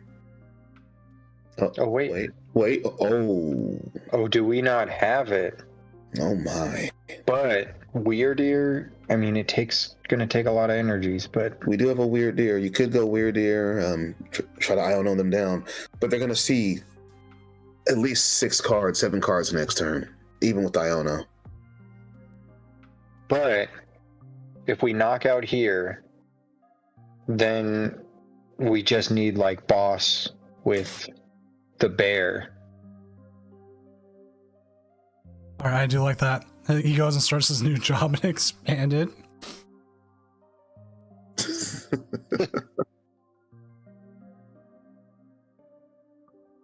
Yeah, I don't know. I mean, is expanded even real? I wish it was. Keep it away. It needs a ban list. It needs something. Yeah. Maybe they just take away everything from XY and just go Sun and Moon on, like, you know what Live does. Maybe the combos aren't as broken after that. It's been theorized that's what they're looking for. But who knows? Like, it would have to come up to Japan. Japan, though, makes like expanded cards easier to get. Like, you can get like promo computer searches and other things. Like, even now, so the prices go like.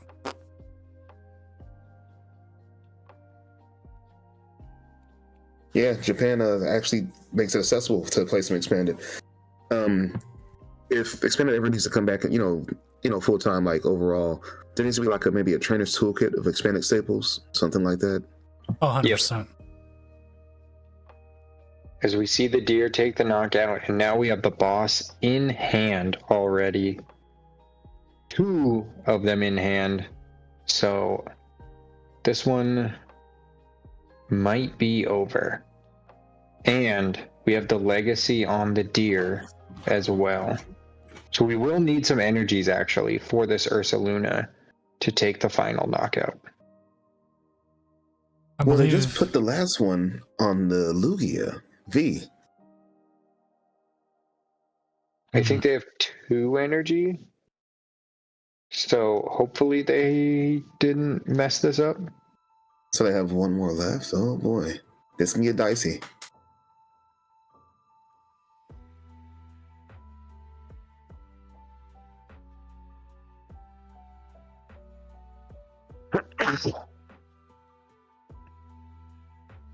Yeah, Goldango just went from a 4-card hand to a 10-card hand in the blink of an eye.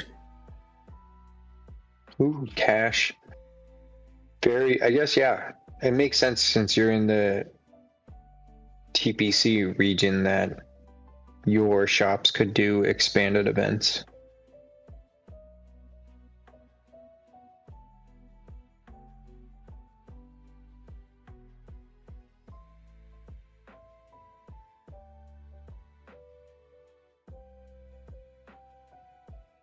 I mean, all you need for expanded is a Reggie Drago deck, and you'll, with a few old dragons in your set.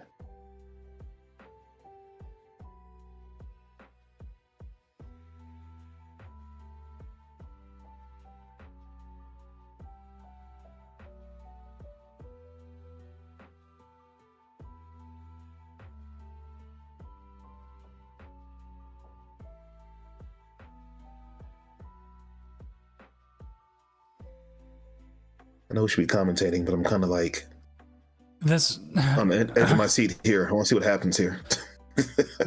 If you call this tournament and streams commentating most of the time, I say you're wrong. It's like a half podcast, half. Oh yeah, there's a game going on. Well, I'm actually into the game. I want to see if they, what happens from here. Yeah. I'm like enthralled. The funniest one is when we had Jeremy Jalen and Wancho cast during the Doom Worlds. Yeah. Most professional casting ever. Like, those are 2 guys who've been at it for a while. They know what to do. And then I'm like sitting over here like cracking jokes about like wrestlers and other things. We're talking about theme music and Well, part of it is we're 11 at night. It's fun. That's why the Doom regionals and stuff, like I bring people, I usually produce it more, like a serious tournament, more so than this. Who's here chat, who's here likes talking about stuff and having fun and doing things, right? We got 3 guys on here right now, and we're talking about just whatever. We're gonna watch a bear massacre a bird here. yeah. He's like, oh, rah, rah, rah, rah, and the bird's like, oh. That's how I think Pheasant Deputy screams. It's just, oh. Actually, you know what? I probably should load up the game and see what its death animation sounds like. Okay. What is everyone's favorite Ursa Luna Blood Moon art? The latest one. The one that just came out Prismatic. Winnie the Pooh's a very close second, though. I think it's the latest one. I actually pulled that one from an ETB, and I was tempted to sell it when it was worth $100. Now it's like $70. I was tempted to sell it right away, but I'm like, this art is so good. I might play this one day. I have to keep it. See, I'm a fan of the Winnie the Pooh. Yeah, the Winnie the Pooh is like the second, is up there. It's just so good because like you see him, he's eating all that, and he's like telling the Teddy Ursa, go out of here. The Munchlax, you're done. Like they're all looking right at its butt, and it's like, oh god, what's gonna happen?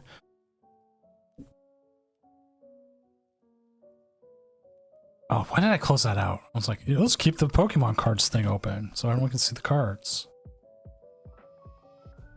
I think the promo of it is the worst one. I find most of the Vs or the promo ones are not usually the best. The full art does no favors to it. Yeah, and then gold just makes it look even rougher. Yeah, it's just like he's like standing there like, hey kids, you want some candy? I mean, that's the charm of him though. He's like, hey, what are you guys up to?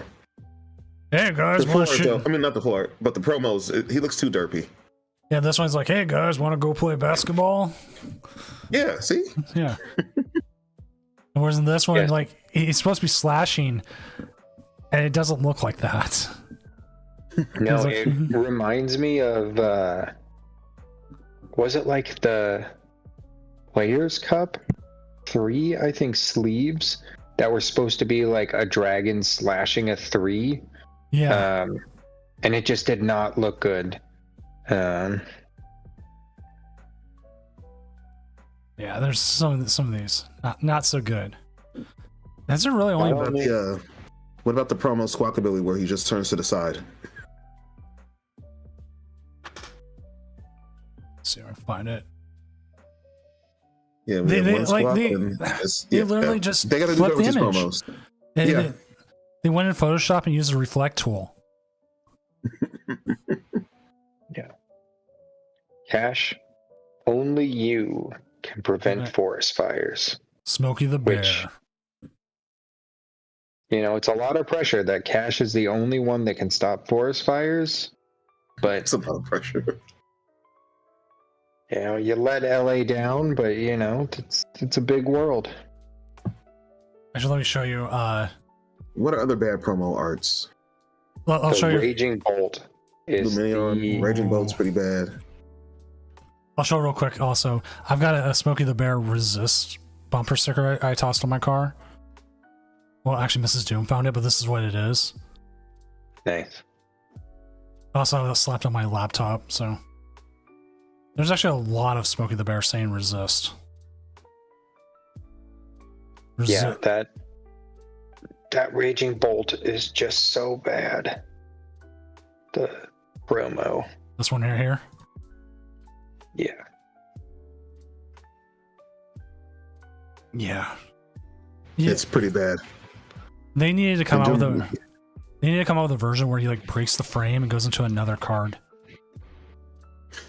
Where you see his on the other side of a card, yeah. because Raging Bull really does have like a pretty strong art group there. Right, its 2 illustrator rares are pretty good. And it's got the like even the full art that is like not super exciting. It has the fun ancient background. Yeah, those are great. Full arts, they just haven't been good for a while. I think like Guardians Rising had some of the best full arts, but they had like a texture to it. Like, let me see if I can find if it shows up on here. Like the Tapu Lele full art was really good. Okay, it doesn't show up here. Like it looks like it's on a plain background, right? If you have the actual card of it, it has like this like pattern to the texture, and it shows up really good on Tapu Lele. Pretty good. So like this version, I do like that one. This one, like looking at the image, just sucks. But you look at the Tapu Lele full art normally, it's great. Well, even when I played online during that time, that's the one I used. It was nice art. It just looks good. And I'm sure even IRL, the texture must be ridiculous. I can only imagine. Right now, I almost want to go grab it out of my bulk and be like, oh yeah, here it is. We are waiting on. I might get a reprint one day. Popularly reprint. Well, they called it Luminion. Now Luminion's going to rotate. So like now, what's the next one? Well, take it back. Dude. It actually started with Jirachi. I don't believe Jirachi exists. I deny Jirachi's existence. They can't tell him it was real. Tell him Jirachi was real. Jirachi EX. Wishful thinking on your end. If you think that's a real Pokemon. It was Jirachi EX. It had 90 HP for some reason. This is the best altar right here. It sucked that we got. Yes, it sucked that we got it during COVID and it rotated before anyone could ever like really play it. Oh, that one's not good. He like got smacked on the windshield. Like exactly. I was driving my Jeep. Yeah. Exactly. That's the point. No, the best one is the full art one where he's holding his little tail, like hello. Yeah, it's better than this Terra one where he's just sitting there. Did you call me? Hello. Do you have an iPad I can play on? The real question is what kind of more underloved Pokemon is going to be the next like Dedenne or Luminion, to get that good TCG ability to give it some love? That's a good question. Because it was, something like Dedenne, Luminion, Squawkabilly. Well, I guess Squawkabilly's not underloved, I guess. I don't know. Squawkabilly was a good question. Squawkabilly was new. Yeah, but also it's kind of lame. And I swear we played Fairy Dedenne for a while. It's got to be a basic Pokemon, non-evolving Pokemon. It's going to be a like Sock. Bonsley. We're going to get a Bonsley. Oh wait, we already do have a Bonsley and it sucks. 2 of them. Maybe I could see, honestly, like they could do. I mean, we have Squawk, but I think it would be kind of funny if maybe when the Gen 5 remakes come out, if they do like Throw has like the Squawkabilly type ability, and then Sock has the go get a supporter. Yeah, I think that would actually be pretty fun. I think we'll get a Crobat Shaman type support Pokemon before we get another Luminion Tapu Lele version. Crobat, I miss Crobat so much after rotation. That's the one card I miss so much. It seems like they go Dedenne version, like discard, and then we get like the trainer grab, and then we get the draw 6 when like the other one gets out. Oh, okay, you know what? Squawk's gonna be in format for a bit. Maybe we don't get anything new for a while. I need to get my supporters. I have to use Pelipper? Oh no. You have to use Puppet Offering. Oh wait, that rotates too. It'll be interesting too, because it seems like things like Boss's Orders are eventually going to be on the way out. Possibly. I think they just got re-upped recently. I don't even remember anymore. It's not in It'll rotate next year as it currently stands. We can always use what's her name, Liza's. Her pill. Bring up a basic Pokemon and confuse it. Ooh, Okay. Cash is saying Love Disc. Love Disc, okay. That could be one. I wish I could on here. I wish I could just search like least popular. We are just waiting on one match with like 30 seconds left. I keep updating the standings, so we do know. I want to say like Cerebi or Bulbapedia like puts out a thing every so often about like the least searched. Silcoon's like number one usually. Slowking? Poor guy. Not Slowking, Silcoon. Oh. This guy right here. So we have the last game as a Gardevoir Mirror, and they just timed out. I'm going to give them they get a 2.5 minute quote unquote extension just to make sure that there's no finish here. Usually they need to call a judge quickly for that. If they don't, we will just pair the round and get going to the next one. Which currently Kaname, Harp, Victor Von Doom, Brandon, Rose Petal. I think they're all safe taking the ID. So everyone else below it. 4 Rose Petal, yeah. Because the 6-1-1s, if this stays a tie, have to play. Because if they ID again, Pap wins or Vox and Phenom wins, they just kick over them. Yeah. I don't think I ever did my fun fact, so I will. Speaking of like hated or least favorite Pokemon, there was a Reddit survey done 6 years ago asking people their least favorite Pokemon, and the most hated Pokemon, so people would vote for which was their least favorite, was Charizard. If I remember right, there was like a vote brigading. That would make sense. They're coming like the top 5 was Charizard, Jinx, Pikachu, Bruxish, and Zubat. Roxas is... I don't get, like, Pokemon keeps printing them. It's gotta be, there's a few artists that like drawing it. Like, it's so Dude, bad. for the next art contest, how about you do Bruxish then? No. I will light it on fire. You know, we have a couple of Bruxish enthusiasts who frequent your chat pretty often. Like, oh my god, I hate that Pokemon. They haven't called the judge yet. Another YouTuber, Thomas Game Docs, created a website where users would pick between 2 random Pokemon,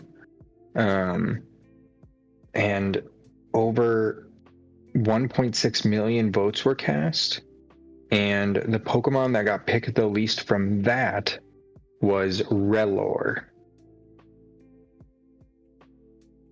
Rellor is kind of weird. I want to try to get Pep because essentially isn't winning in. That sounds good. And he's up again. He's up against Lugia. So I just called it. Okay. I just called the round. I'm going to see if we can get Pep on.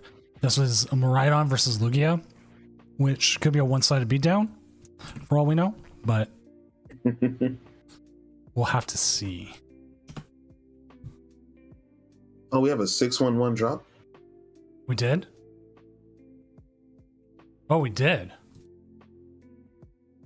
That's some chaos. That's some chaos, but I don't think it affects anything. Doesn't it? We'll find out.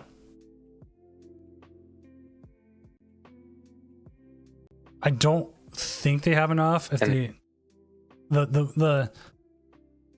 there is a way to drop them, but if it makes that everyone who dropped out of the standings, and then they don't get Doom points.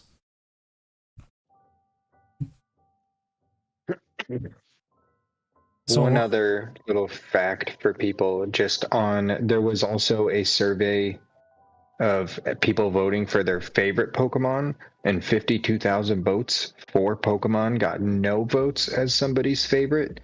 And that was, like Doom mentioned, Silcoon, Gothita, Electric, and Yungoos were 4 Pokemon that nobody voted as their favorite. Yungoos, I can see that because like where the gumshoes evolves into. When I started playing, people were playing the GX, which could check your hand every turn, and oh my god, I hated that. I was always like, you don't need to know what's in my hand. Yeah, and I mean, Silcoon, is just not that exciting. Well, why not? And Cascoon? then, poor guy. Just Cascoon's a little edgy, you know? It's the edgier version.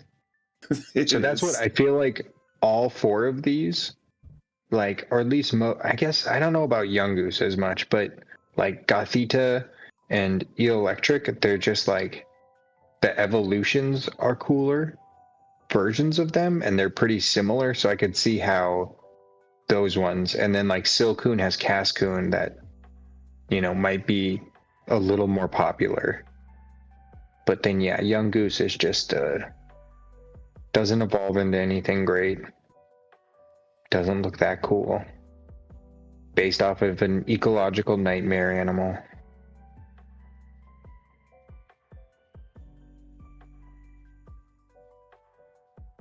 At this point, there's well over 1,000 Pokemon. There's gonna be ones that just people don't like. For me, that's a Garbodor and Trubbish. I hate those guys. I love me some trashy boys. Yeah, I think they're done so well. What? As like being trash, they nailed it. Oh my gosh, no. Why is a trash bag a Pokemon? It's such a bad design.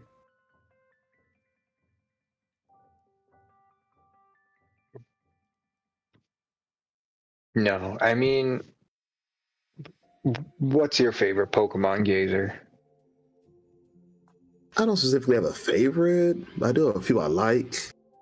And just coincidentally, they're, a lot of them are from Generation 1.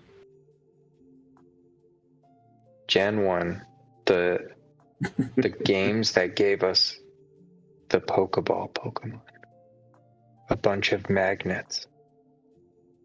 Not a pile of trash, a pile of sludge. Well, look. In my defense, those things were original and unique at the time. My beef with Gen 5 is that it's just basically a remake of Gen 1, and they're just going beat for beat, flow for flow. They're pulling the Soldier Boy meme. They stole my flow, beat for beat, word for word, bar for bar.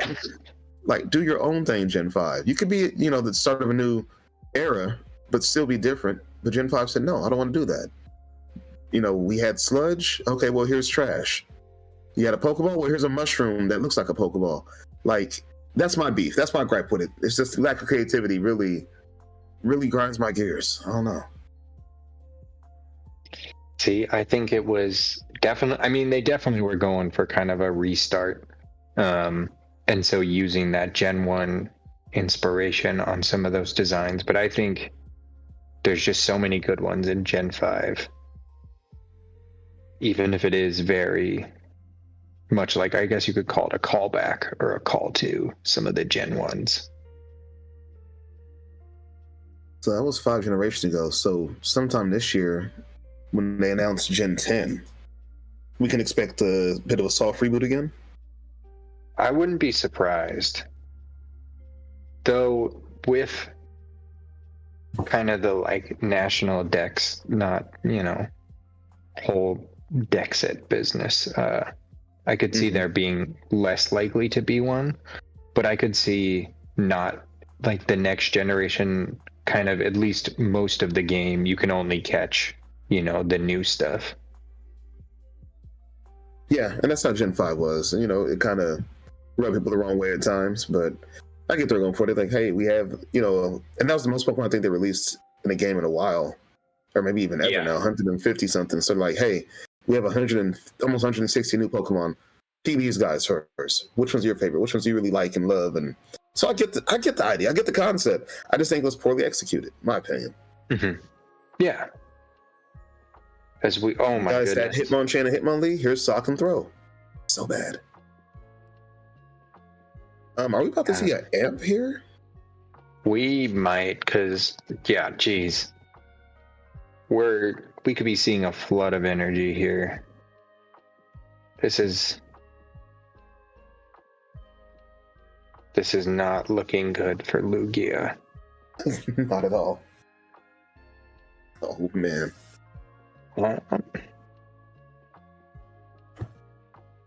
Yeah, and then now you're gonna... we at least missed. So what do you amp here?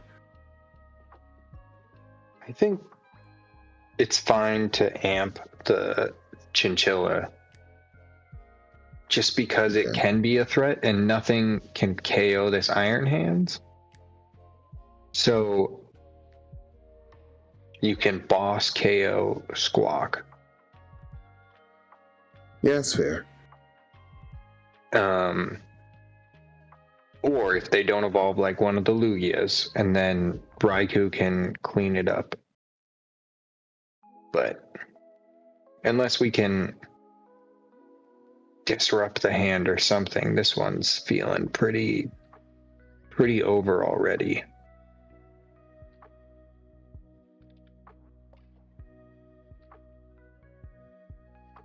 Though actually Iron Hands just KOs this Lugia still.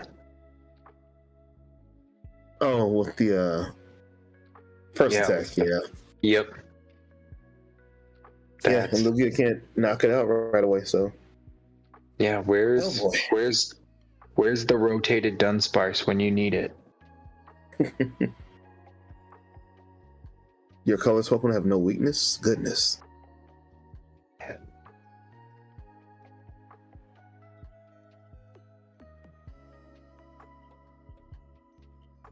That would actually be probably still played in Lugia, because then you could just throw in the Dunsparce that can go back into the deck and draw 3. Yeah. Oh, yeah.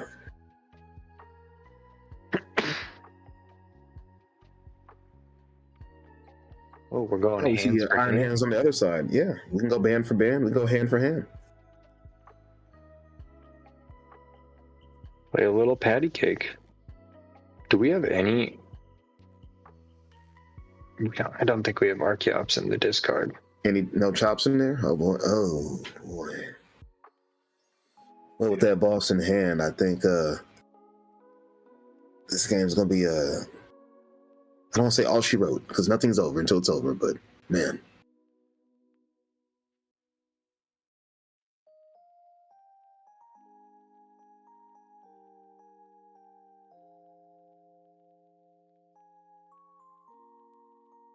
Activating the secret box here. Interesting.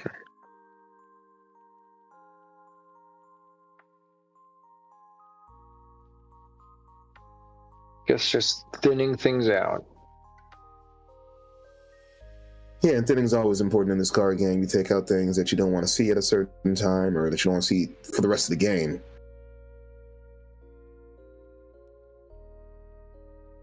Yep. Now we're going to see an amp on the Squawk, correct? Yeah. And we put down Magnemite. I mean, you just load up the bench. Yeah. I think you put the Bravery Charm on the Raikou. Because that should... Then it can survive a boss Lugia if they want to do that. And just, yeah. I think our Miraidon player is just overcooking in their head here. This one's about as wrapped up as it can be. I was at a challenge the other night, and a Miraidon player was playing against a Dragon Ball player. And he got the amp off on turn 2 and did a few other things, and he had a boss on a Pidgeot. and he's just overthinking and just. I'm like, buddy, you got to relax. It's okay. So sometimes, you know, you maybe it's a Maridon thing. Maybe Maridon players just overthink. I don't know. Yeah. You know, you expect to hit some of your generators, but not this many generators.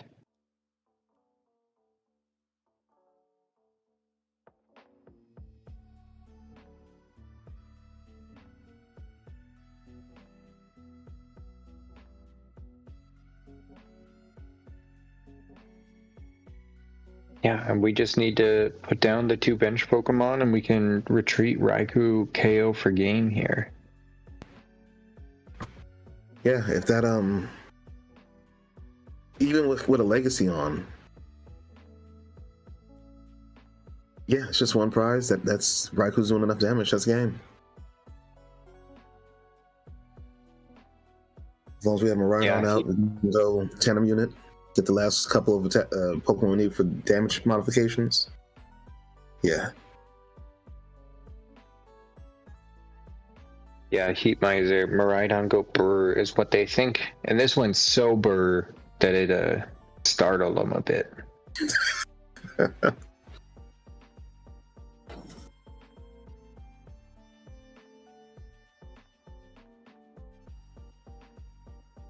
Yeah.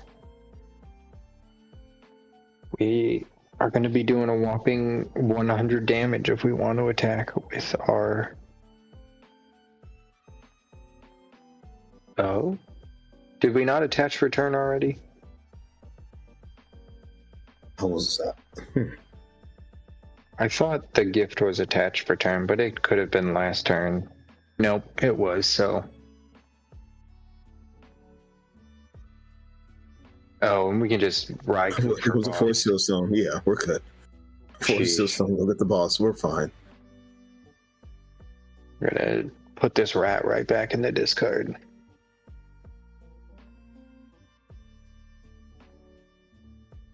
Man, I think that with how popular like Lugia, Gardevoir are, somebody is going to take Maridon, just cruise right in to top cut of like regionals and internationals coming up in this format. And there will, for every like one that makes top 8, there will be like 5 that will hit like a Snorlax or something and just, you know, that'll just hit nothing but Snorlax and be like 3 Snorlax to go.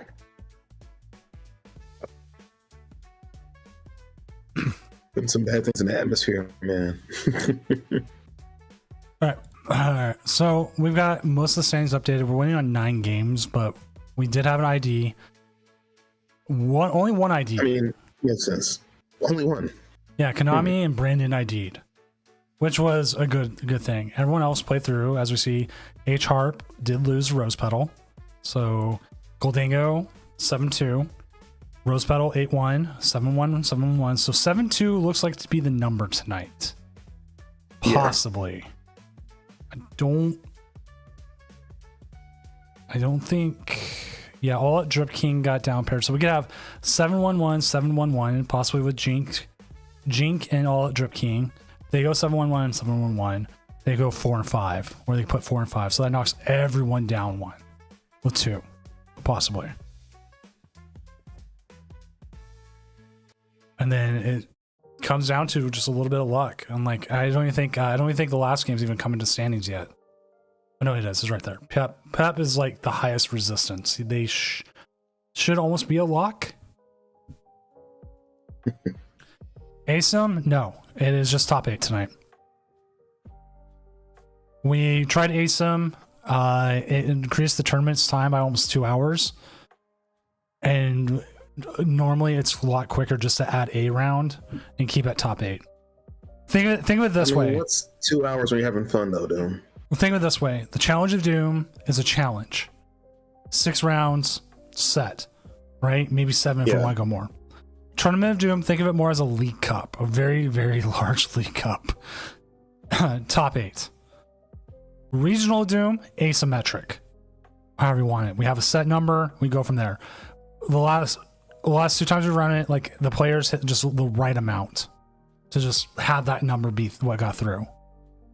I'm down with all those descriptions. That's actually what those things are. I accept that. So that the reason why we run it that way is because we're, again, part of the mission statement of the Doom Championship Series is to run it like how I think TPCI would run it in a similar way, and then go from there. So like if we prove, like we have an online presence, everyone runs seasons and everything, right? And then it's like, but I wanted to run it like as a full year. I don't think anyone's ever run it as a full year thing. So that's why I came in with the intention of now, after doing this for 3 years. I'm like, I never had a series. I had points last year a little bit, but now I want, you did. I'm like, this is full on. Like you can even look at the championship page on the leaderboard. It actually breaks down how much points you get for each one. And because it's tonight, top 32 gets points. We cleared that kicker. Which, who is number 1 right now? That's better than League Cup. That's way better than League Cup. Right now, Cash is still number 1. Ryan now is number 2. Kelly Moore. And what do you get if you top 16 this? You get automatic day 2 invite to Doom Worlds. I can't do like round 1 buy like TPCI does. It's just not in the system. But I can do a day 2.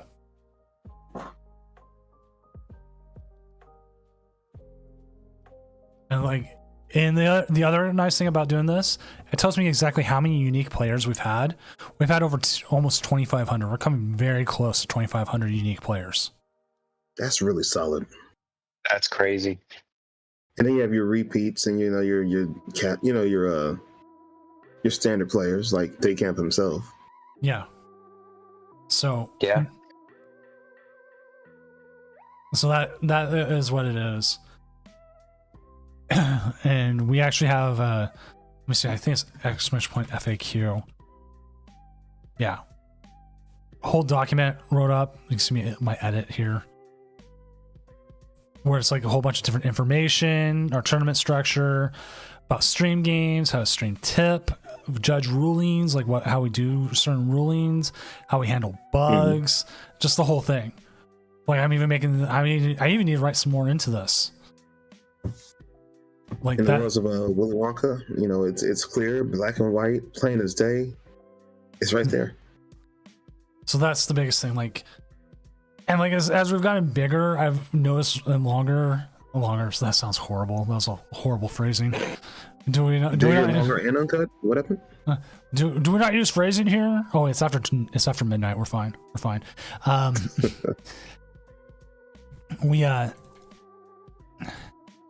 We've had people like complain about certain things, and that's fine. Like critiques come and go, and like we try to make sure that we listen to them for whatever reason. Like we've had people complain about slow play. Like the slow play is usually the big one that comes up.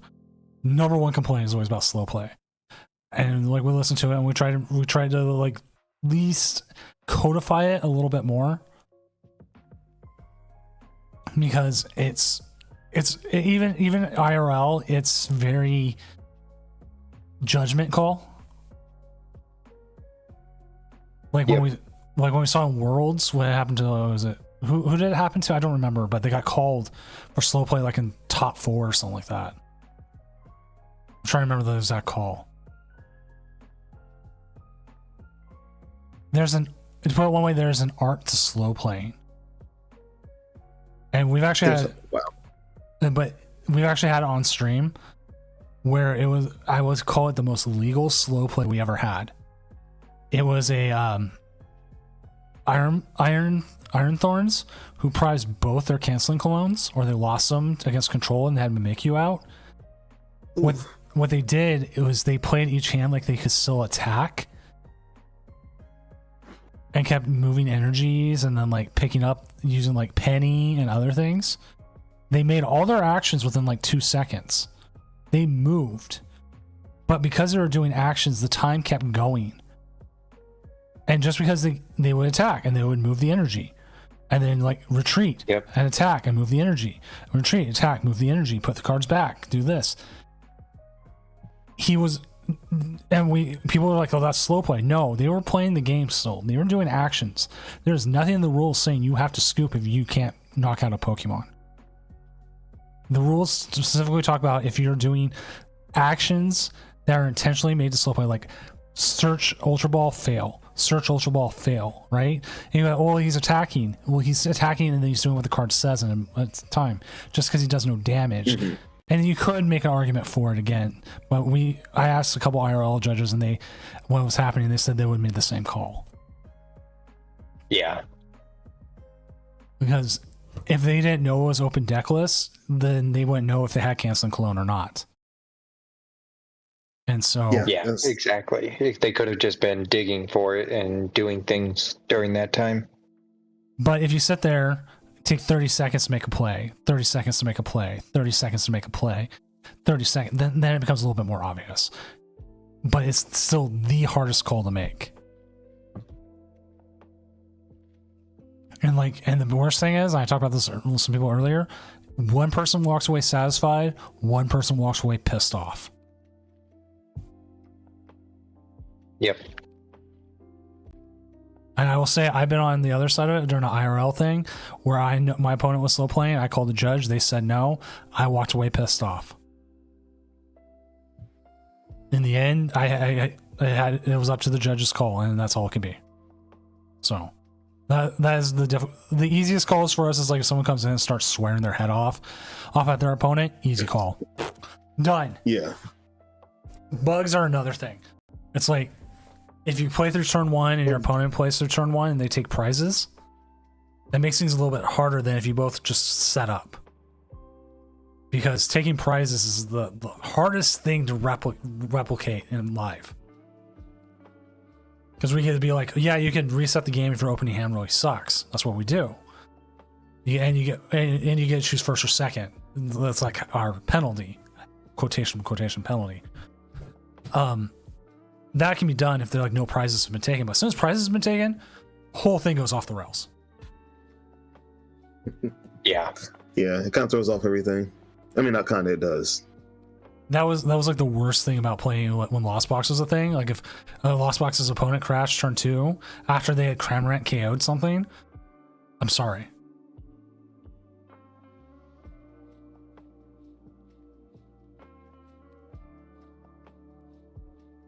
But it's the hardest thing. And there's always going to be things that people are not going to be happy with and everything else. Oh, Pep actually is not going to make it. No way. I thought he had high enough resistance to make it. On the outside looking in. By like 3 points. Oh no. I'm checking if they played. Double No. Miraidon on the bubble. Double Miraidon on the bubble. On a side note, there's 2 Archaludons in top 8. I'm happy about that, but man. Yeah, the last games playing are 5-3s, but they could still possibly affect it. But I don't see anyone getting like a 3% drop here. At most, they might affect placement between Victor Von Doom and Eurekas, which I'm double checking if they played these people. Don't see it. And no. So they top 8 should be set. Imagine playing for this many hours to Bubble Knife. Ugh. It feels horrible. And the biggest thing is like T.O. Floor dropping at 611. And look, John P. 603. They were in it too.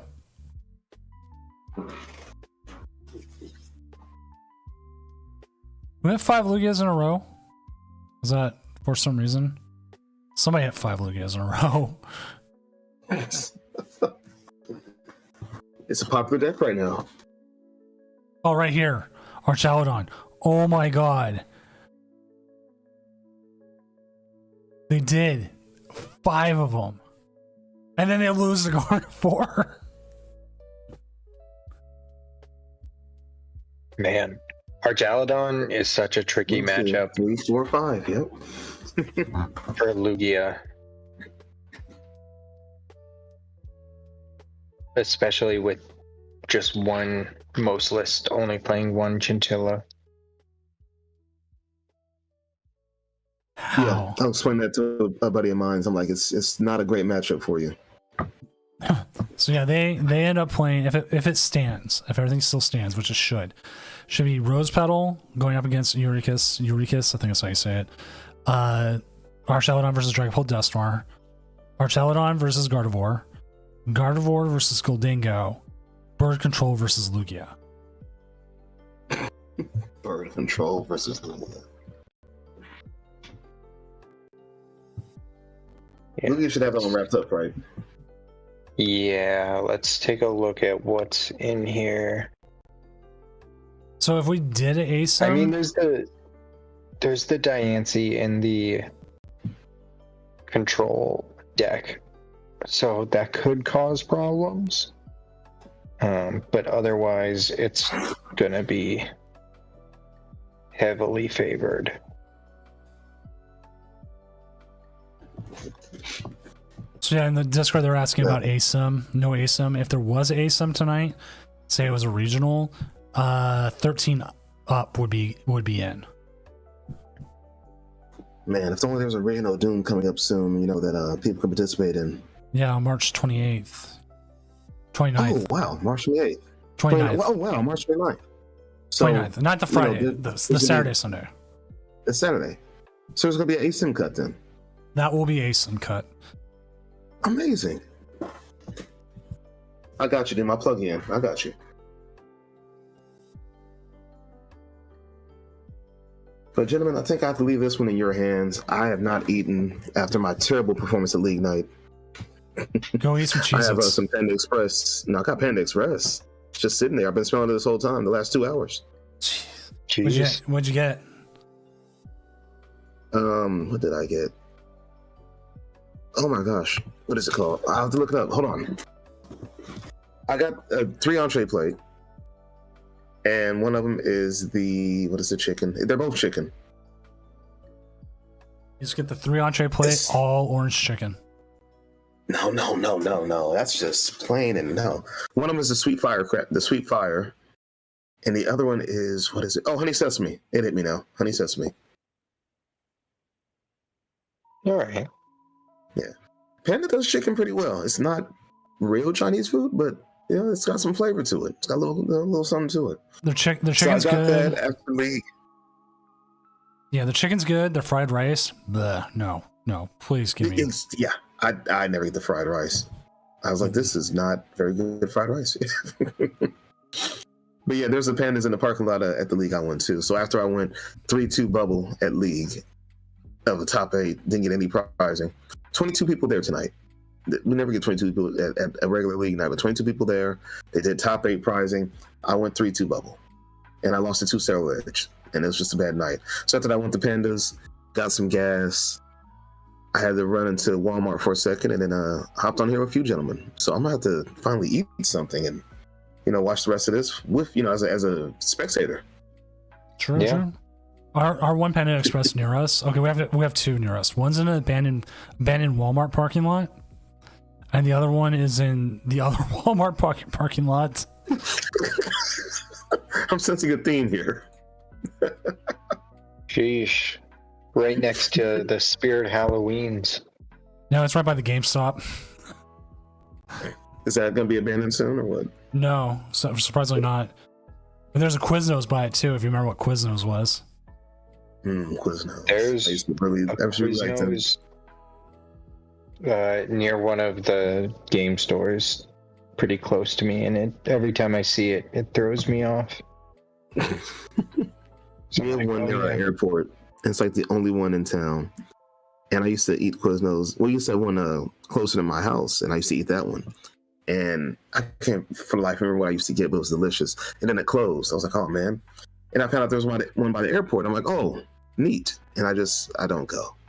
I haven't been to Quiznos in a while.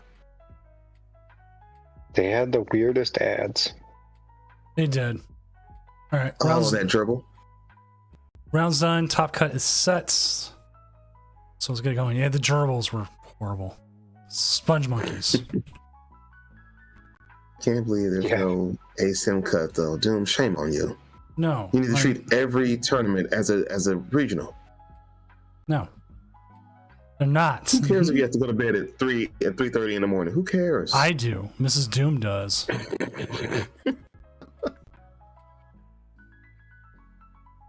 Littlest Doom does. I'm gonna get a hold of this pandas. The whole Doom family. Yeah. But yeah, I'm gonna get a hold of my panda. Doom, this was a pleasure. Hopefully you invite me back for the regional Doom, which will be March 29th.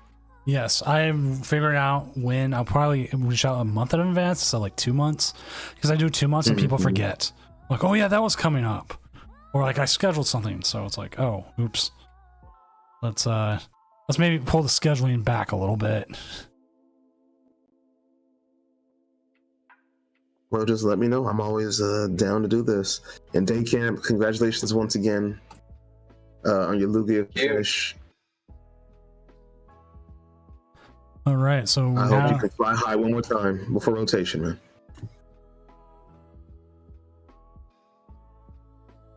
All right, so now we are just reaching out and finding out who can and cannot stream. If we can get a game. H-Harp isn't able to. I wouldn't mind actually getting the Jink one, but it does not look like they're able to.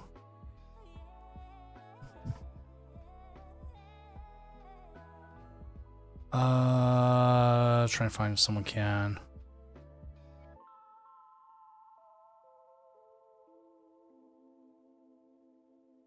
See if Victor Von Doom can.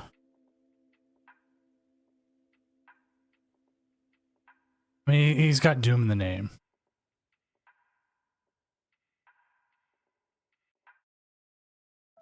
It's very rare that we don't end up with someone streaming, but it has happened once.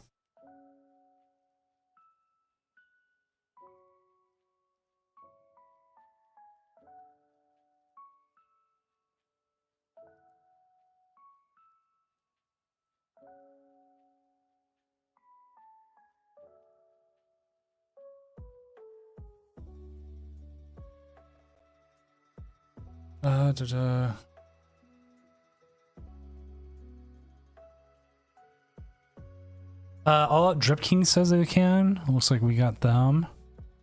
Brandon looks like they're setting up as well.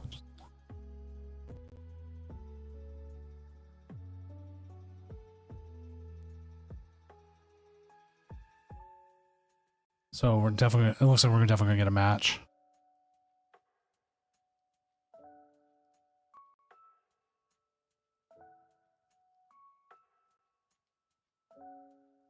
Meep is All Out Drip. So there, Day Camp. Hear me? Little, I heard you for a second. Let's see.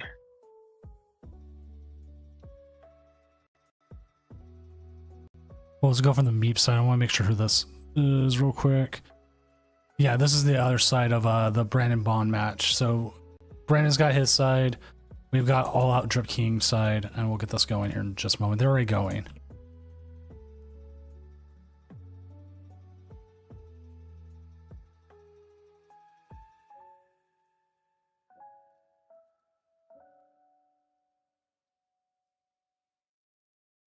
So if we are able to get, since we got both sides of this people streaming, that should mean we will have a game no matter what next round.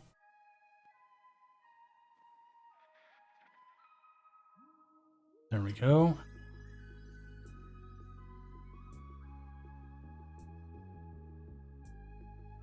Yeah, but we have Brandon on another table. I had to make sure they weren't on the same table together, even though we could see both sides. I don't always like that.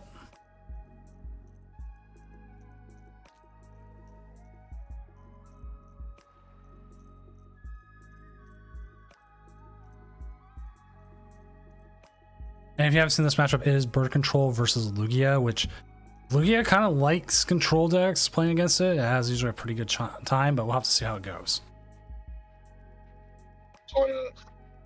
It is a interesting bird control because it is a grand tree for the Pidgeot to get it out. And then has the DNC to potentially knock something out.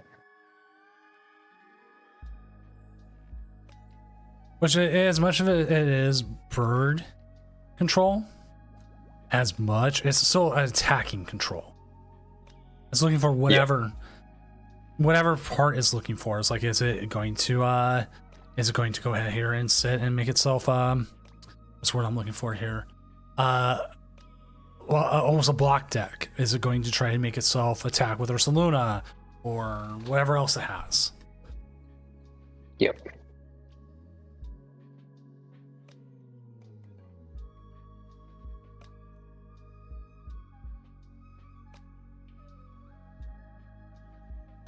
All right. Pretty one chops, one Lugia down, so.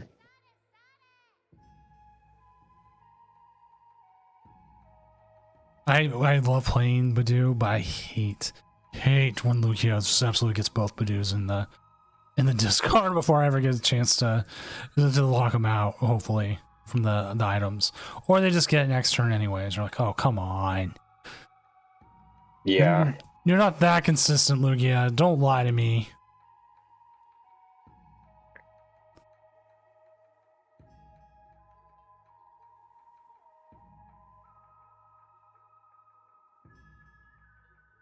Okay. We're gonna find out if they got it. This would be a really good turn here to possibly, if they were able to, use the Wellspring Ogre Pawn. Yep.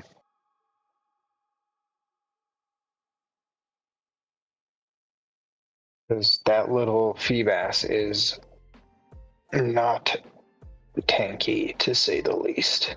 Oh, it's getting blown up. Eureka is right up 1-0 over Rose Petal. Dragapult Dusknoir versus Orchaludon. I'm guessing they didn't set up. Yeah, had to be as close to a donk as you can get with those decks. They said Rose Petal said they started like they had their starter and nothing else, no search, nothing. The worst thing that can happen to our Archaludon deck, which can happen. I mean, I've had it happen. Everyone's had it happen. I need to make arms like that just for my subs. I draw arms on everything.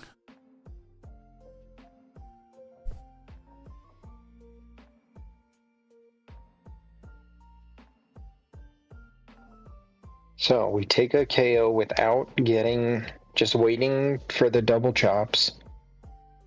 Or hoping to wait for double chops. Here comes the Grand Tree, possibly.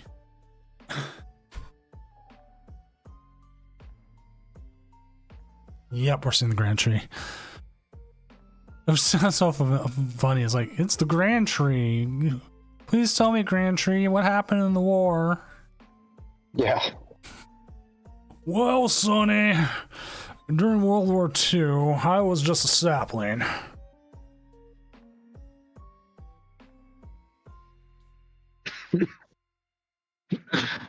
What are they going to look for here? This is a bit of a prize check here.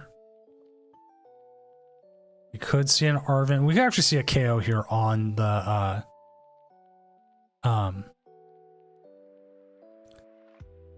let's see they're going with the diffuse. Here it comes.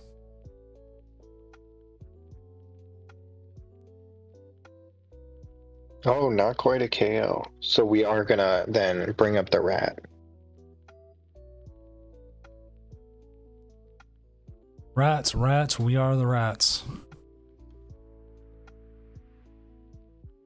So glad when I was looking for my lances today, I did find 3 of the old counter gains. I was like, hey, I like Nice. that. And I was like, yeah, that's great. I'll put that in the pile. I'll probably go in and look at my playables and it'll be in there already. I go,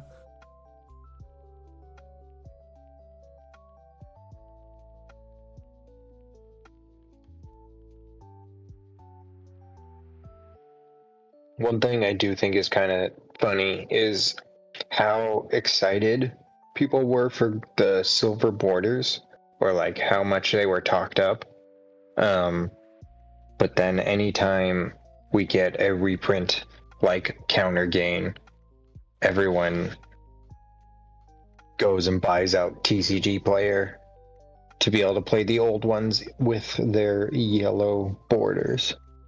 And that can somewhat be like a great way to price check though now, with like all these new silver borders. Certain cards you may really want can easily be found that way. Yep. It's like, here I go, I'm looking through it. It's like when I played full art Tapu Leles, one, because I only pulled the full arts, I never pulled like the non-full art. But second, it also made it easier to see how many I had in deck.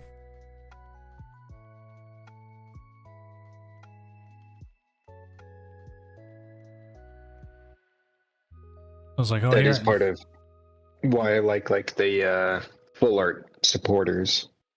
Yeah, I thought about that. I'm like, man, could I go out and get the full art supporters I'm playing? I think Iono's still the high one. I think I have an Iono.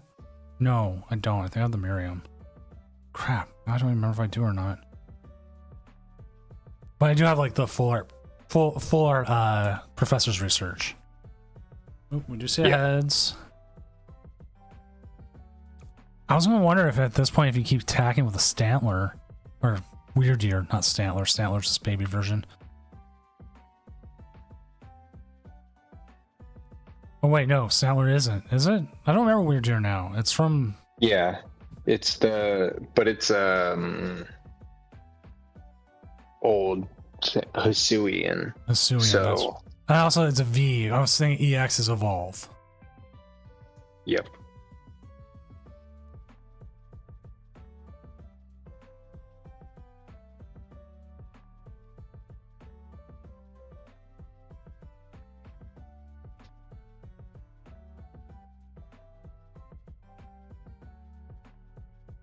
Statler's got that weird ass too. Exclamation point, no swearing. It's kind of got the similar. Both Stantler, Weird Ear, and Ursaluna all have that same little like puffed tail butt thing going on.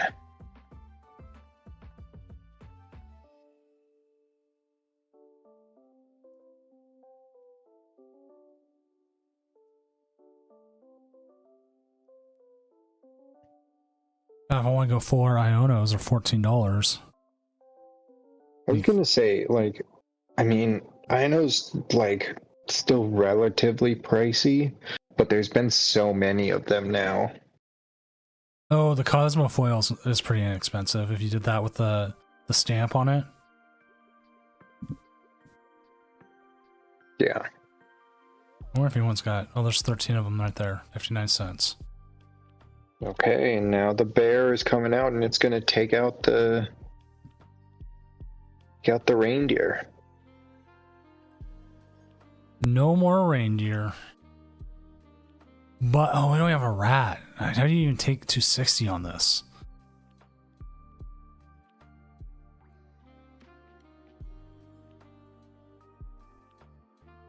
Yeah, we're in a awkward position as Lugia.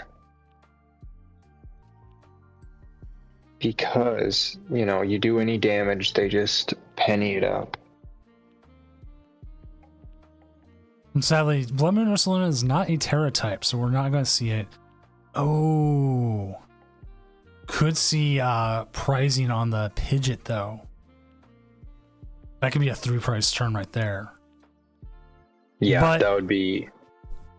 But you do reset the bear. Yeah. Oh, you take the Pidgey. You gotta have another Pokemon down, though. Blood Moon Ursaluna. Debating about that. Which also, this week's entry was saying, "Oh no, I forgot about Grandma at the train station. Did anyone pick her up?" Kind of thing. How many people came to pick her up?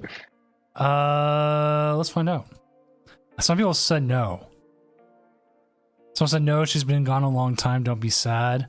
Oh, shoot. OSHIA, double hotkey sticks or whatever. I did, I swear. Just don't ask Grandpa about it. Grandma's gonna have to wait still. Yeah, I also took her to bingo. There's some pretty nice people. Grandma gonna have to take the train then. No, I also forgot. Turns out she got run over by a reindeer.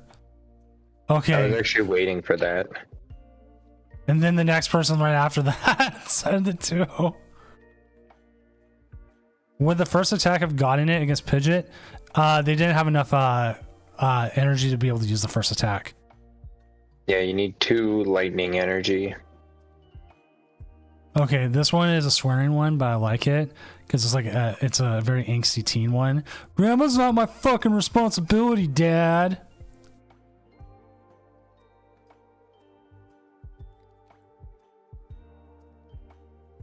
Nice. Yeah, that All right.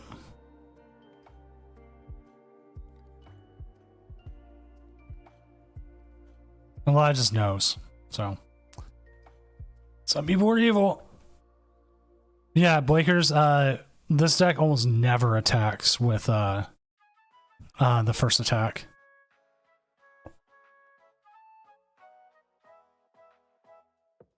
So we're bringing up the Lugia.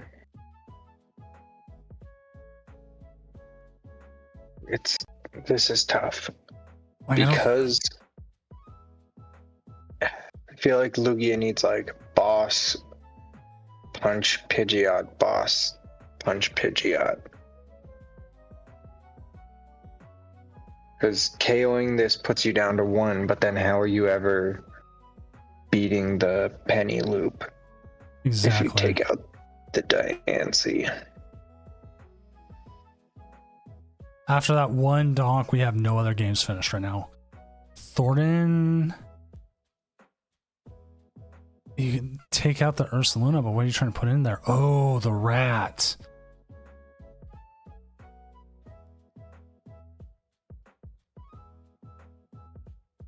The rat is back. That's pretty good. Because now, too... Yep, we see the evolution. But they've already used Thornton. They obviously don't play Prime Catch or anything.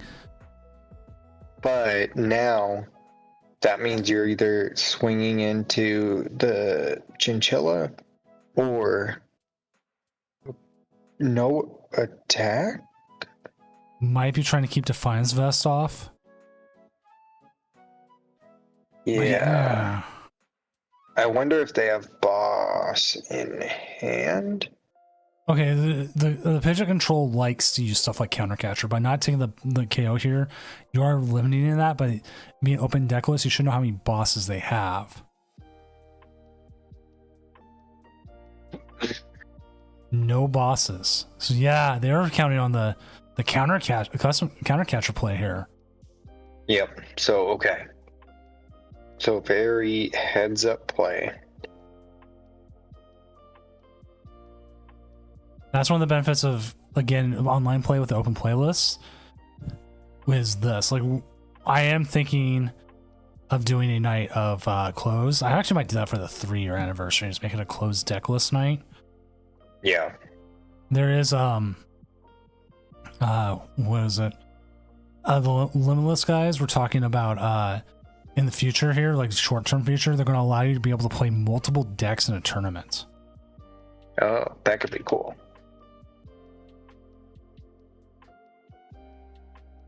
All right, let's see if we get Heads. Oh, Heads.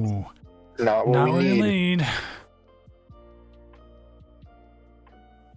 Here we go. Another one. Another one. Oh. Do we have another search? I mean, if you had the Ultra Ball, you would just used it. For sure.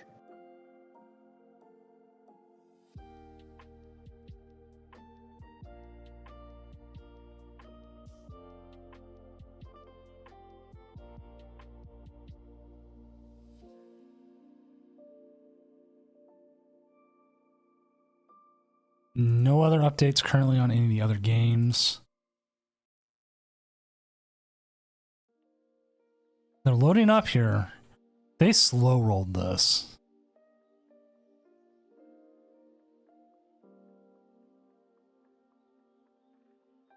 I could also, I wonder if they're maybe going for a research potentially, so they're just getting things out that aren't the boss. Actually, I'm gonna look at Brandon's list real quick. If they, do they play? Oh, I see. Okay, so making them, yeah. yeah, you gotta play the pal pad here. If you have bosses orders in there, that's like your best move. Play the pal pad, get it next turn, really like put the pressure on. If they had tails, I mean heads on there, they'd probably boss for game, or alternatively you could have put Chinchino down if you had it. Which they only play a 1/1 line, so no. Regigigas is useless. Yeah, they're just right out of one hit so attackers. really telling Lugia that you have to have it, or else it's over.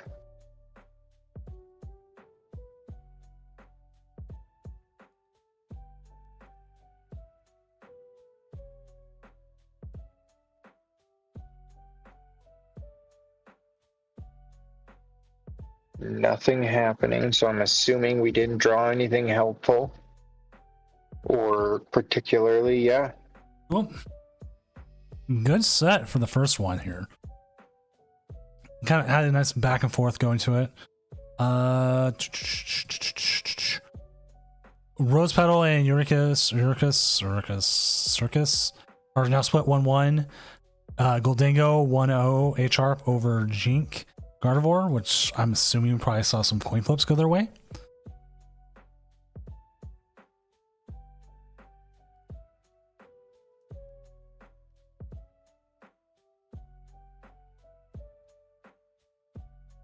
So I'm assuming here Lugia's going first. Yep. I am actually checking. Yep, they are going first.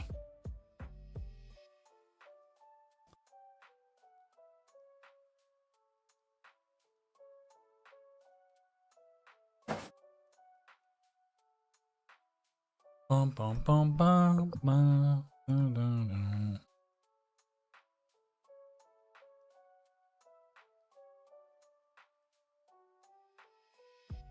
And mulligan for control. So Lugia's going to be getting that extra card, even better for him.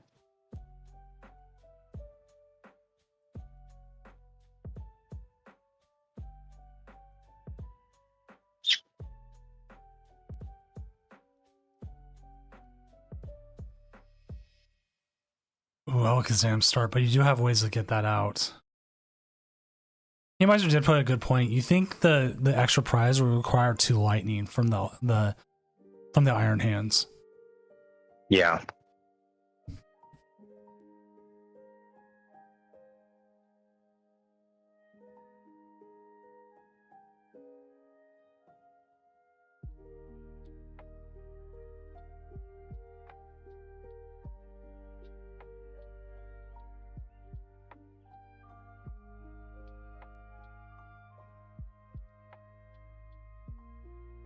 So probably doing a little prize checking, seeing what energy and attackers are available.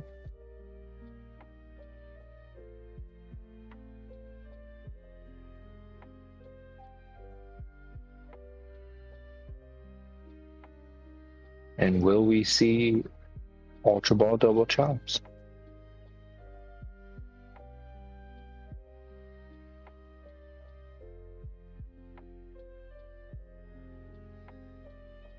Long thinking out of our Lugia player.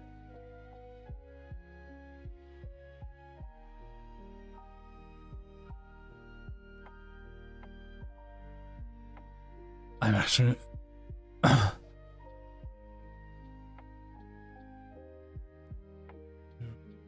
You know, I always feel this like way, like every time when like we hit like top 8, Usually that's when like all the fatigue finally hits everyone. Yep.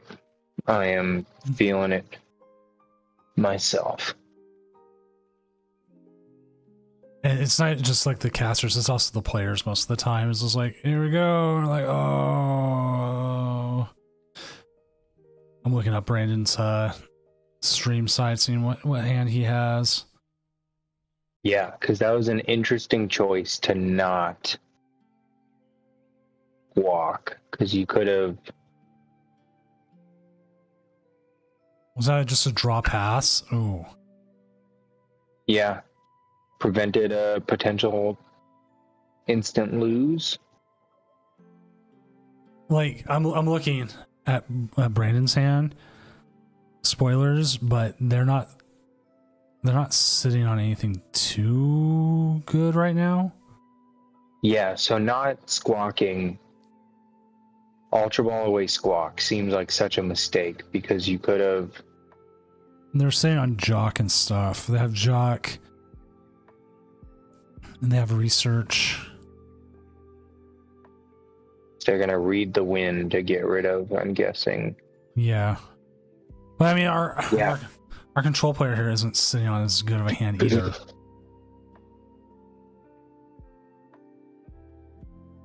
Wow. Every player's worst fear.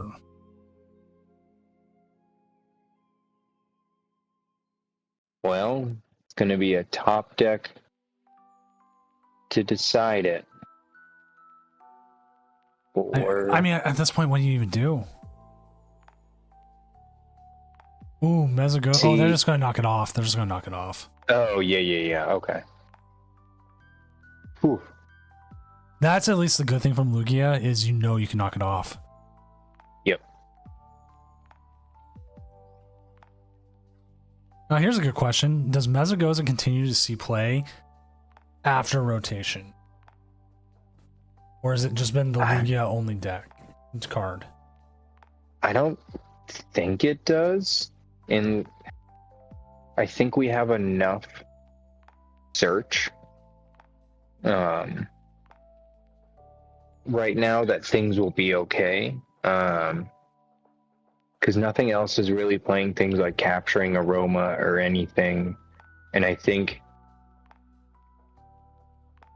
going into like more deck specific stadiums like the Ends Castle or the Ino one, or even just like Jamming Tower, I think our stadiums are gonna, Mesagoza's good for Lugia, but it also is helpful to others. So I think we're gonna see more not trying to be less helpful with stadiums and decks.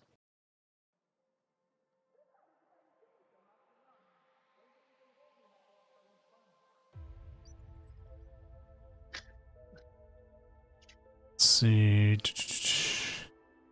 Honestly, I feel like because Lugia is the only one playing Mesagoza, when you said like that it wasn't rotating, that kind of blew my mind a little bit. Like the only reason I knew is because of the silver border.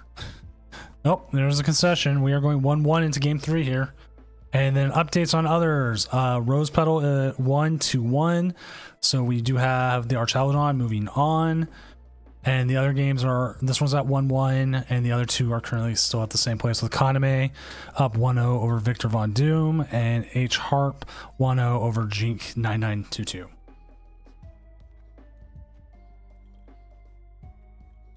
One of my favorite moments from San Antonio wasn't me playing, but it was top 8 match between Nathan Stratford and All Out Blitzel. And Nathan didn't play an answer to Mimikyu, and so game 1, it was like 5 minutes for the whole thing, right? Yeah, a best of 3 in under 5 minutes because Blitzel had turn 1 nest ball to get Mimikyu, so Nathan scooped it. Game 2, Nathan went second and donked.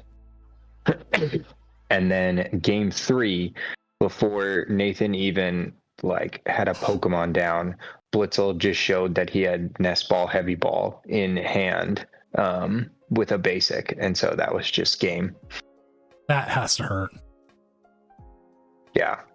Hey, at least this time our control player here, our bird control, which I'll 100% say bird control is way more fun to watch than block lax. Yes, active versus passive. This got Pokemon getting kind of more set up here, and then our opponent does have Lugia in the active, and I'm just looking at their hand. It looks decent. We'll have to see what they end up doing.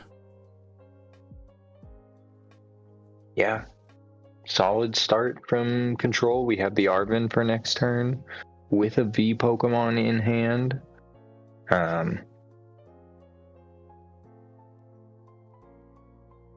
So yeah, all you can kind of ask for to start.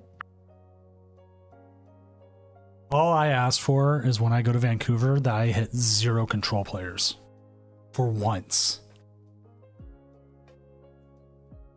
That was the great thing about playing Lugia is I hit 2 Snorlaxes and 1 like Pidgey control, and it was just easy pickings. See, that's why I'm thinking why Lugia is still on my radar. Actually, I need to step away for a second. You got this? Yeah.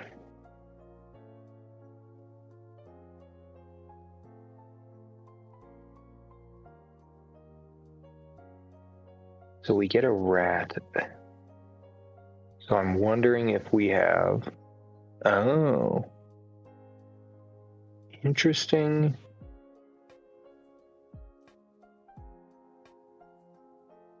You know...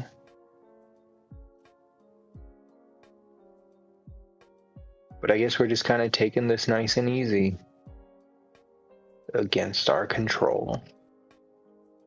Ooh, Jolly Flying. He was playing Grant was playing a funky, like kind of Sander bird control.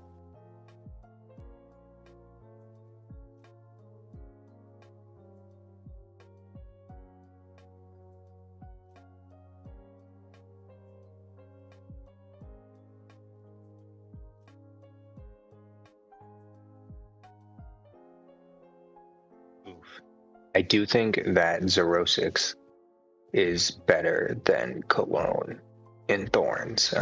That's what I did in Louisville. But yeah, attacking it, that deck where you can attack with Mimikyu and Radiant Alakazam is kind of just game over.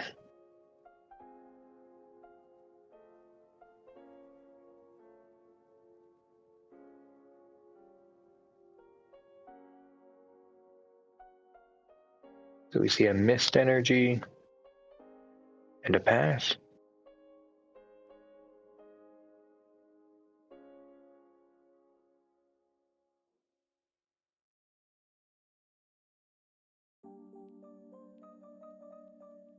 All right, let's see what the flips bring us this turn. All right, I'm back. Did I miss anything good? No, both of them taking it pretty easy. Lugia used Ino instead of Research turn 1, so... Ooh. Never a good thing. I'm looking at their hand now. Ooh. I think some yeah, things Jolly. I dodged most, like any Pure Thorns decks. I played a Dragapult Thorns player that refused to stop benching non-Thorns. So it was a pretty free matchup early in round 1 or day 1. But I also did put in Fluttermane just in case. So that was probably their fear. Like you had a Fluttermane and they had to work around them. I think they thought that Toadscruel shut off Summoning Star. No, it's only to your hand. That goes right to your bench. Yeah, because one of the games, after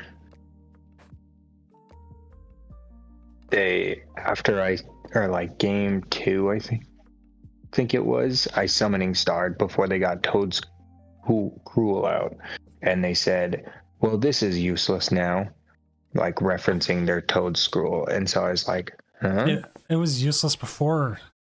Yeah. It was not a card you want to play against Lugia.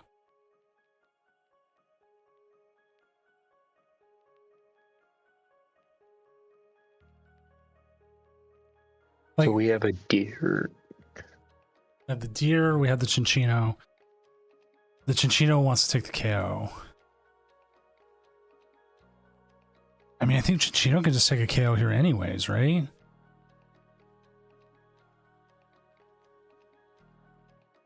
It needs another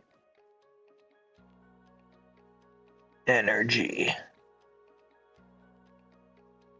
Okay. We have 2 chops. We got a V-Star.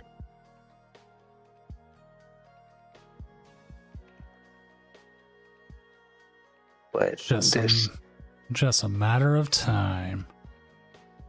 Yeah, but Lugia really is slow rolling tonight, if they've had it. But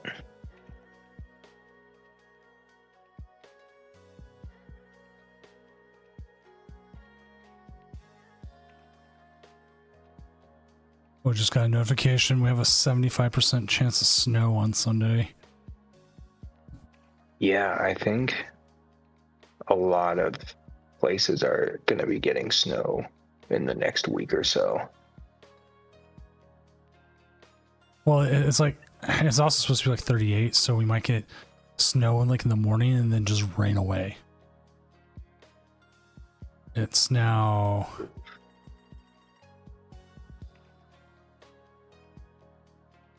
it's Wednesday. They're talking about it.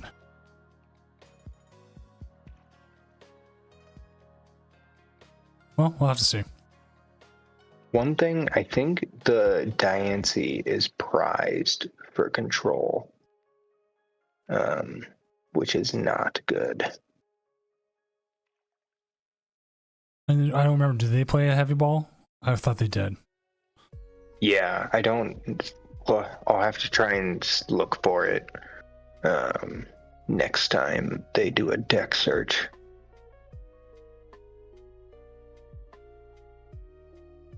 All right, we have Fish. We have Jacques, probably.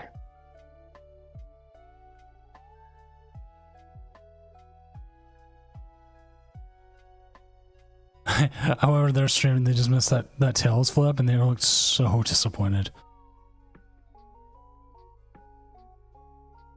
Yeah, they are flipping all the wrong ways this game.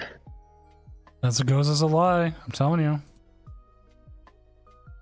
I only played one in San Antonio, and I played a jamming tower instead of a second Misagoza, because I was like,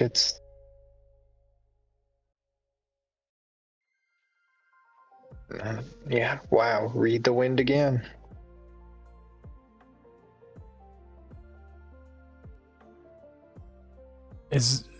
Would they feel like this is a turn to Erica's invitation, possibly?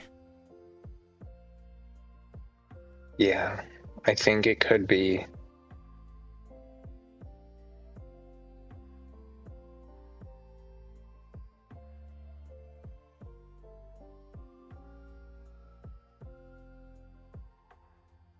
Okay, so they do have heavy ball in deck for when they're ready to pick up the Rotom. That's a good call there. So right now, as it is, they have to work through this Mimikyu. Capture an Aroma. Let's see.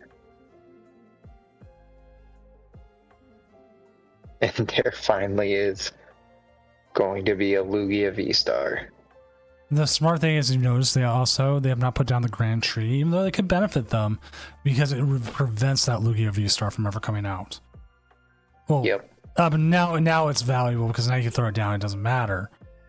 But at least for that specific moment, you're making them find it. Yeah, and now we also, can Grand Tree up our second Pidgeot if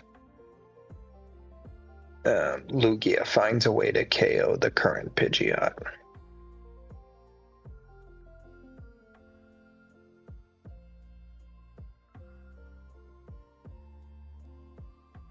Checking the other matches, Goldingo is moving on to round the top 8.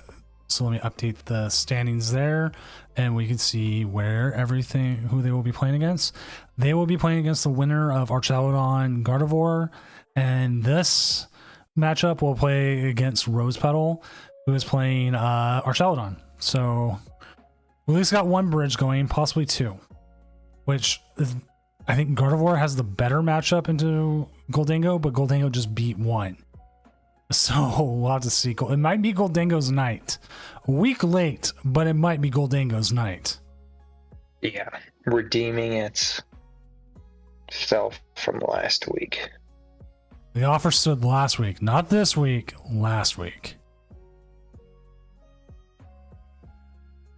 All right, so we do see the Pidgeot KO, but we know that Grand Trio is coming, and then we could be seeing the Diancie come out of the prizes.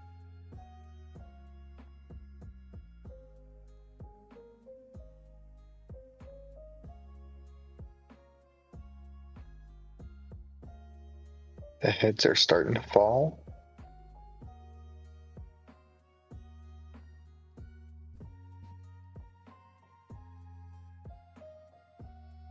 Yeah, so they just were looking for the Diancie for sure. Didn't see it, went for the heavy ball.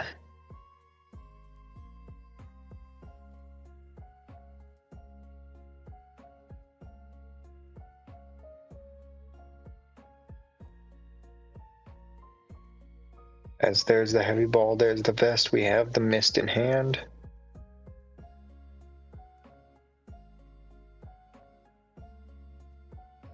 And you know what? I think someone did play Togekiss in Archaludon. What was I playing against Archaludon recently? They had the Steel Edge, Copperajah, and I think one of them did actually have the Togekiss. That's a lot going on. Yeah, people have really been trying to find a good partner for Archaludon.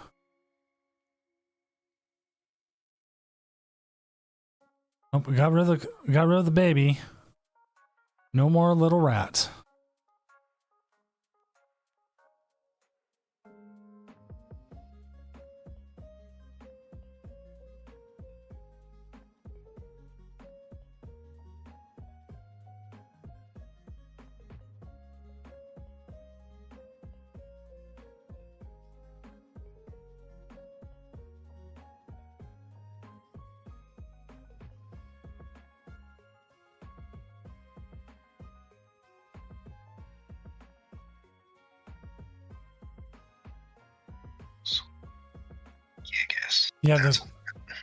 Yeah, the Scoop Cyclone is just so much better.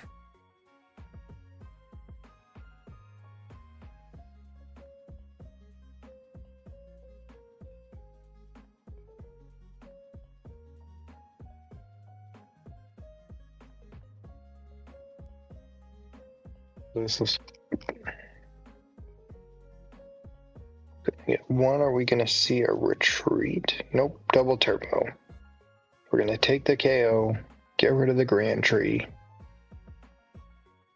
focus on dealing with Mimikyu later. You could possibly see an Archeops go through the Mimikyu, but then you're risking your Archeops. One of the things you do play Thornton. You could Thornton your Lumineon away, and then evolve, but you still have to find a way to get that Cinccino back in the deck. Which I don't think he plays Roxanne. Roxanne's I don't think. No, so he doesn't really have a way of putting back the Cinccino. So your next best option is to use Archeops or Regigigas. That's the other one. We do have Regigigas as an option.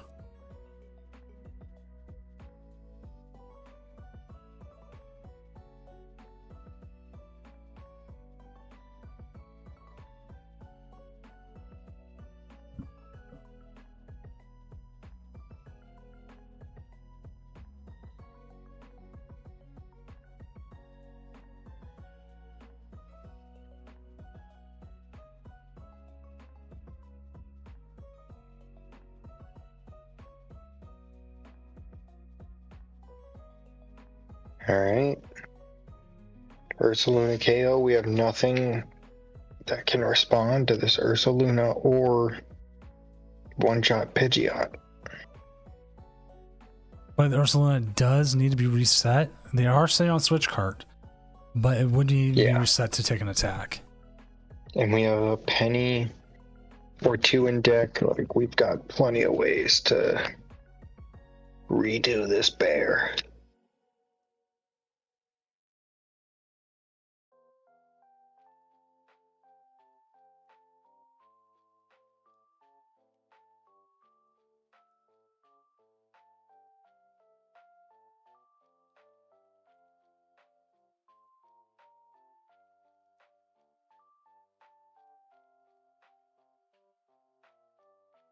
I don't know what they're gonna do with these primal turbos, but I wouldn't have hated just taking Luminion off the field, doing 120 and shuffling back.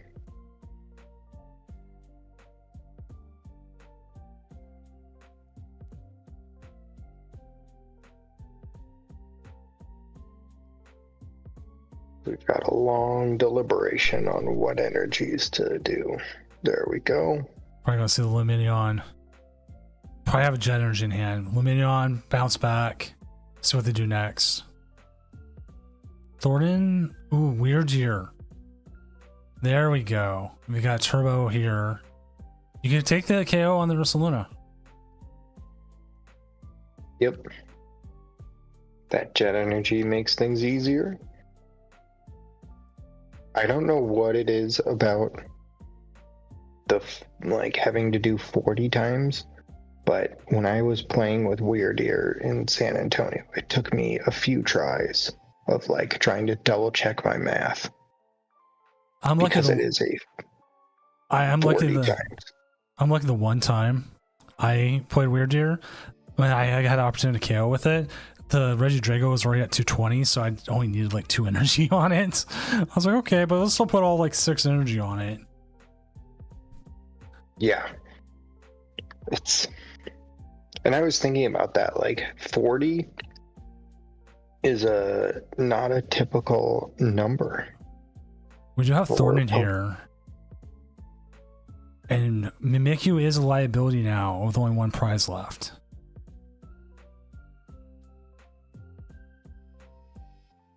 So yeah, Lugia's patience paying off as we are 1 KO away. I feel like you could Thornton back into the bear, take a KO, and be like, what's your answer? Yep. Because the bear doesn't need anything to attack. Oh, no. Countercatcher, Charm.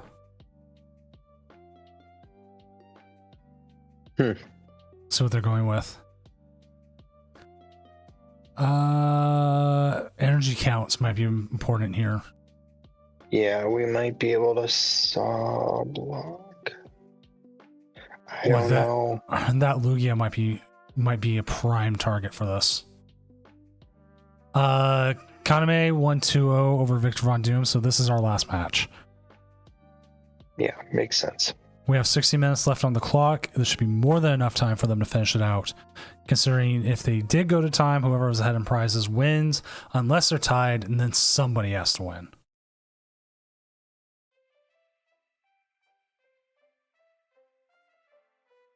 I'm going with the Archeops.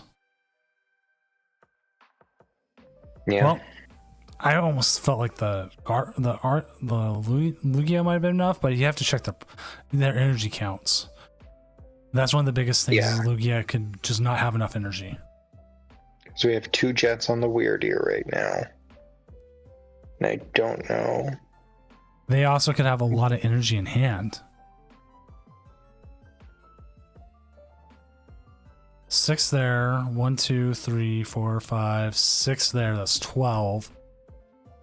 Out of a possible 16.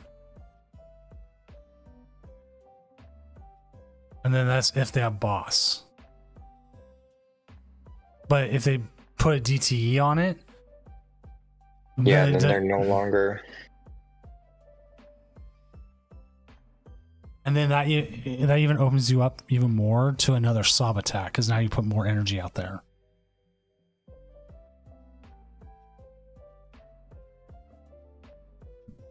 You would have to assume all their energies either in discard or in deck or hand by now, considering they're down to 1 prize.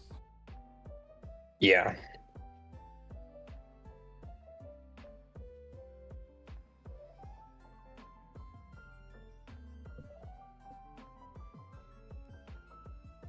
Mist works here, yes. So like attack. The problem is they need another 2 energy, and it's depending on how much energy they have left in deck. We can account for her. Was it 1, 2, 3, 4, 5, 6, 7 plus 6 in the discard? We can count for about 13 of the 16 energy right now. And the mist was attached from hand this turn as well. And that's at least the benefit you get playing online with the open deck list. You can tell how much your opponent has versus if you're IRL, you'd have to guess that they have 16. Some play 17, some play 14. You know, there's different numbers.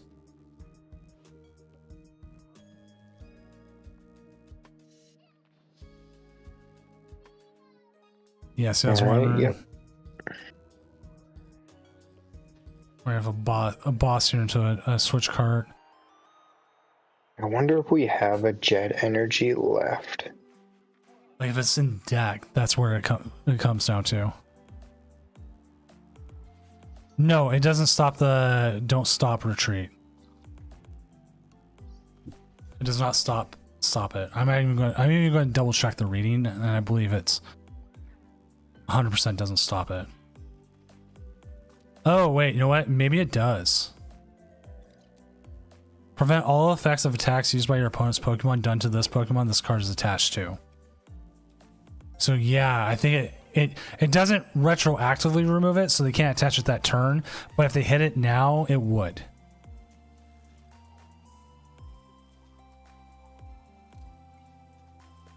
So yeah, they had to get that Archeops out of the active.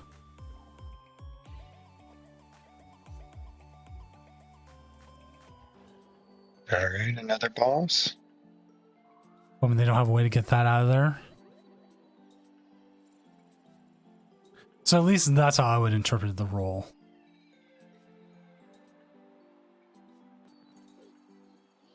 Anytime.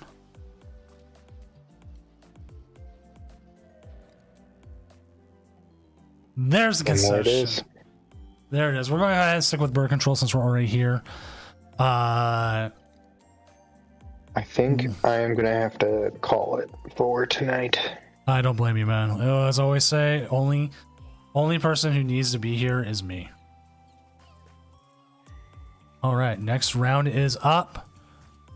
So we are going to hopefully stay with all outs. Yeah. And Daycamp, thank you for coming on such short notice. Again, congratulations on the top 16 San Antonio. Nice amount of money. Did you get Surging Sparks boxes or did you get last set? Yeah, I got 3 Surging Sparks boxes, and I opened one of them and pulled the Alt Art Latios EX. Ooh, still a good one there. Yeah. It was kind of funny. One last story. Like, people came up to me asking if I was selling Surging Sparks. One person offered me 160 and another offered me 180, which was underselling what the vendors were willing to pay. Oh yeah. Yeah, it was ridiculous, but I told one of them, I was like, no, I could sell it to any vendor and get more. And he just kind of was like, okay. And like quietly walked away. They were probably hoping you didn't know the value. Yep, for sure. Put the timer back on. But yeah, thanks for having me and have a good night. Yeah, thanks for coming on short notice. All right, once this game gets set up, we will get going and watching this.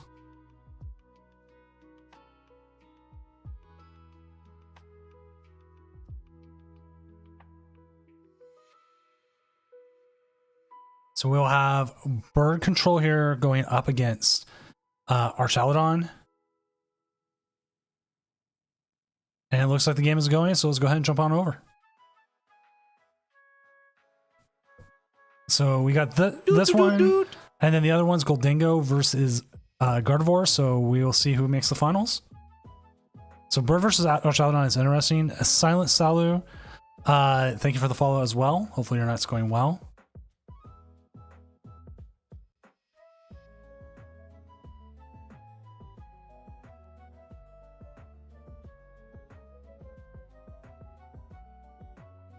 Do you see the bird start here? There's Kyurem. They did start something else. They did prize the Melodic, which is going to be harsh considering the Melodic is the direct counter. It's 100% the direct counter.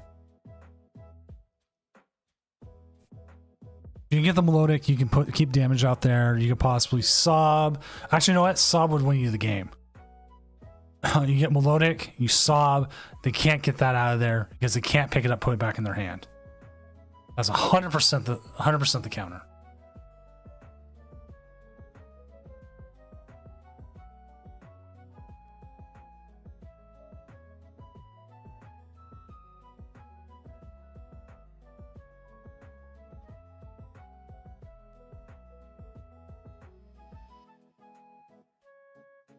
And which is the worst thing is like the heavy balled.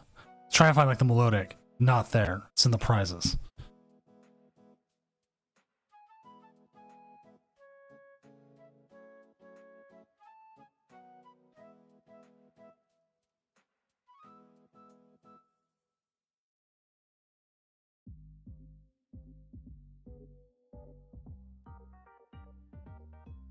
Multiple Duraludons are down.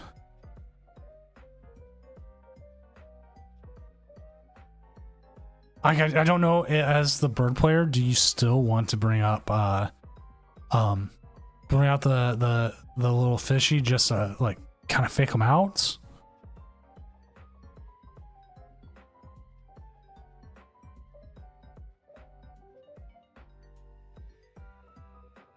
Like what is your play? What do you do?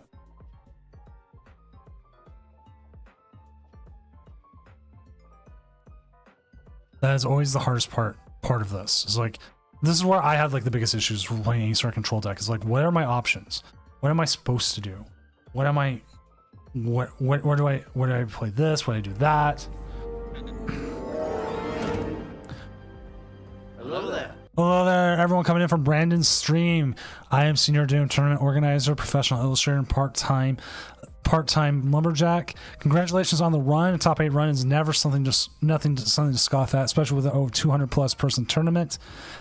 Sadly, bird control had your number. We were able to watch from the bird control side. I sneak peek at yours. I tried it from time to time. Really good run. Keeping Lugia active, man. Really good run. And thank you again for being able to stream. And also thank you for streaming your own games from your own channel, which if you're not following Brandon, please go give him a follow. I am following you, right?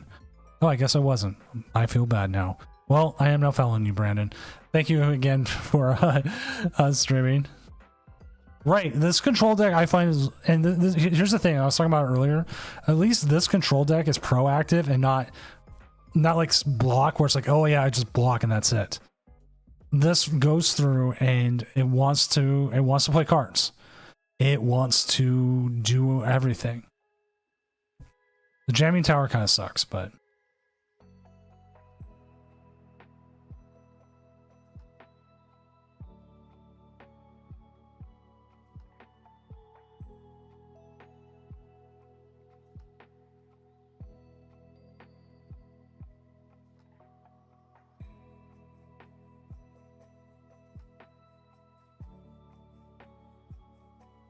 goodbye, jamming tower. Yeah, Yancy was really good. Like, we kept watching and like the interesting thing about this one is they have the Melodic, which means they can set up like a Sob and just stick something in the active, right? But that's the problem right now is they price the melodic.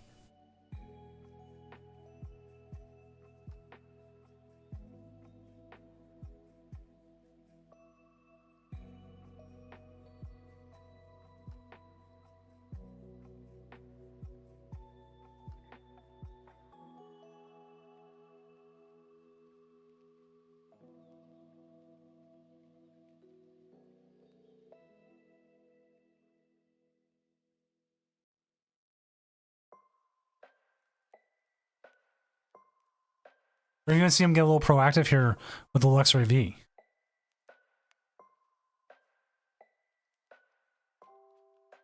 Yeah, I think the right move there is to get rid of the boss's orders. Right, and the reason we found out about it is a heavy ball, like turn 1. Check the prizes. Right there. Melodic. And like, it was like, they're like, oh no, that was like, that's their big thing. They get that down, all of a sudden Arch can't do half the things it wants to do.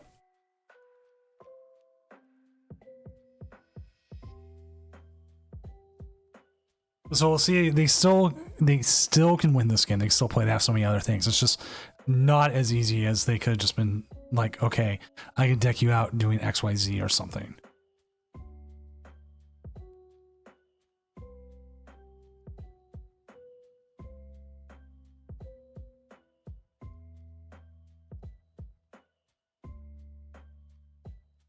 So we'll definitely see how it continues to go on.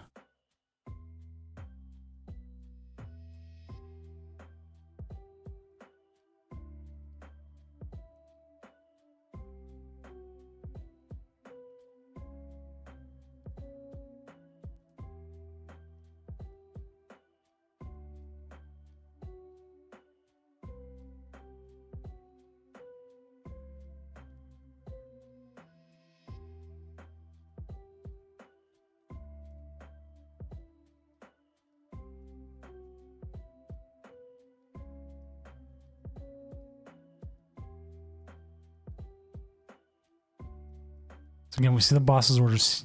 There's gonna have Fang Snipe here, and they can knock out what they want. Yeah, let's go ahead and just get rid of that Turos. Not that they would probably use Turo here to continue attacking. Just makes it a little bit more difficult, but they do have the Professor's Research.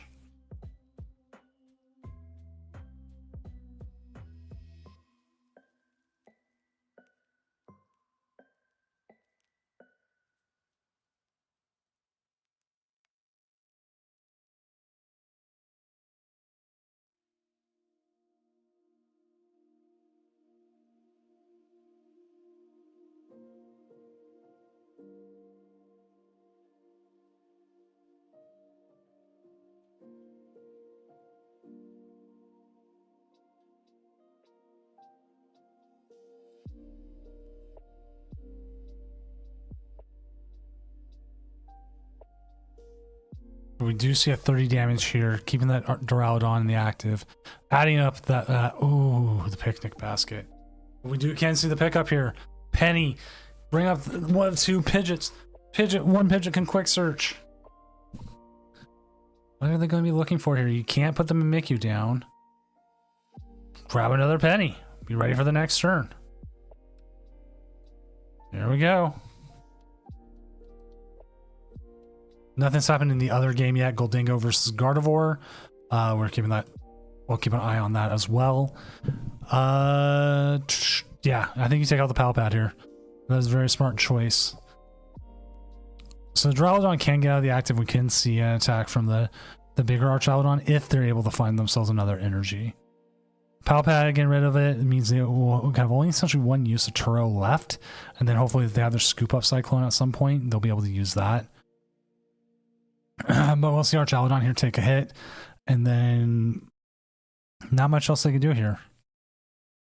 Yeah, just give him the Pidgeot, let him hit the Pidgeot. Can't heal the Pidgeot as easily, but it is just a free retreat. Makes life a lot easier.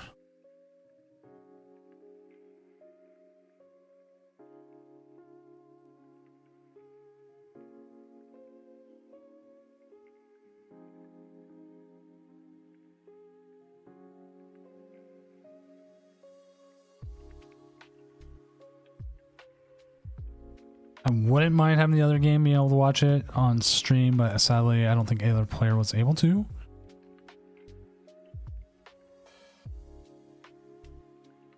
Ooh, do you see the Eerie? Goodbye, goodbye.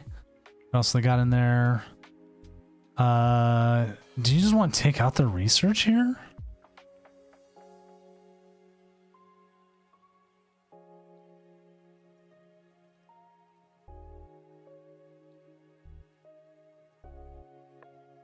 Okay, we're gonna say Mimikyu instant charge. No reason to get rid of the research. We could see them try and get the Duraludon down. Kind of makes things a little bit better. Did see the thumbs down coming from Rose Petal's side. Here over all out not Blitzel.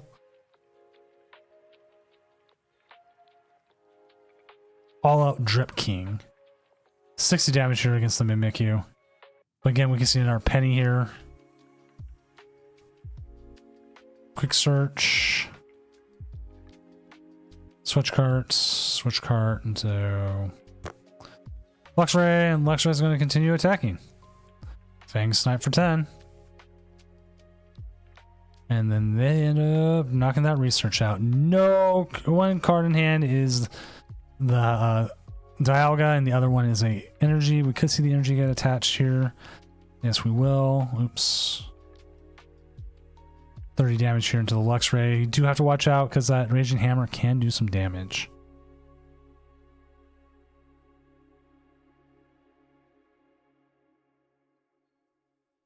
No reasons to Erica's here. Just go ahead and take the hit and see what they got in hand. Probably nothing. Yep, just an Arch and a other thing. And like the thing is, they don't want to evolve this. The Mimikyu is in play, and this is the only way they're going to deal with this Mimikyu.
Let's see the boss come back in our Penny. And we're going to see the 120 KO here. Go ahead and take that out. They're going to discard the stadium. No see reason why not. This Archaludon is in a very, very poor place.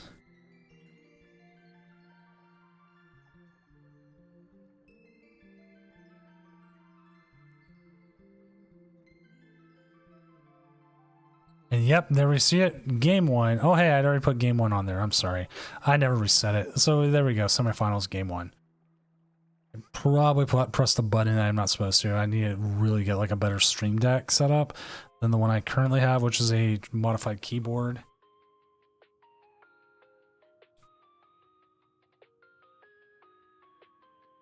And also, H Harp with Goldingo is up 1-0 over Kaname and Gardevoir. So we are actually moving between these two matches right now, which is crazy good.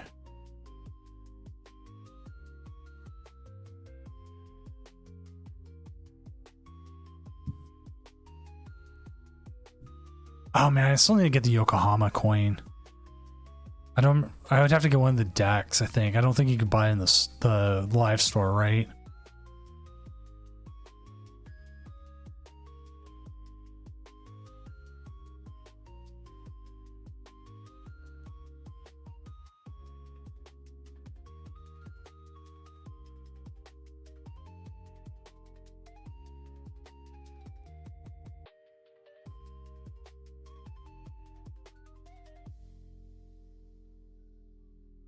Rotom.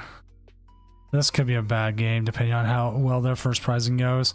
This is a Radiant Greninja. We'll have to see what happens.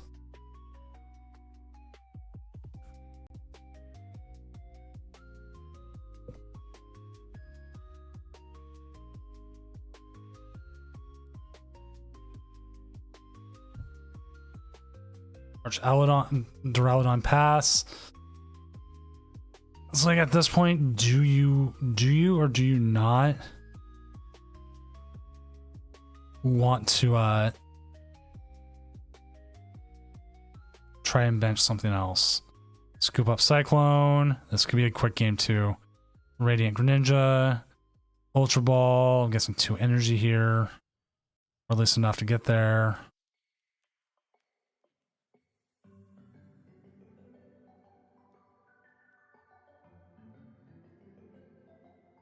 Not there yet, but they are looking to get there. This is probably the best way for our Archaludon to win. Nope, hammer in. We are going to continue playing here.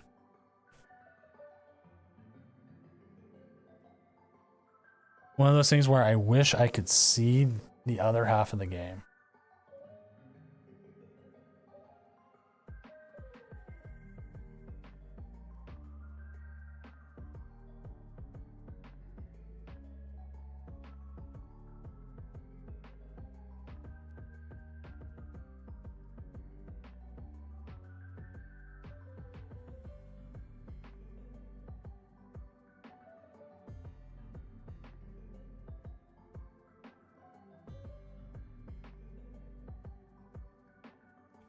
Oh, just see Iono here. Reset our board state a little bit, not too much. Don't have access to the tree yet. Ooh, Full Metal Lab.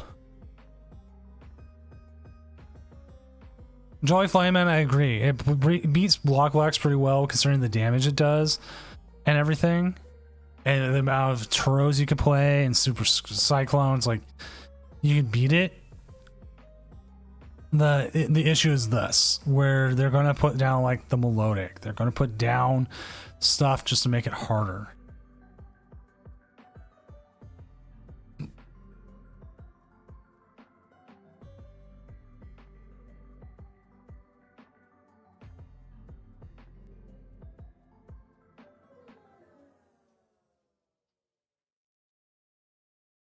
That's definitely one we don't see a lot of, is the Full Metal Lab. I've seen a few of them are starting to do more.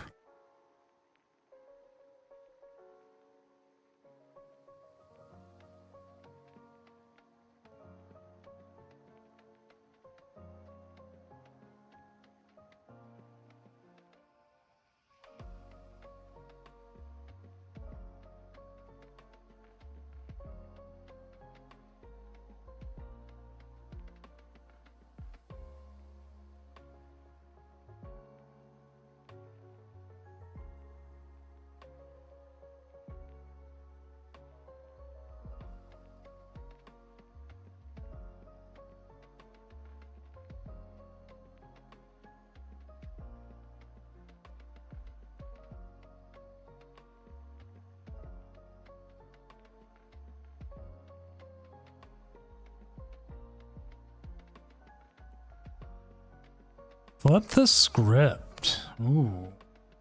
There's the Melodic. Barricasy play later. We could even see here the Sob lock, and that could just be it.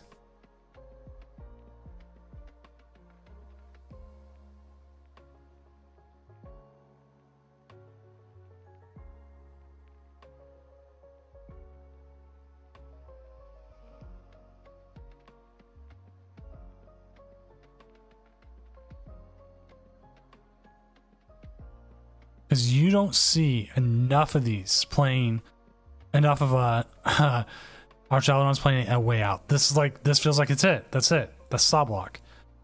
What can they get out? They can't Melodic. They can't attack with the Radiant Greninja. Like, chat, if you know a way to get out of this, nope. See, there it is. Sob block there. We're going to see Bird Control go into the finals.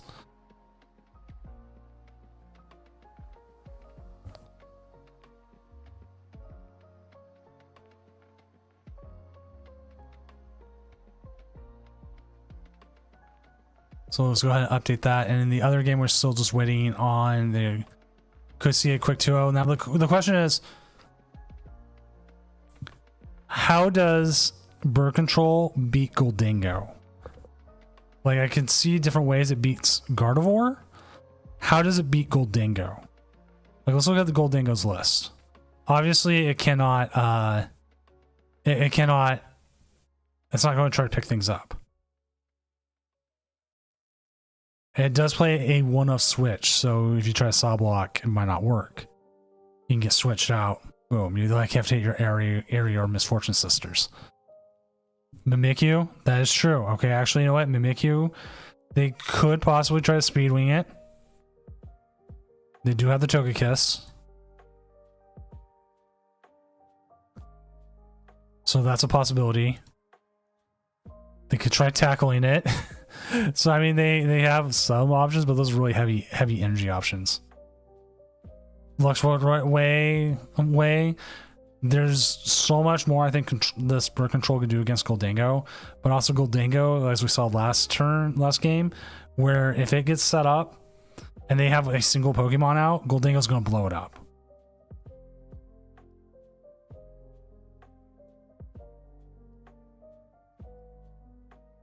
So it almost is like, which one's better for Bird Control here? Does it want the Goldingo, which seems like it could be good, or do they want the Gardevoir? Because as it stands right now, Goldingo's up 1-0, and that's what we're going to see. Because like this one, they could shut down their Rotom V. That gets shut down, not happening. It's like you could try and saw block something. That's why I always go saw block, because that's just one of the easier ones you can do. Again, you can come in with the Luxray, try to keep their trainers away. They're going Turos once, so there's no reason to set up the Melodic because you're not worried about that happening.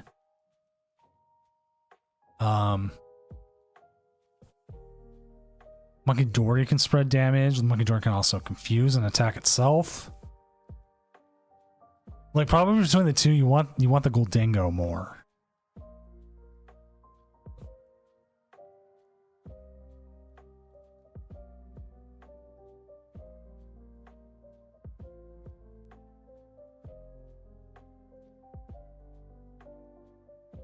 Which also is funny enough.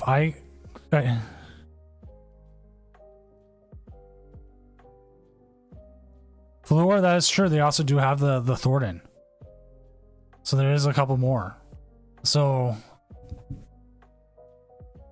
it will be interesting because, like, unlike Blocklax, where you're just like, hey, I took a KO. Oh, I counter capture something up. Oh, you took the KO on that. Oh, I hit Flute and I counter captured up the one Pokemon you can't attack with. GG kind of thing. They have to, Bird Control here has to be a little bit more proactive with what it does. Like even attacks.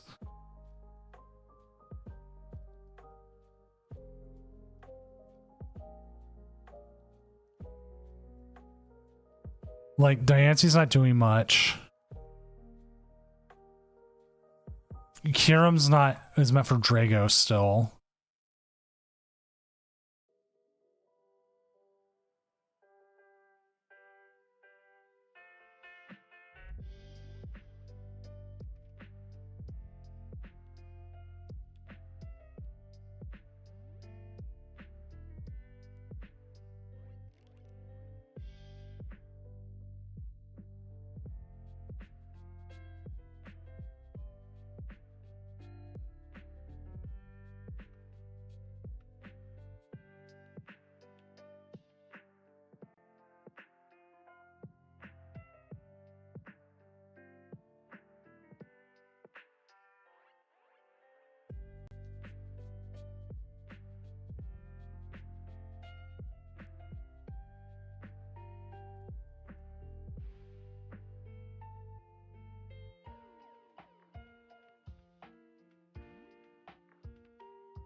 Sec.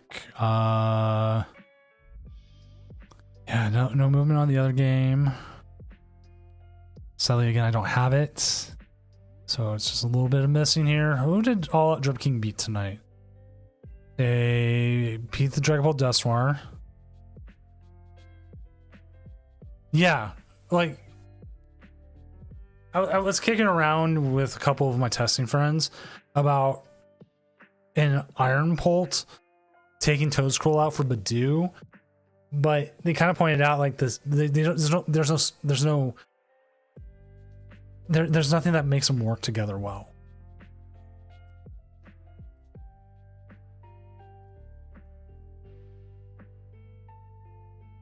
You kind of got to keep Toad Scroll in there because if you do get a Drago matchup, you just don't want to lose it. But then again, like there's better Polts now.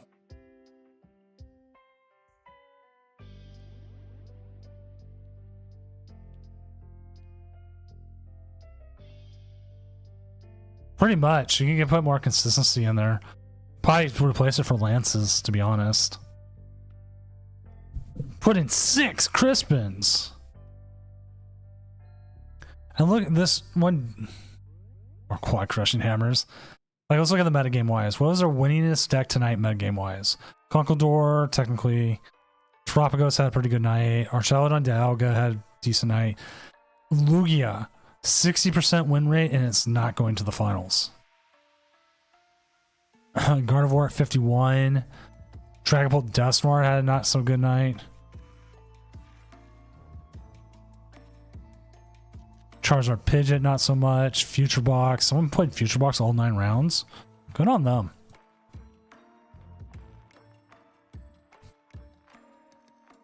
Hydreigon, hyped up, just not there. And Dragapult Iron Thorns. Evan Campbell dropped at 2-1. Let's see what his list is. Look, he cut the Toad Scroll. So we'll replace it with 2 Lances.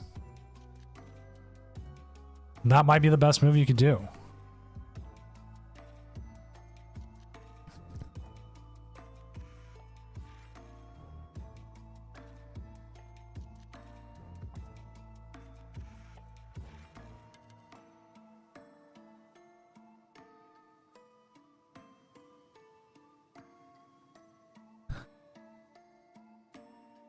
So about the one that went 2-4.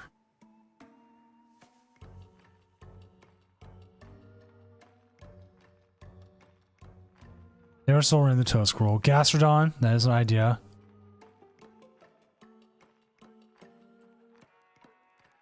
Because Dustbolt is going to be one of your hardest matchups. One of the worst things about this deck is it doesn't just hit enough. Like, that's why I've been playing around. One of the things I played around with is Charizard. The Charizard version. See how well Charizard. The straight Dragapult went 5-4. Wasn't straight Dragapult. Oh wow, this one's interesting with the Uxies. Mimikyu. Attract customers. Heavy on the Lance. Okay. Okay.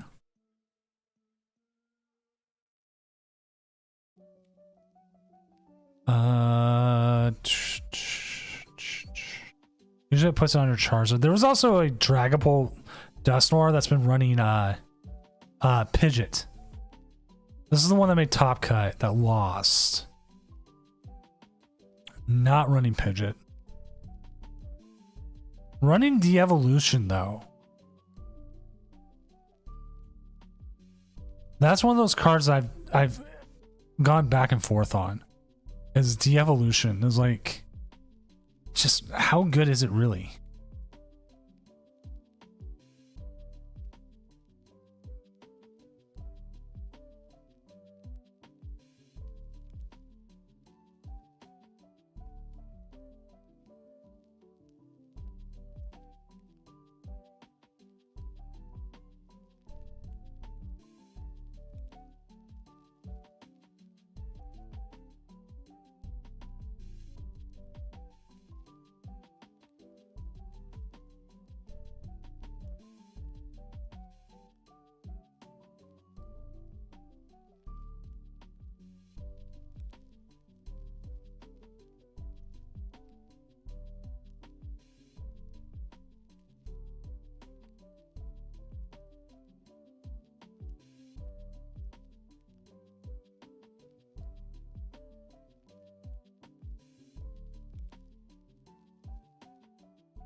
Like, sorry, I got distracted.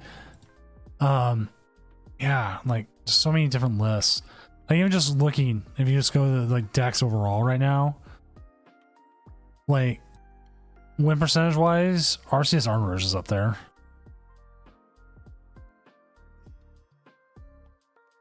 I mean, Lugia is doing so well.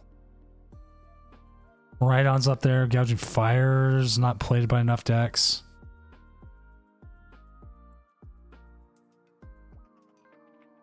Palkia Dusknoir, Venomoth Frostlass has only been played 12 times.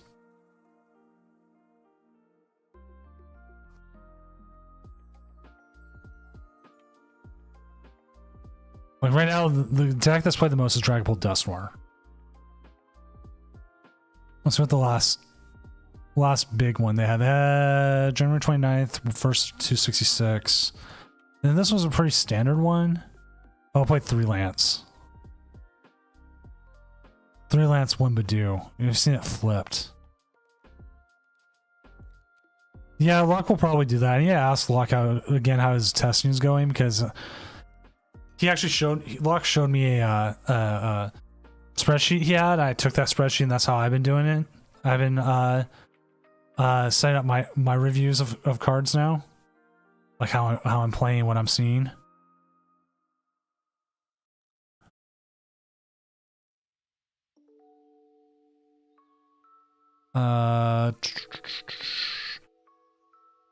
But Locke's also like, he grinds, he knows his decks. He helped me through a really bad Portland last year where I had a really bad time with my gameplay and everything. That was just bad.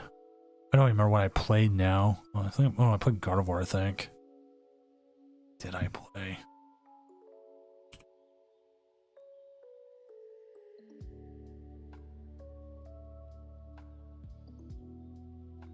Help me refocus, reset myself up.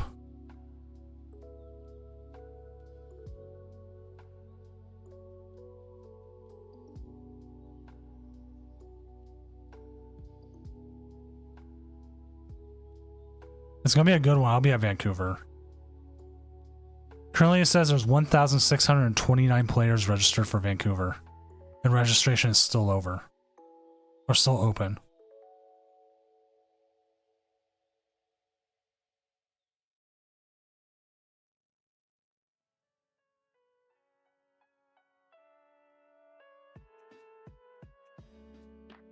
Which is 400 more than last year's.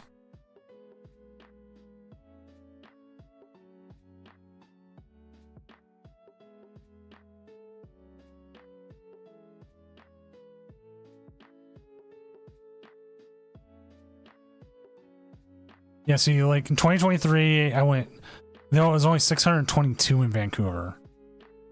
Which I played that one. So let me see what I played. It tells me my positions.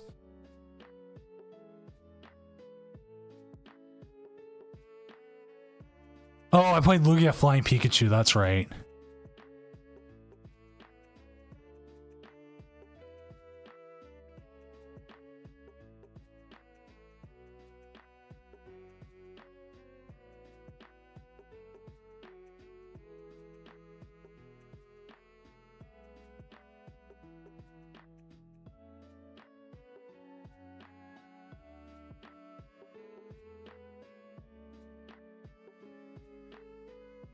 And when did I play at Portland?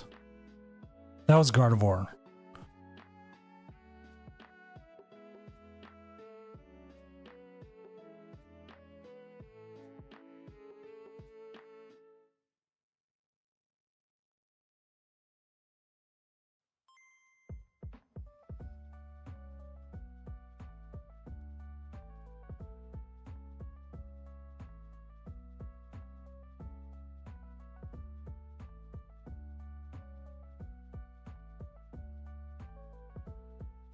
Then last year's Portland, last year's Vancouver, I played decks I hated. I think 1-1. They split the games.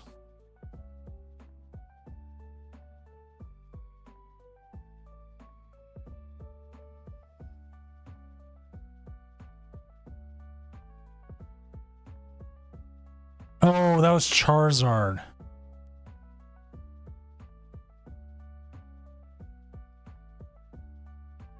See, like, if everyone's playing Guardy, I would play Dragon Ball Dusknoir in a heartbeat.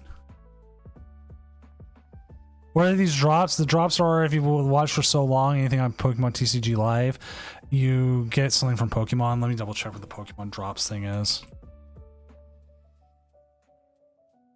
It's a Twitch rewards program thing. This is the link to it. You have to like link your Pokemon Trainer account to your Twitch account.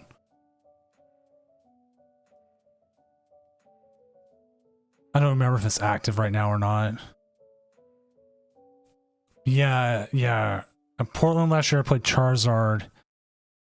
And I went 2-3 early and dropped. That was why I was pissed off. And then Vancouver was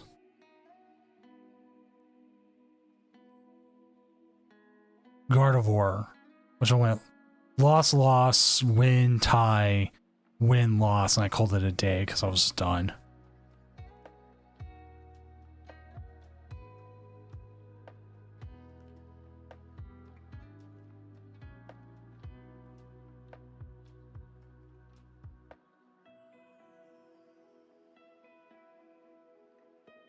That was one where I hit the guy with triple Avery. I mean, 4 times Avery in Goldango. That was so weird. And that was also the game round 1 where I played the Gardevoir mirror against Piper Lapine. And we both prized double Gardevoir in multiple games. They won because the one game where we both didn't prize Gardevoirs, they got set up faster and that was it.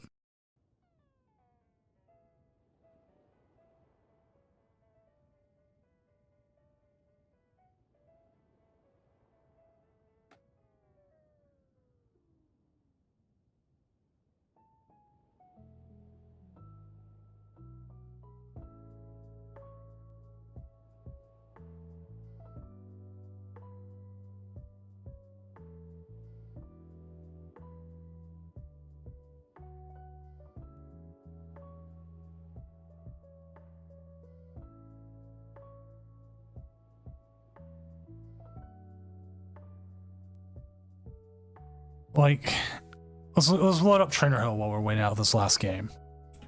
We should have the finals. Let's see where things are at right now.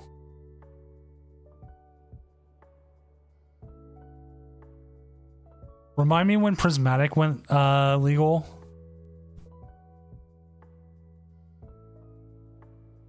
It's been out for what, 2 weeks? January 17th. So we need to up this date to January 17th. No, 16th, because that's when it came on. Today. Okay, apply.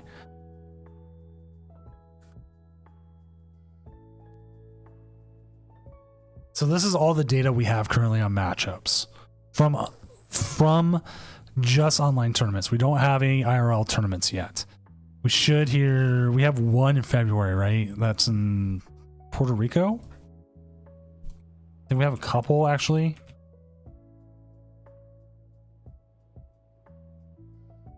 Yeah, we have the Puerto Rico, February 15th and 16th, and then nothing in Europe. We have one in Mexico next weekend.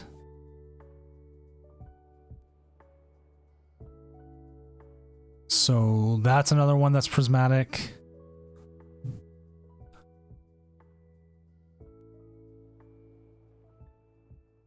I don't think we're going to get our 9th regional, though.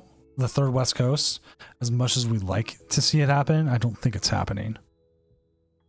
At this point, if you're announcing a 6th one, you're really, really making it close. I'm still holding out like they'll do something to make up for it, though.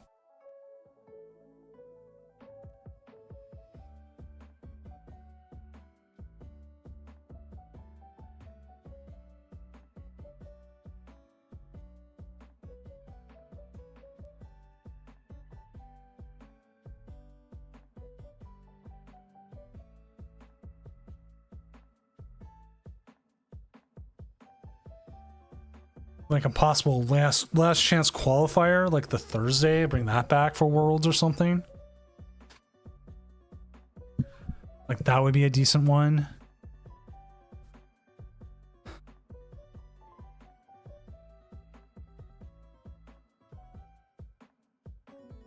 Like, because we got North America in June. We got EUIC coming up. That'll be another major one within the Prismatic. The 21st and 22nd. Or 21st and the 23rd. So that will also show us what Prismatic will kind of be.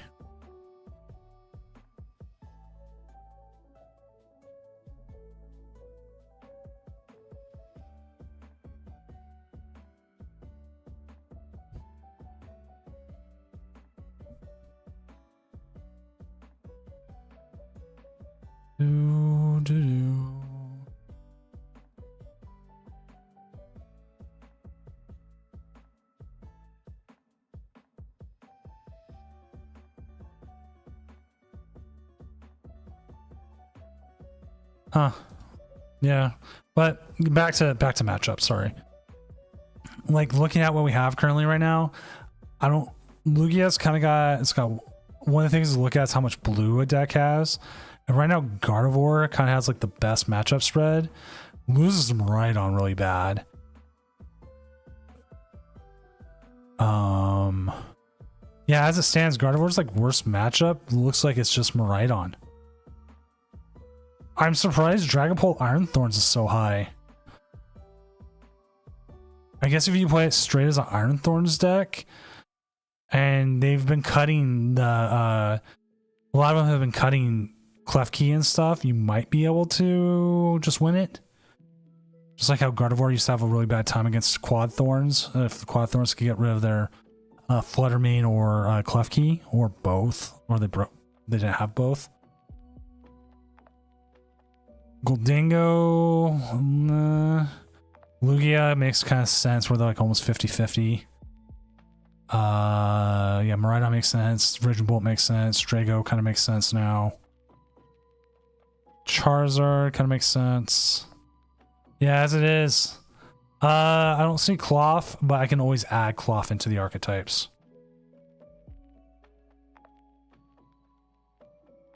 I think it automatically defaults to the most played decks.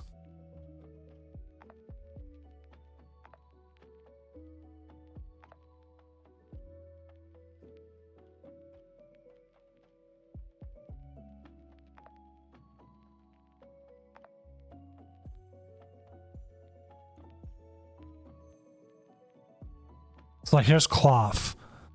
Bad against Archaludon, but it doesn't have that much data either.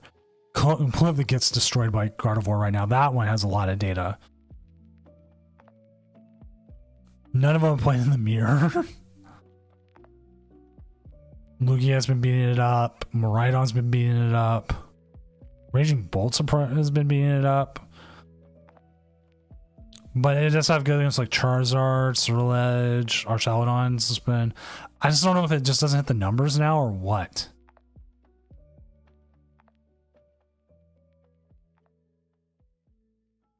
Right. Like no idea how many of them have what. That's the difference. It's like it's just a generalized list.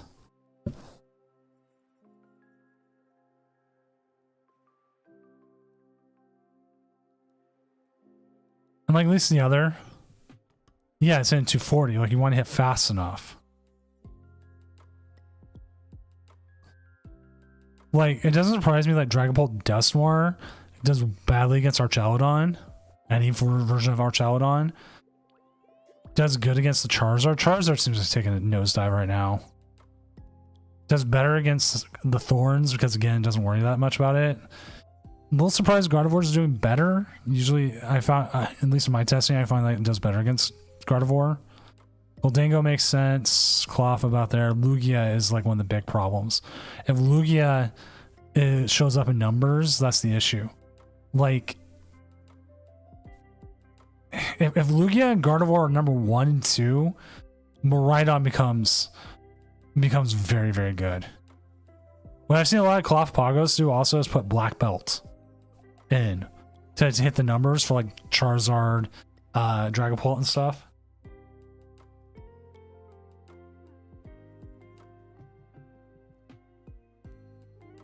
Like, if you look at Miraidon's best matchups right now, like, it just takes L's to a lot of things. But if you get, like, all Gardevoirs, Cloths, Lugias, even somehow it's beating Raging Bolts, I think that's too close to say. I mean, yeah, but I mean, like, the bridge is just going to destroy you. Bridge is going to be out there.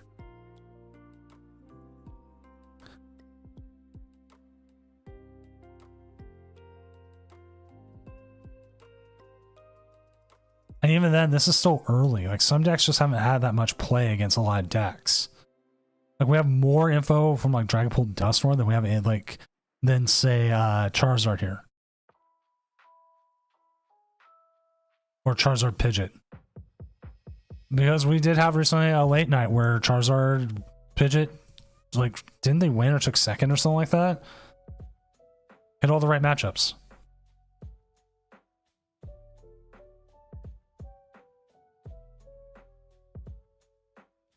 Regidrago, like the worst look I've seen in Regidrago in a while. Snorlax Stall doesn't seem as good. What if I got in Pidgeot control here? Doot. Loki X Apollo, thank you for the follow. Even then, this is still taking San Antonio into account. So if we just switch it to online, that would probably change up the numbers. So actually, you know what? Let's do that. Because it was still taking San Antonio into account. So if we turn it just to all online only, it changes up the numbers again. So this is closer now, actually thinking about it, to a accurate prismatic evolution setup.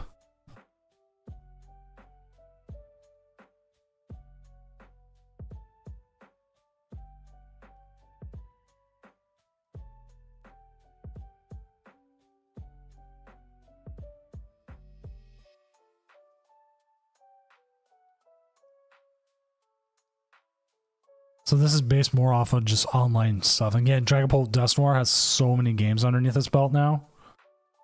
Guardy's still dominating. Guardy is pretty much up there. Like if you see here, Raging Bolt, Regidrago is doing well. It's losing to Miraidon. Loses more to Lugia.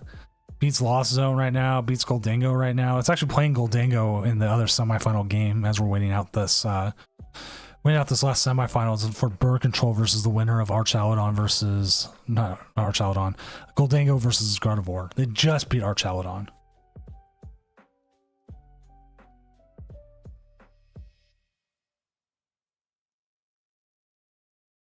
Yeah, it's Miraidon.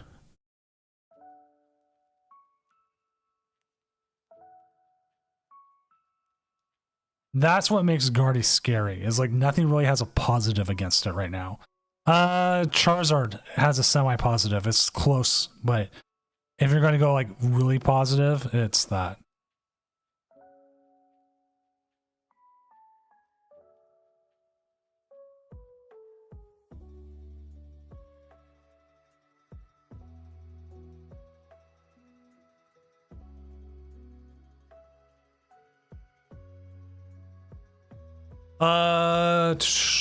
The one that's doing well right now in this tournament, 226, is Kaname's here.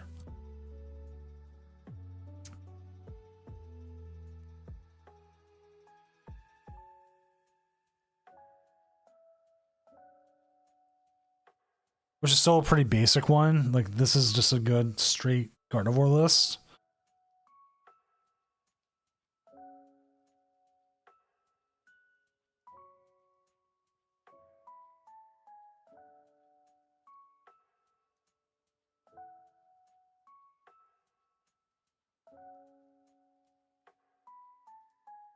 I definitely think Zard right now as the attacker is in its probably worst point right now.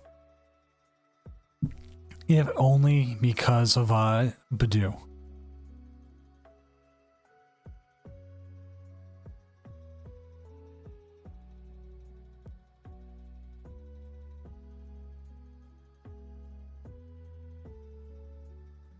Hasn't Iron Hands dipped in price too? Let me check the metagame. I think we had one with Badoo do well. No, this one didn't play Badoo either. I think John Pease, I think, played Badoo. Yeah, this is the one with Badoo.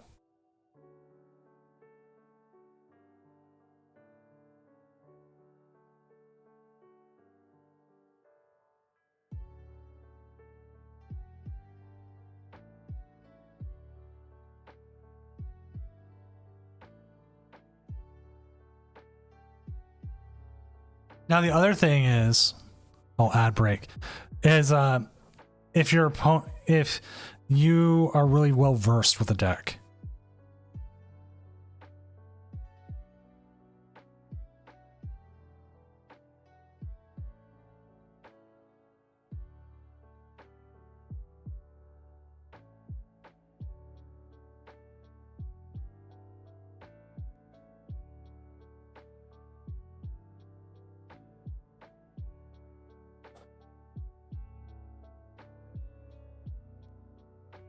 So like, even though you could look at like stuff like meta analysis on like Trainer Hill, looking at things, like it shows what's made the most top 8s right now.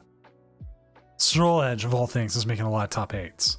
The players who play Swirl Edge, they play Swirl Edge. That's like all they play. Miraidon's on the down. Regidrago's still doing pretty good. Charizard's on the up. And like, you know, then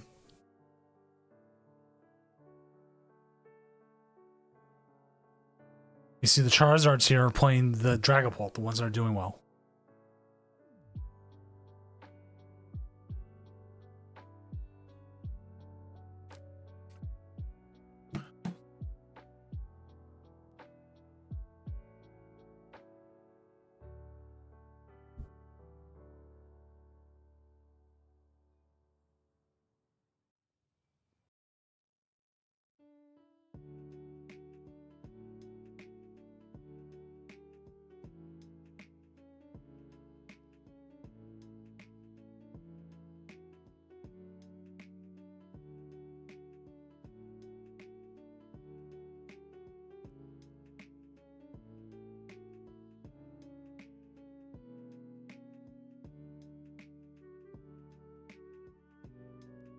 So yeah, it's interesting is the easiest way to put it.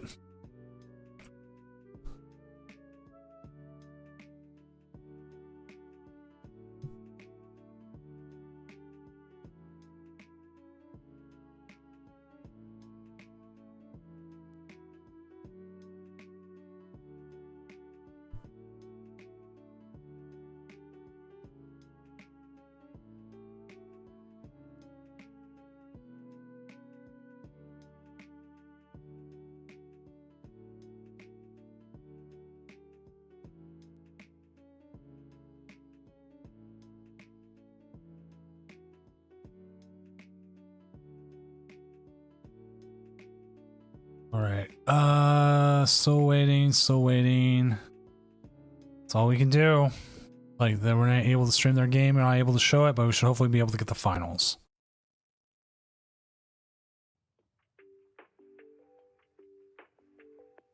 Sometimes we luck out and get both games, sometimes we don't.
All right, looks like the game finished. Sorry.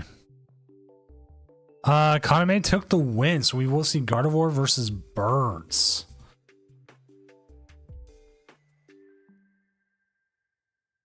All right, so finals are set. All Out Drip King going up against Kaname.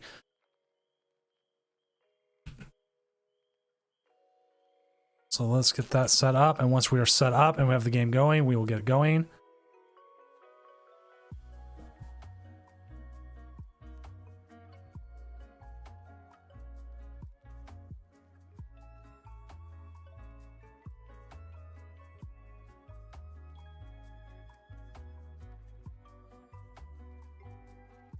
Sign run Guardian 7 hours, possibly.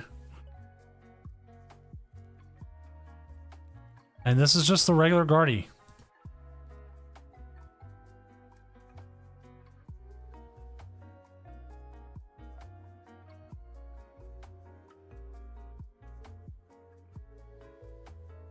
There they are. So once we get the game once I get the game up and we're going, it will be great. And hopefully we're going to see a good finals here as Gardevoir goes up against Bird Control. You probably, I don't know if you'll see Bird Control, but we'll have to see.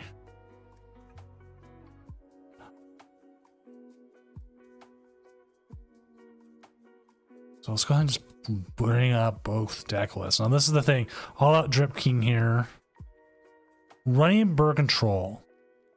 With the Diancie, they're getting ready here to be able to take down Lugia, which we did see them take down Lugia earlier. Very good game from them. Very good game from both our players.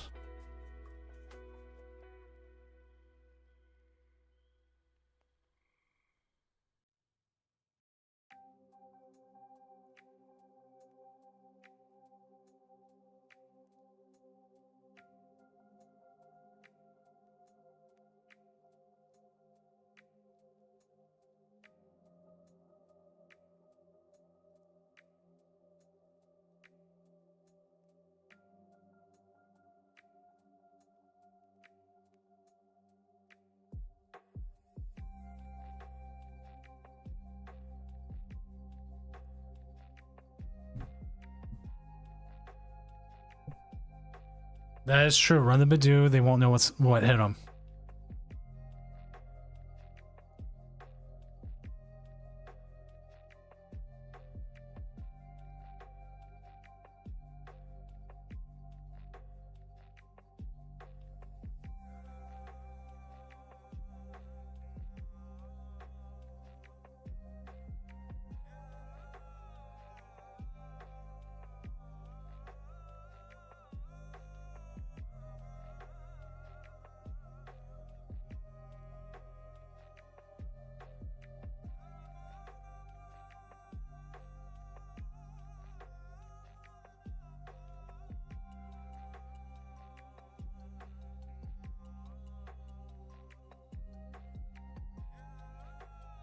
Got Double Bird here. We do have the Spirit Tim, so we're not going to see Rotom Team play. Unless they play a Canson Cologne, which I don't remember if they do or not. Don't believe they do, but we are going to see the Forest Seal Stone. That is actually probably the best move. We're going to see the Phoebus possibly prevent any Turo shenanigans.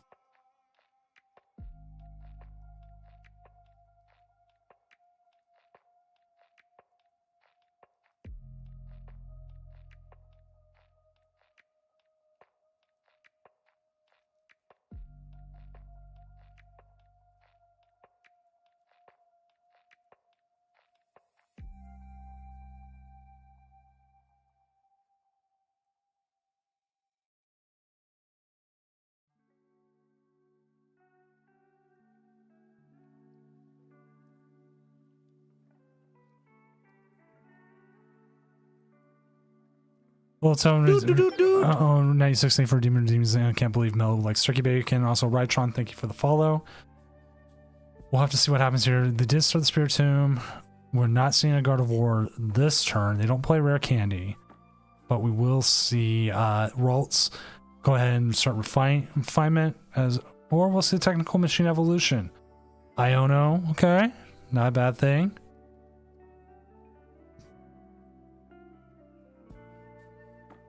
You see a Pidgeotto that can help to get a Pidgeot. Erie might come in handy. I do like the non-mixed up version of Erie. That's the one I'm trying to get a hold of. How much is that right now?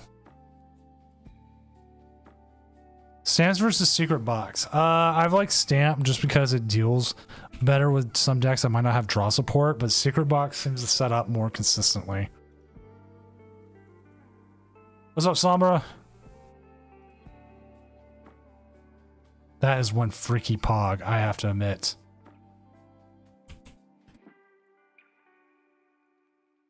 I type in Erie and TCG player, and all I get is a whole bunch of Weiss Schwartz cards.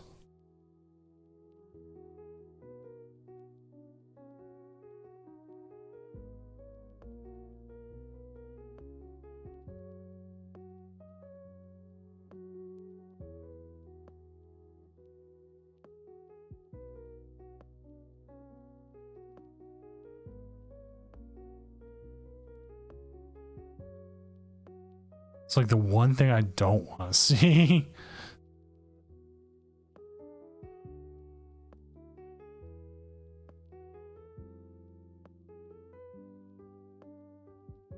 Because I was trying to find out what the full art's like 221, the original one. I'm looking for the new one. Oh, there's a Grand Tree. Here we're gonna see some Pidgeots. Now, sadly, you'll never see Grand Tree like in Gardevoir. I don't think you'll ever see it there. There's no reason for it.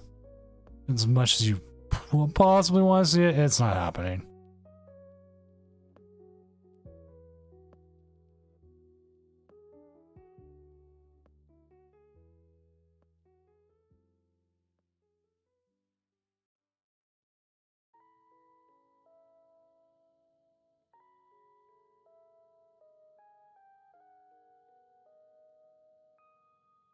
We'll see that go, and we're going to see them knock off their own lost tree here. The Mimikyu's in play, force them to use some of the one prizers. Pretty good hand there, to be honest, and we'll have to see what the next play is.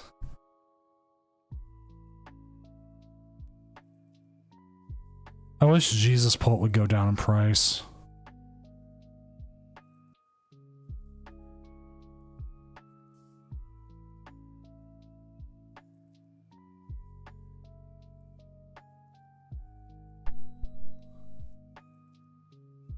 So we see the Scrimtail here possibly bypass some Mimikyu, start hitting things on the bench instead of our usual whatever's in front of us. So the Mimikyu, kind of decent, okay, but then we're going to just see the bypass. Why not, right? That little ball of rage.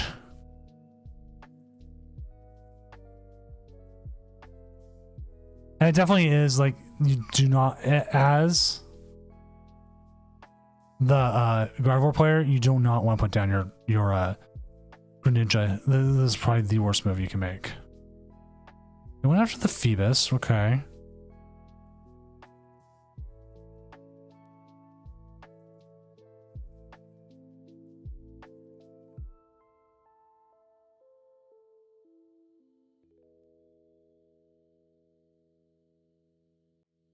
$583. That's not bad.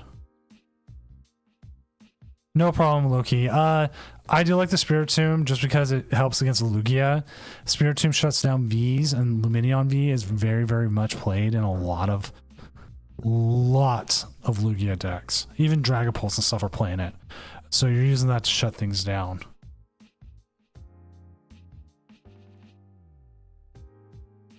I'm gonna see them Fang Snipe here, start trying to get rid of some of the whatever trainers they have. Put a little bit of extra damage on this. Yeah, I think that's the right move there. Go ahead and knock that down a little bit.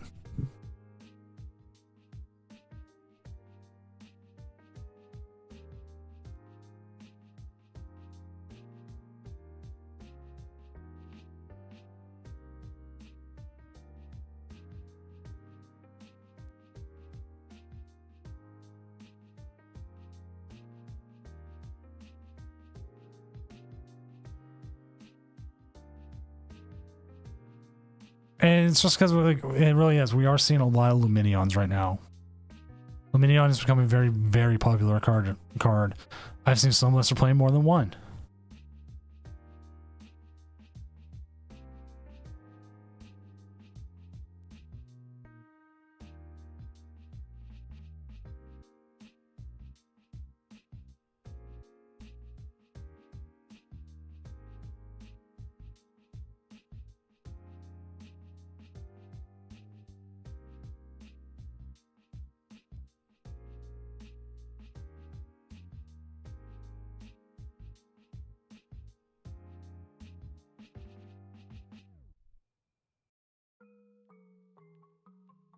Do, do, do, do, do, do, do, do.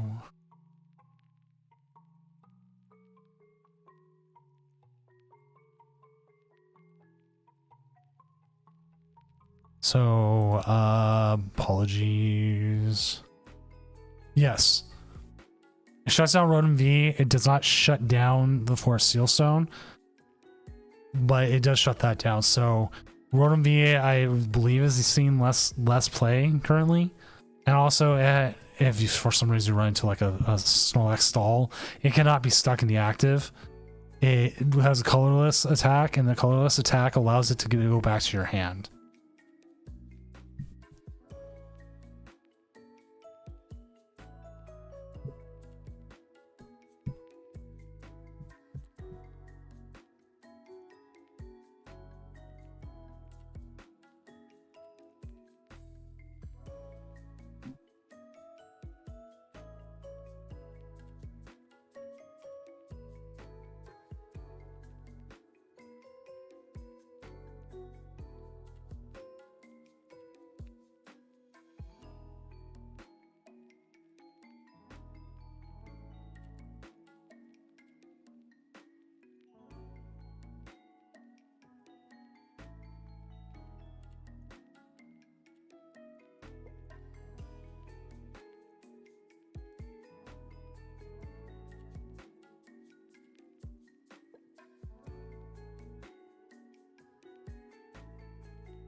Right.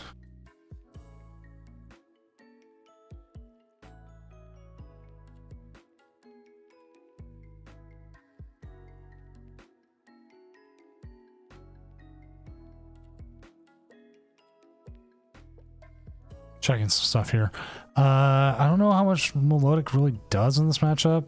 I mean, you could move damage here with the Radiant Alakazam.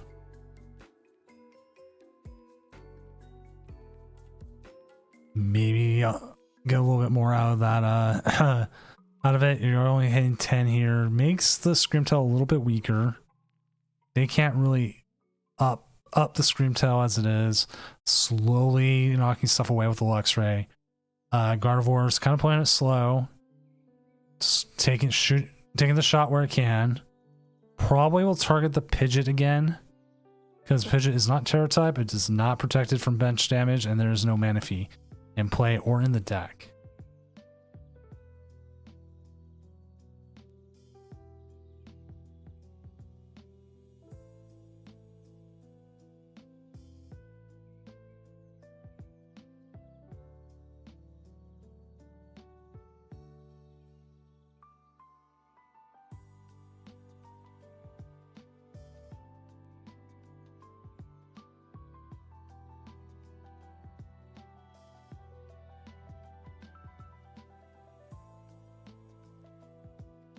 We just see the Pal Pad here. We're going to see a couple things go back into the deck.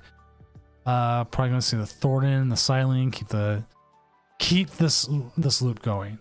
Going to move some more damage off the Screamtail here. Put a little bit on the Gardevoir.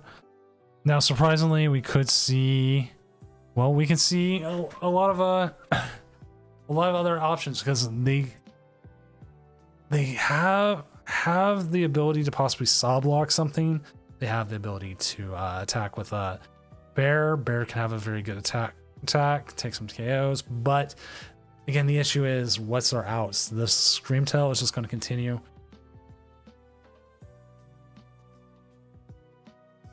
to hurt.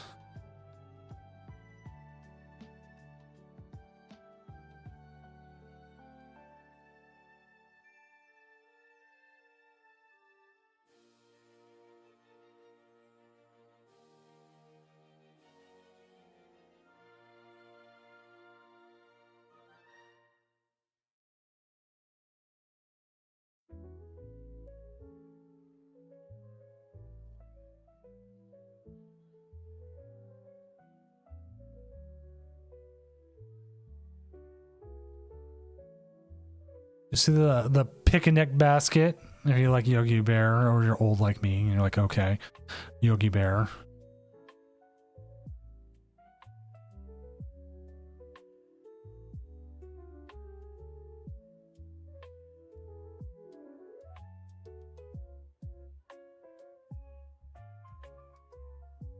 Do we? No, the Kiram never does anything, right? Chat, I'm correct that Kiram does nothing, right?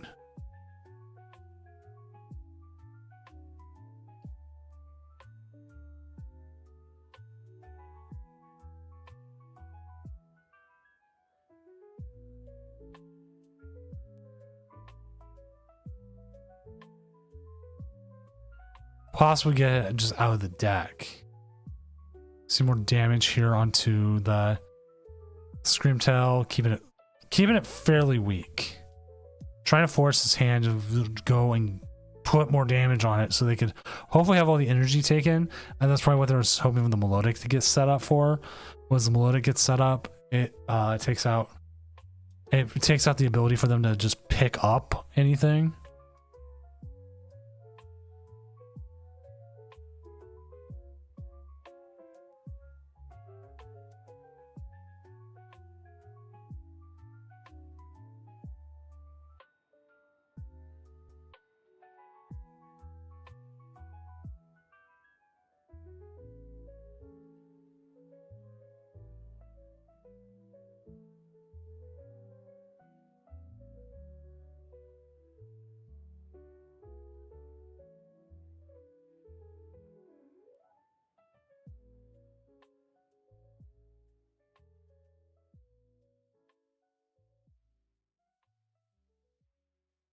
So we are down to 2 cards here, the Iono.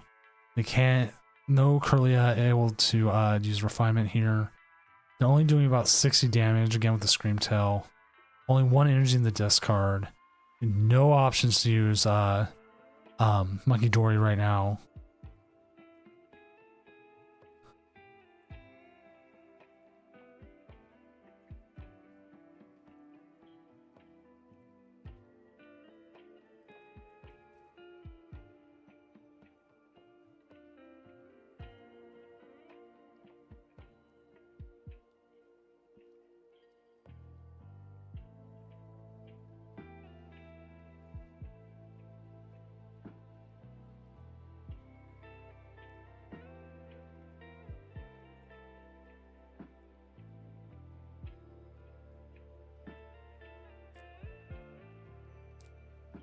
Gotta add that damage. Sadly, the Pidgeot is one thing they can't just easily pick up. They do play Penny. I don't believe they play a Turo. You can throw it into something else here.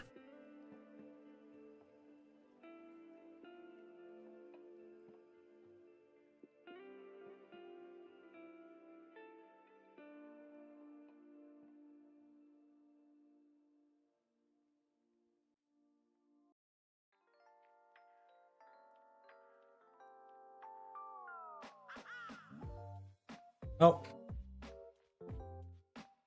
We do see the concession as we go into game 2 here, as Gardevoir is doing pretty well against bird control. So they played it very well, played it very slow and deliberate. Benched everything they needed to make sure like they weren't getting something caught in the active they didn't want. Just kept doing the damage they could. I think actually Screamtail was actually a very good Pokemon to put in the active and attack with.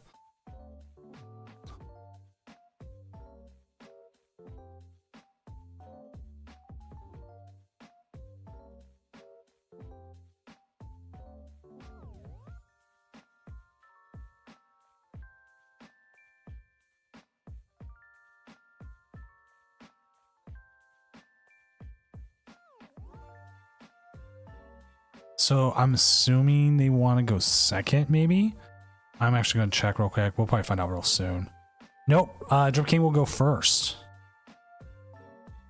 Sibo Sam, thank you for redeeming Zan. Can't believe no electric bacon. And good morning to you as well. I know it's 5:46 on the East Coast. It's currently 2:46 a.m. for me in the West Coast. as we are in game 2 of the finals of the Tournament of Doom, as we are also approaching the 3-year anniversary of this tournament. It is always funny that when these finals come up, we have people who wake up early morning East Coast who come in and watch the finals most times. If they're not playing in it. Kiram is a very bad start, but they do have a lot of cards in hand to possibly get a better start. But Kiram can be picked up by Penny. Ooh, the Spiritomb start again. But we do see the Pidgey, probably the pass, and we'll see what happens from there.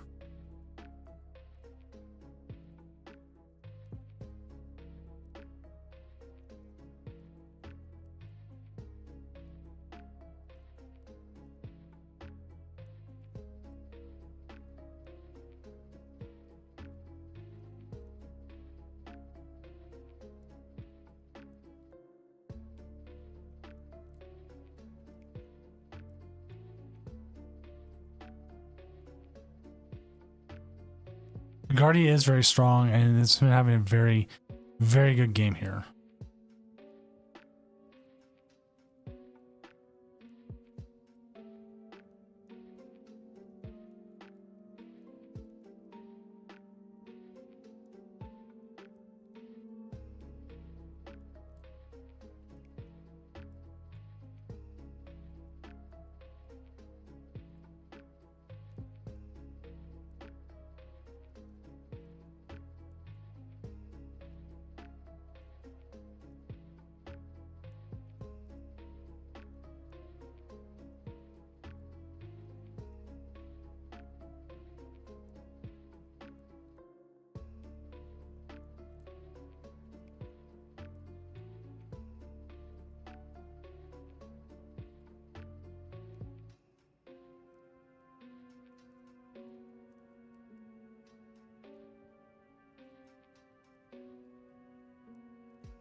Could see the melodic play again here.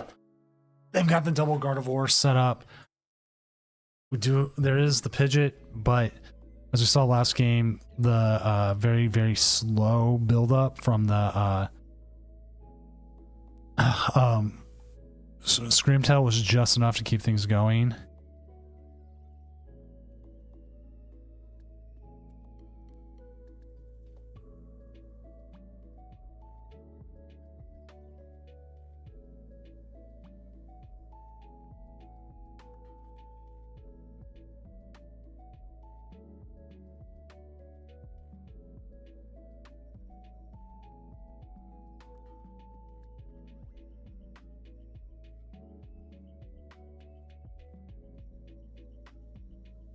Do you see the refinement here?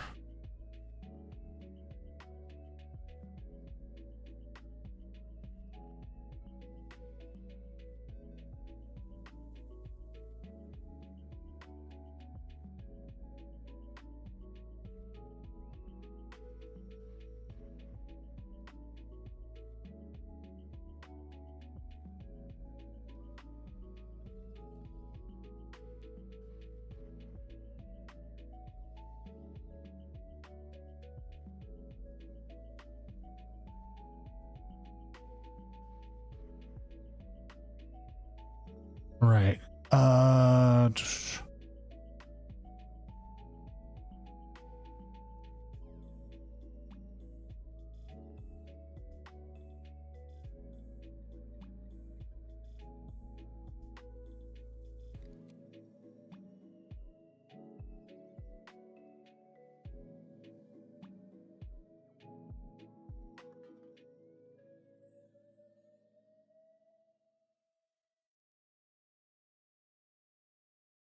What are we going to see here? They did bench the Artisan. The Artisan can be used by here. They are choosing new active as they're figuring out what it is. Some online tourneys, to be honest, are a lot of experimentation.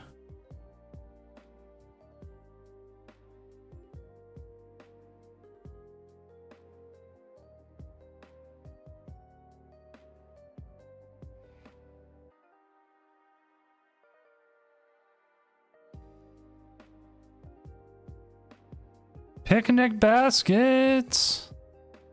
That is a pretty good tech there. Being able to heal your opponent's Pokemon as well. Give you opportunity there. A little surprised it went up with the Drifloon here. We'll have to see what their plan is.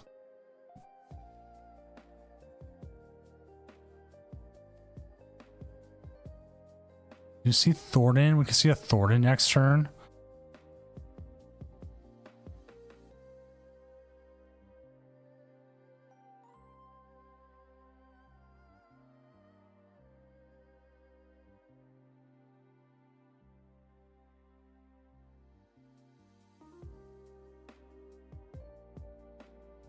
But yeah.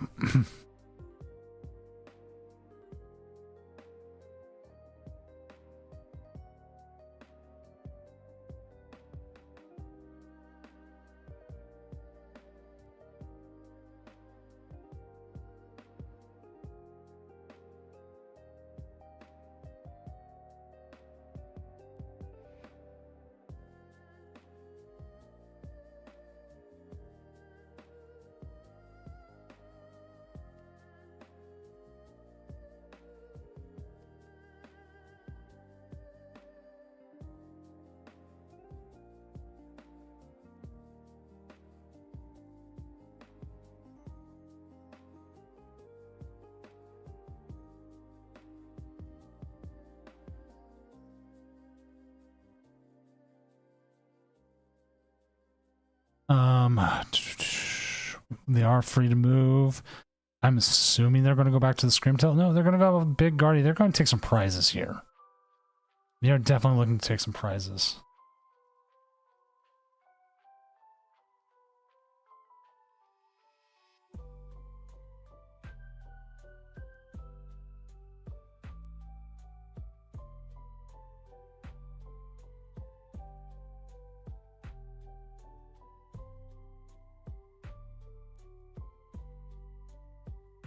So we do see the prize take here. Kyurem goes down. There'll be 2 prizes. Does activate a slew of options now for the Pidgeot, because the Pidgeot should have access to Counter Catcher. It has access now to Counter Gain. If it gets the Melodic set up, that prevents any sort of shenanigans from the whatever it's called. Why am I forgetting its name? Turo. 07206, thank you for the follow. As we'll see the Ultra Ball here. There's the Melodic grab, so Melodic now is going to take out Turo.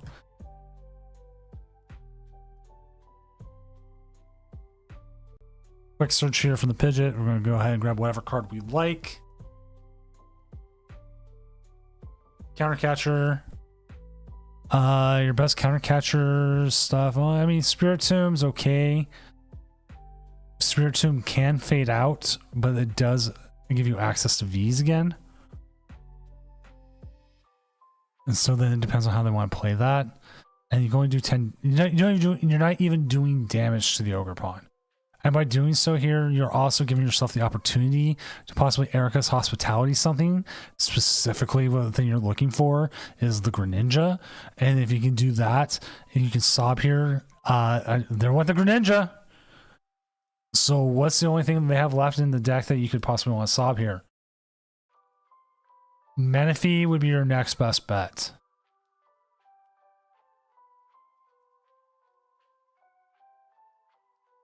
So if Manaphy is not in the discard, that is your next best bet. Hopefully you'll be able to go through and use a Erica's Invitation.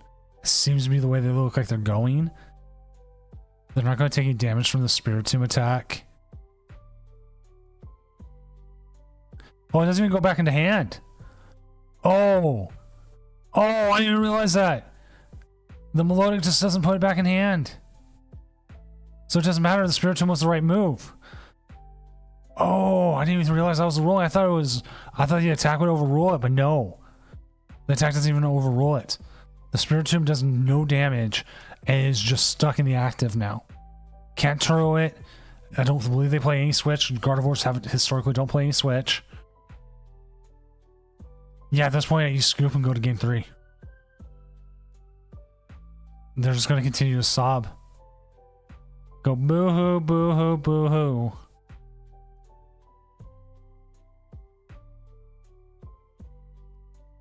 And there's no way for you to get that out of there now.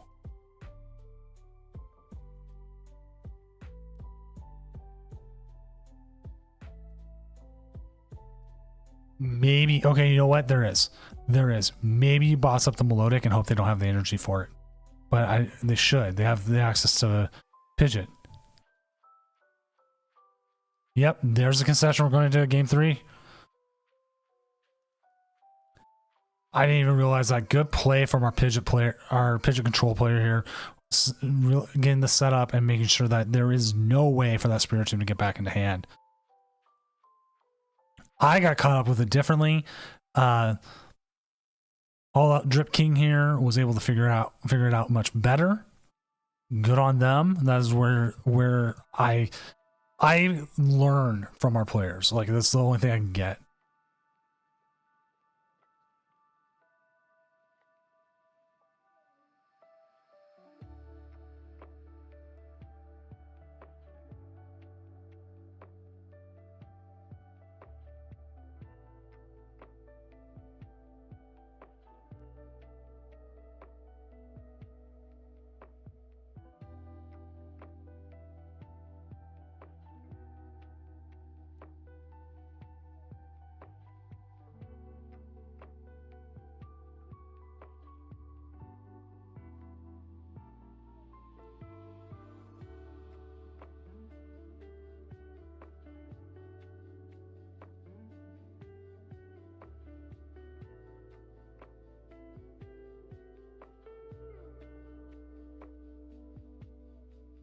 Do we have a matchup win percentage graph for the latest tournaments? Actually, if you look at trainerhill.com, let me link to it.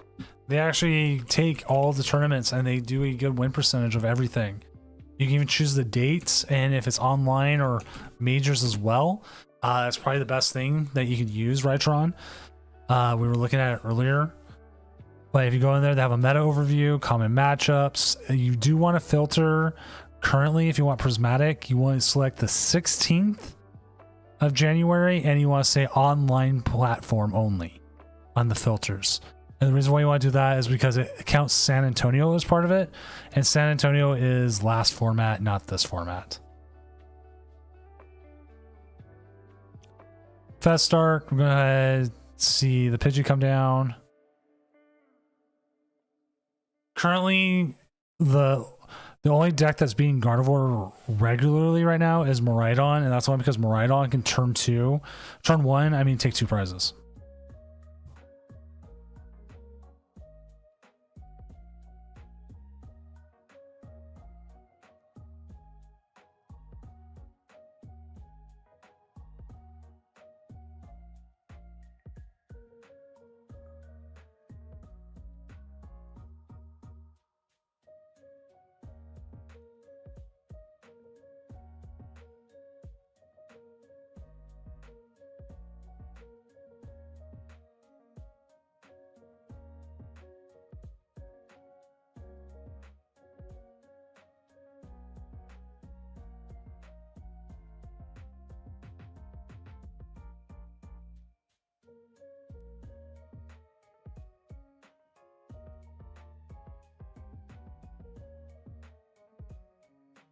All right, so we do see the Argon set up. They have the Spiritomb again. Try and prevent it. After the last game, I don't know if you want that Spiritomb out there. Like, as valuable as it was kind of shutting things down, like the Luminions and stuff, it did end up costing you in the end.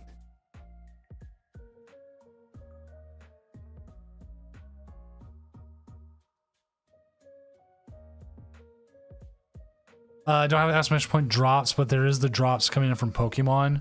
I believe it's still active. Let me double check. It should be on for this. Let me find out. Because we've had it come up a few times and I'm trying to make sure. I don't remember when it ends. if it hasn't already.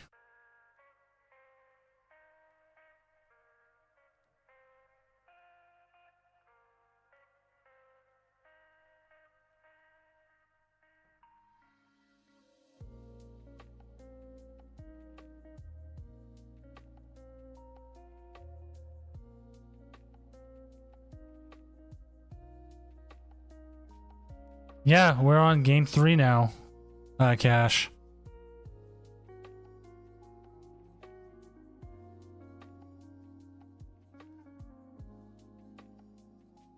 Nope, it's still going. Still going till the 12th. So we actually have a little bit more. It is enabled on this.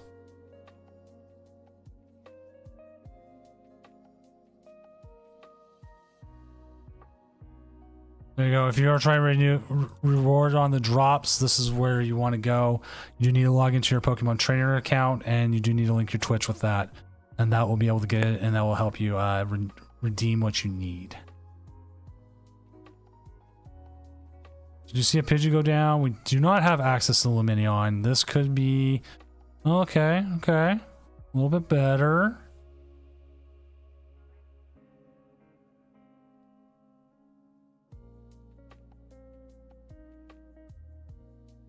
Okay, first game they never really got what they needed to.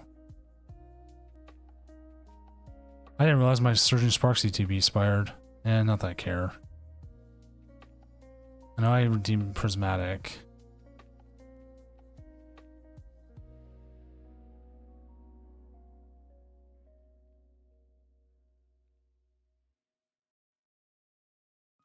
Yeah, the Tomb got stuck last game because they got the melodic down, and its attack doesn't allow the melodic to pop up.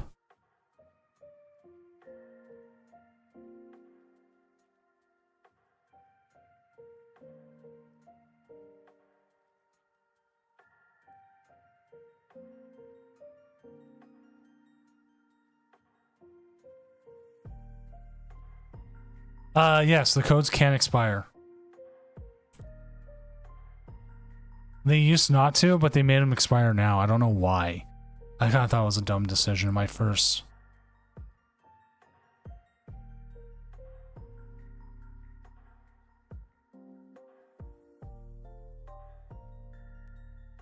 There's been some people someone keeps setting up bot accounts where people just sit there and get the drops, and they've also been getting banned, and like it really screws up a lot of some of the stuff.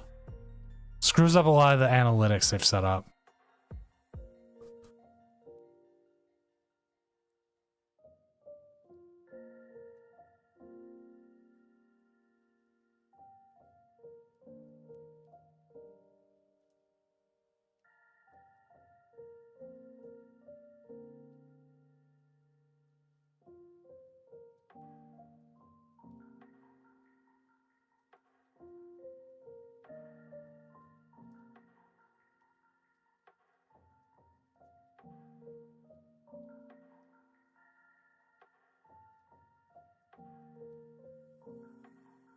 Siva, go ahead.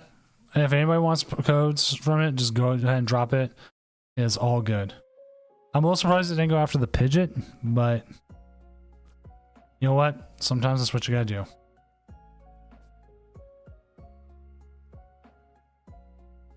Double heads. See what we'll get. We'll put the Arvin. Probably we'll see that and then the Arvin.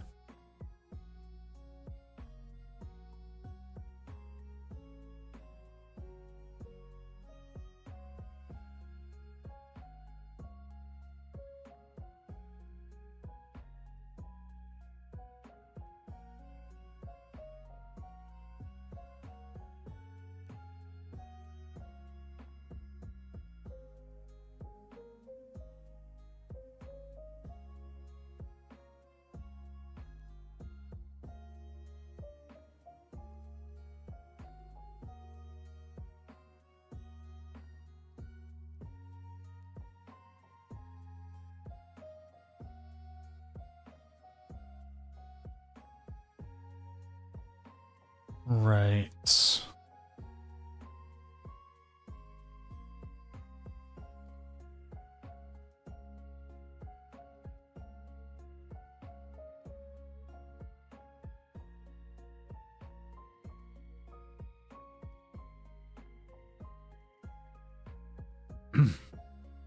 You see another 80 here onto the Fez.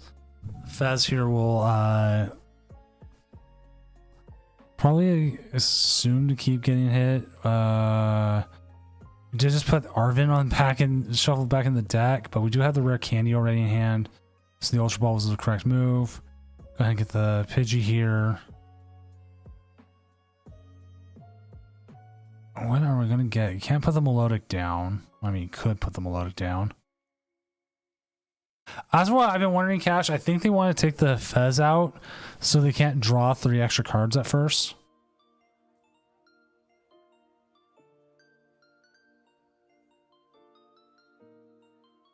And now by putting the Melodic down, they know that the Melodic last game cost them the game.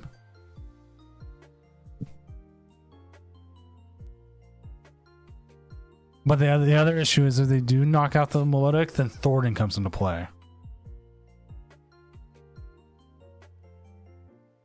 Also, by putting damage on the on it, well, I mean they can penny the Fez now.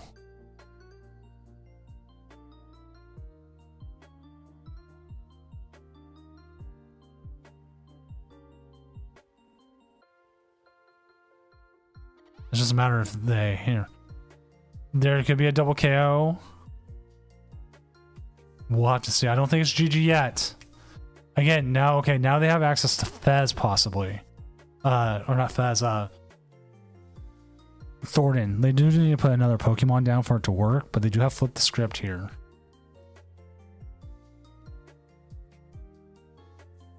There's no monkey. They have not put down a monkey in any of the games. This is the same bench they have run every single game. And again, the Spiritomb is probably the weakest link here.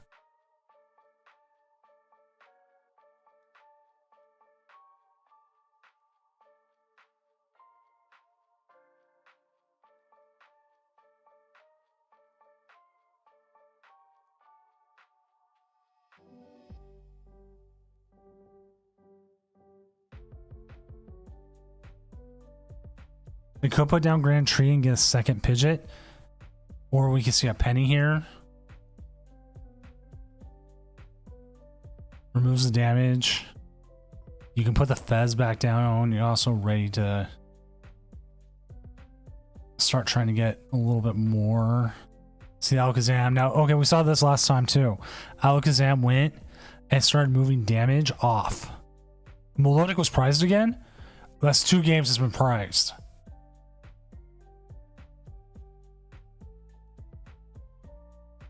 I'm gonna move the Gardevoir up. Okay. As I didn't catch that. I was looking over some stuff with their list, trying to figure out. So yeah, that's 2 games they've had Melodic prize now.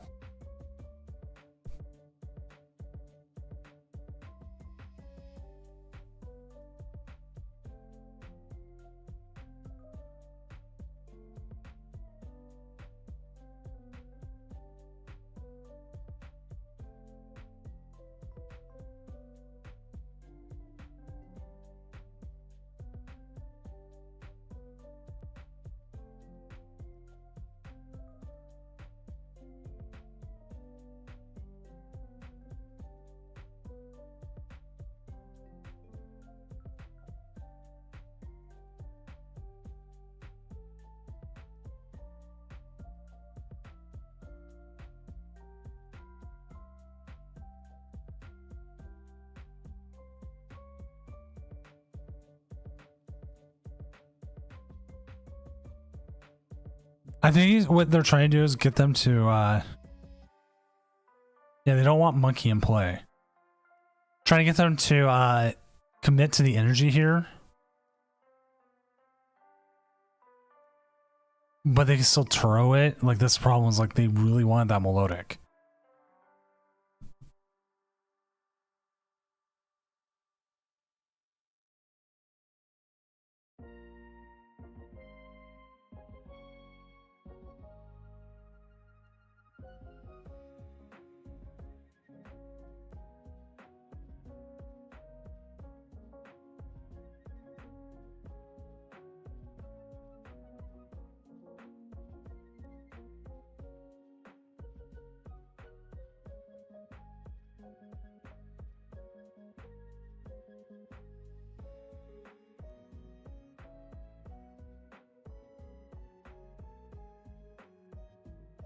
Yeah, keep moving the damage off the Screamtail there, so Screamtail can't do its thing.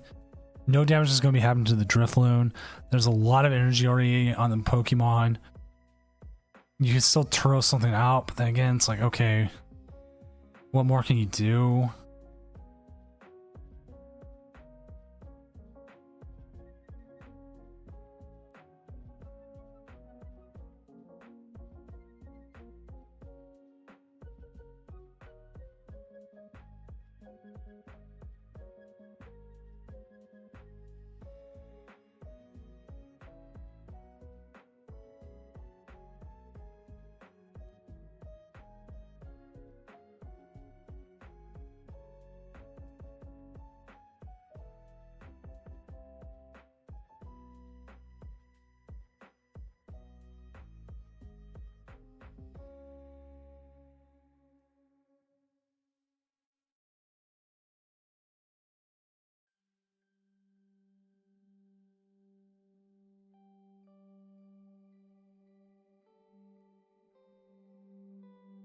So like they're setting up here pretty well.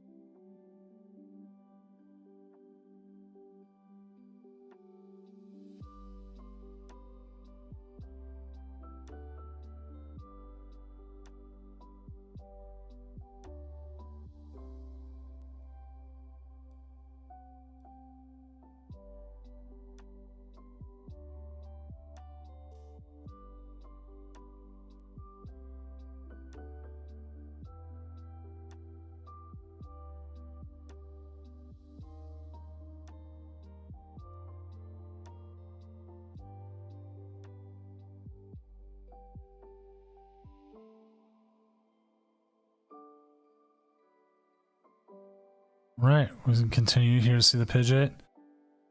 See the Penny. Like, one of the biggest thing, there's a couple different ways we could have went about this. Eerie, see what's in the hand. Go ahead and get rid of that. Go ahead and get rid of that.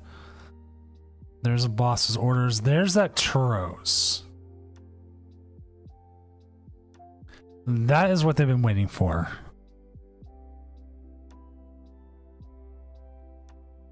I think I agree. How much time's left on the clock? 17 minutes. I have plenty of time to finish the game.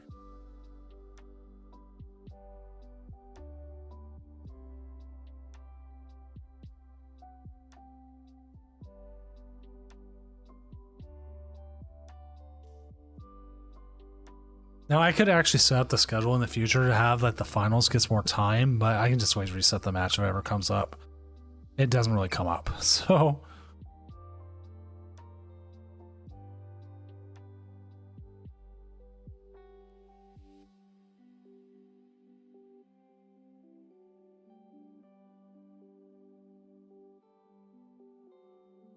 I do think Pidgeot Control is in a very, very good place here.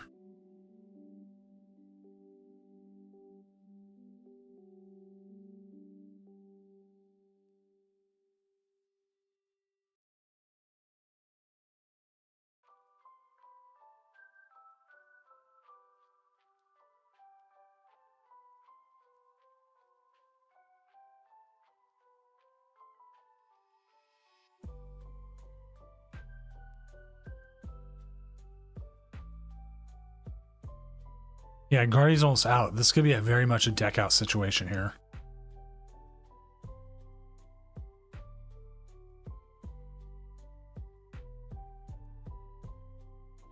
Does Pidgeot Control play Zerosic? They do not, but if they did, it would be the time to play it. It's 100% the time to play it, but they do not, so.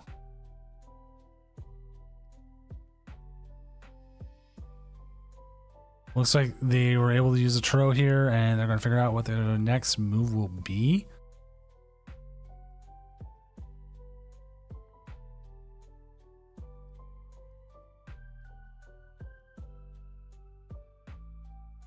So the thing here is if they do pick up, okay, there's 2 prizes here. So now Guardy's being a little bit more proactive. Sob's out. Depending on what they prize. Okay, so we'll see what they do here. Game is not over yet. –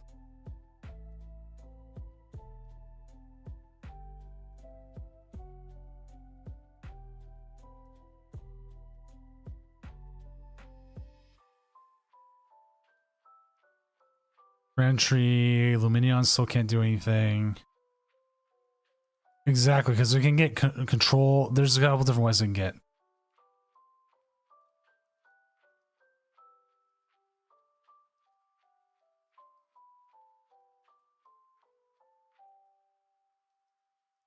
So the question is, what is the out? And again, like I've said before, I think this is just a better control matchup.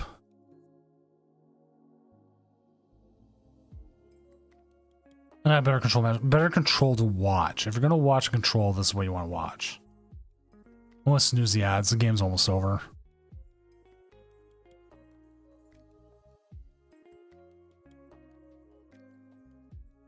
So the question is, like, how do you get this Curlia out of the active? That's 6 in the 6 energy out there. They play 7 psychic, 3 dark. So then we need a boss's orders, energy, and 1 more. There's 1 in the discard.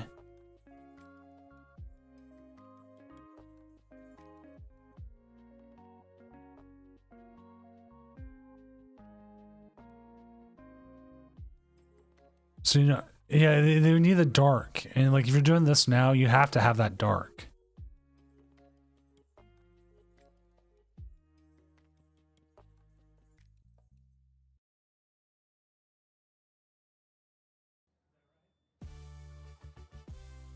Because you go and get to 80 times 30, 80, 160, 240. You're still missing. You're going to be 1 short. Every time. What's my money on? I'm actually going to say Pidgeot Control. I think Pidgeot Control is in a really good spot here.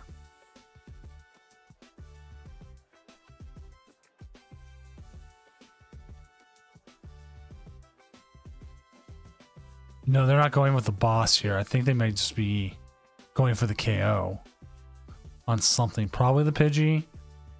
You could... I don't know how many bosses they have left.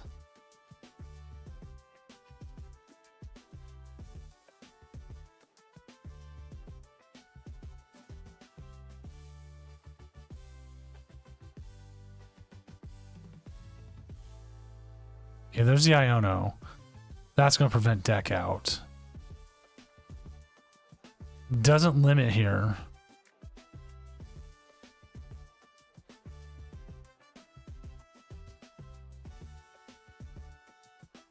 Because the biggest issue you're going to run into now is if they have any more dark energy left. You can't necessarily take something out.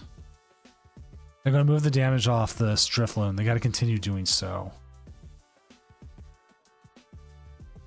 You get enough damage there. I mean, you got access to boss and everything.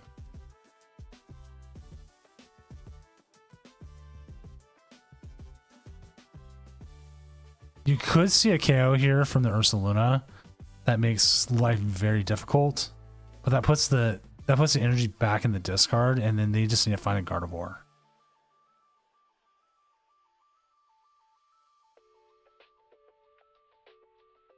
Preferably Gardevoir boss, even. Or even just boss, because then KO the Radiant Alakazam, which we're going to see the Vesco on the Alakazam. I think that's the correct move, because Alakazam's your weakest one prizer.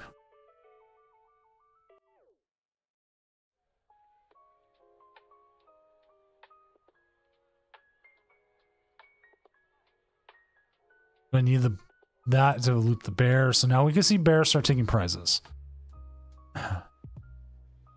There's 2 prizes there. Ursaluna gets you prizes, which I think is what they want more than anything. And if you can penny loop it, you can keep attacking with the bear the whole time.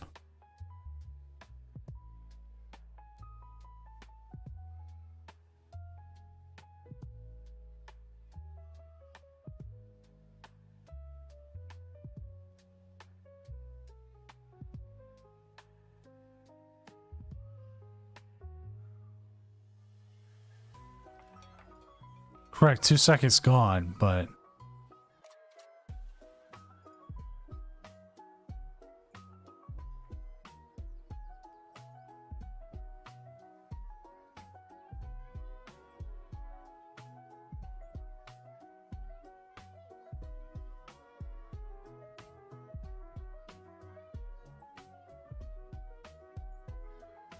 We also don't know how many Gardevoirs they have left, or if they have an option to get the Gardevoir back, because we did see the Rod get discarded earlier. Another Iono, okay. They still have access to Penny.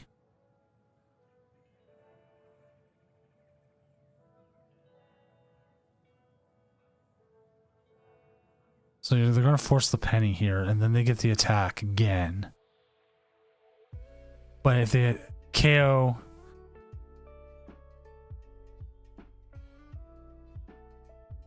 Yeah, they could KO the active. But the issue you run into now is we don't get KO'd by the Drifloon.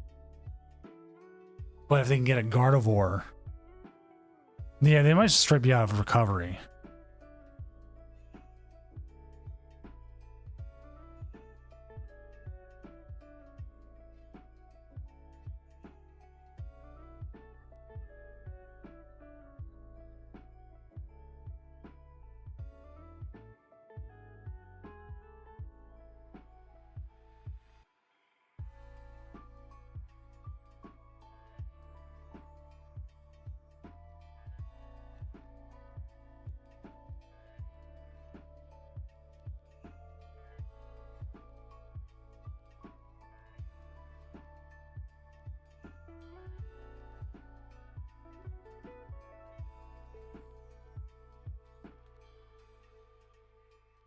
I need to read the words on Defiance Vest real quick. I don't remember if it just says active or just attached.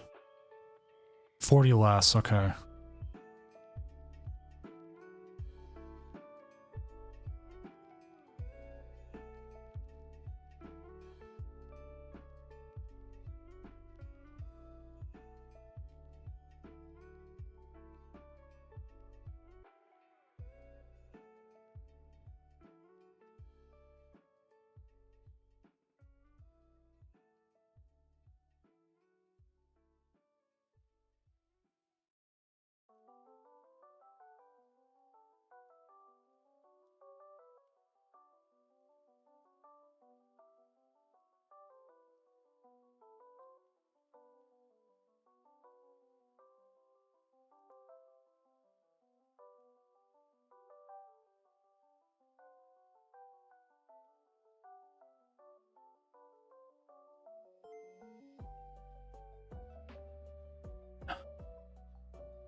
Yeah, this could be... Let's see what happens here.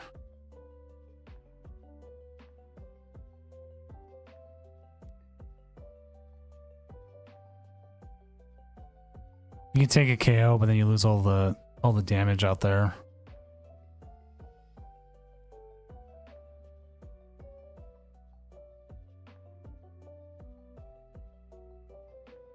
No, I don't think it should have bossed either.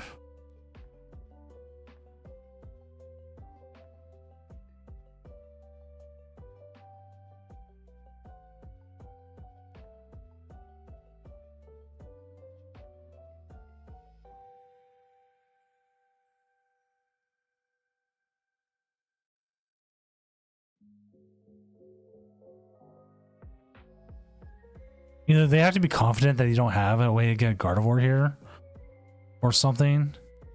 There's no way they hit 260.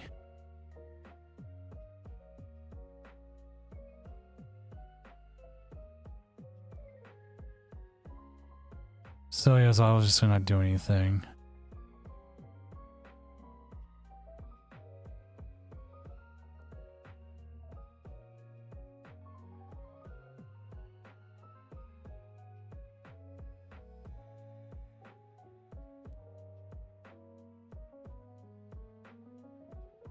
Right, removing all the Curlios were made.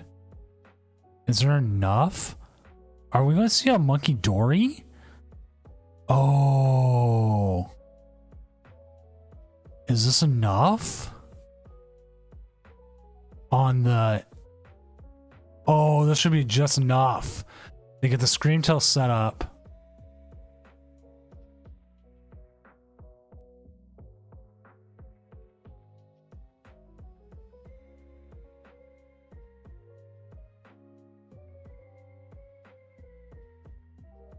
So they can Monkey Dory off the damage.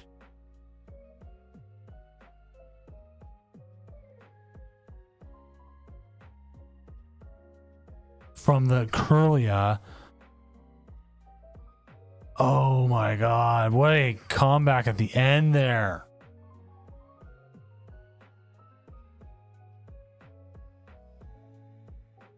Like, I don't know if you ever KO that Drifloon as it did, but wow.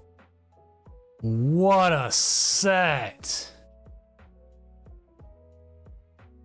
I don't think he KO'd the Drifloon ever. Like, I don't know if I fully agree with that, but it just, wow. But with that Gardevoir, yeah, I need to go sleep. I do too, man. With that Gardevoir, it takes the Tournament of Doom. I think this is the second week in a row now. Let's double check. I want to double check if this is another one. I want to say they won last week too. Yeah, 2 weeks in a row. Gardevoir has taken the Tournament of Doom 2 weeks in a row here, as is one this week. No Badoo. Spiritomb has become the popular card. Gardevoir might be BDIF. I might have to play some of this, try it out. I don't know. It does seem doing well right now in the online tournament series, which, I mean, that's what you want to see, kind of. And with that, I'm going to call it a night. I think most of us are tired if you've been up through this entire stream, or you're just waking up. Welcome, East Coasters who are waking up at 6:30. We will be back Tuesday with the Challenge of Doom. I don't remember who's coming on that night. I'll have to double check my schedules. We'll have that, and then we'll have Tournament of Doom on Friday. I'm going to send everyone off here to the Cats. It's this great Japanese cat place I watch. It's really fun. So have fun with them, and hopefully I will see you Tuesday.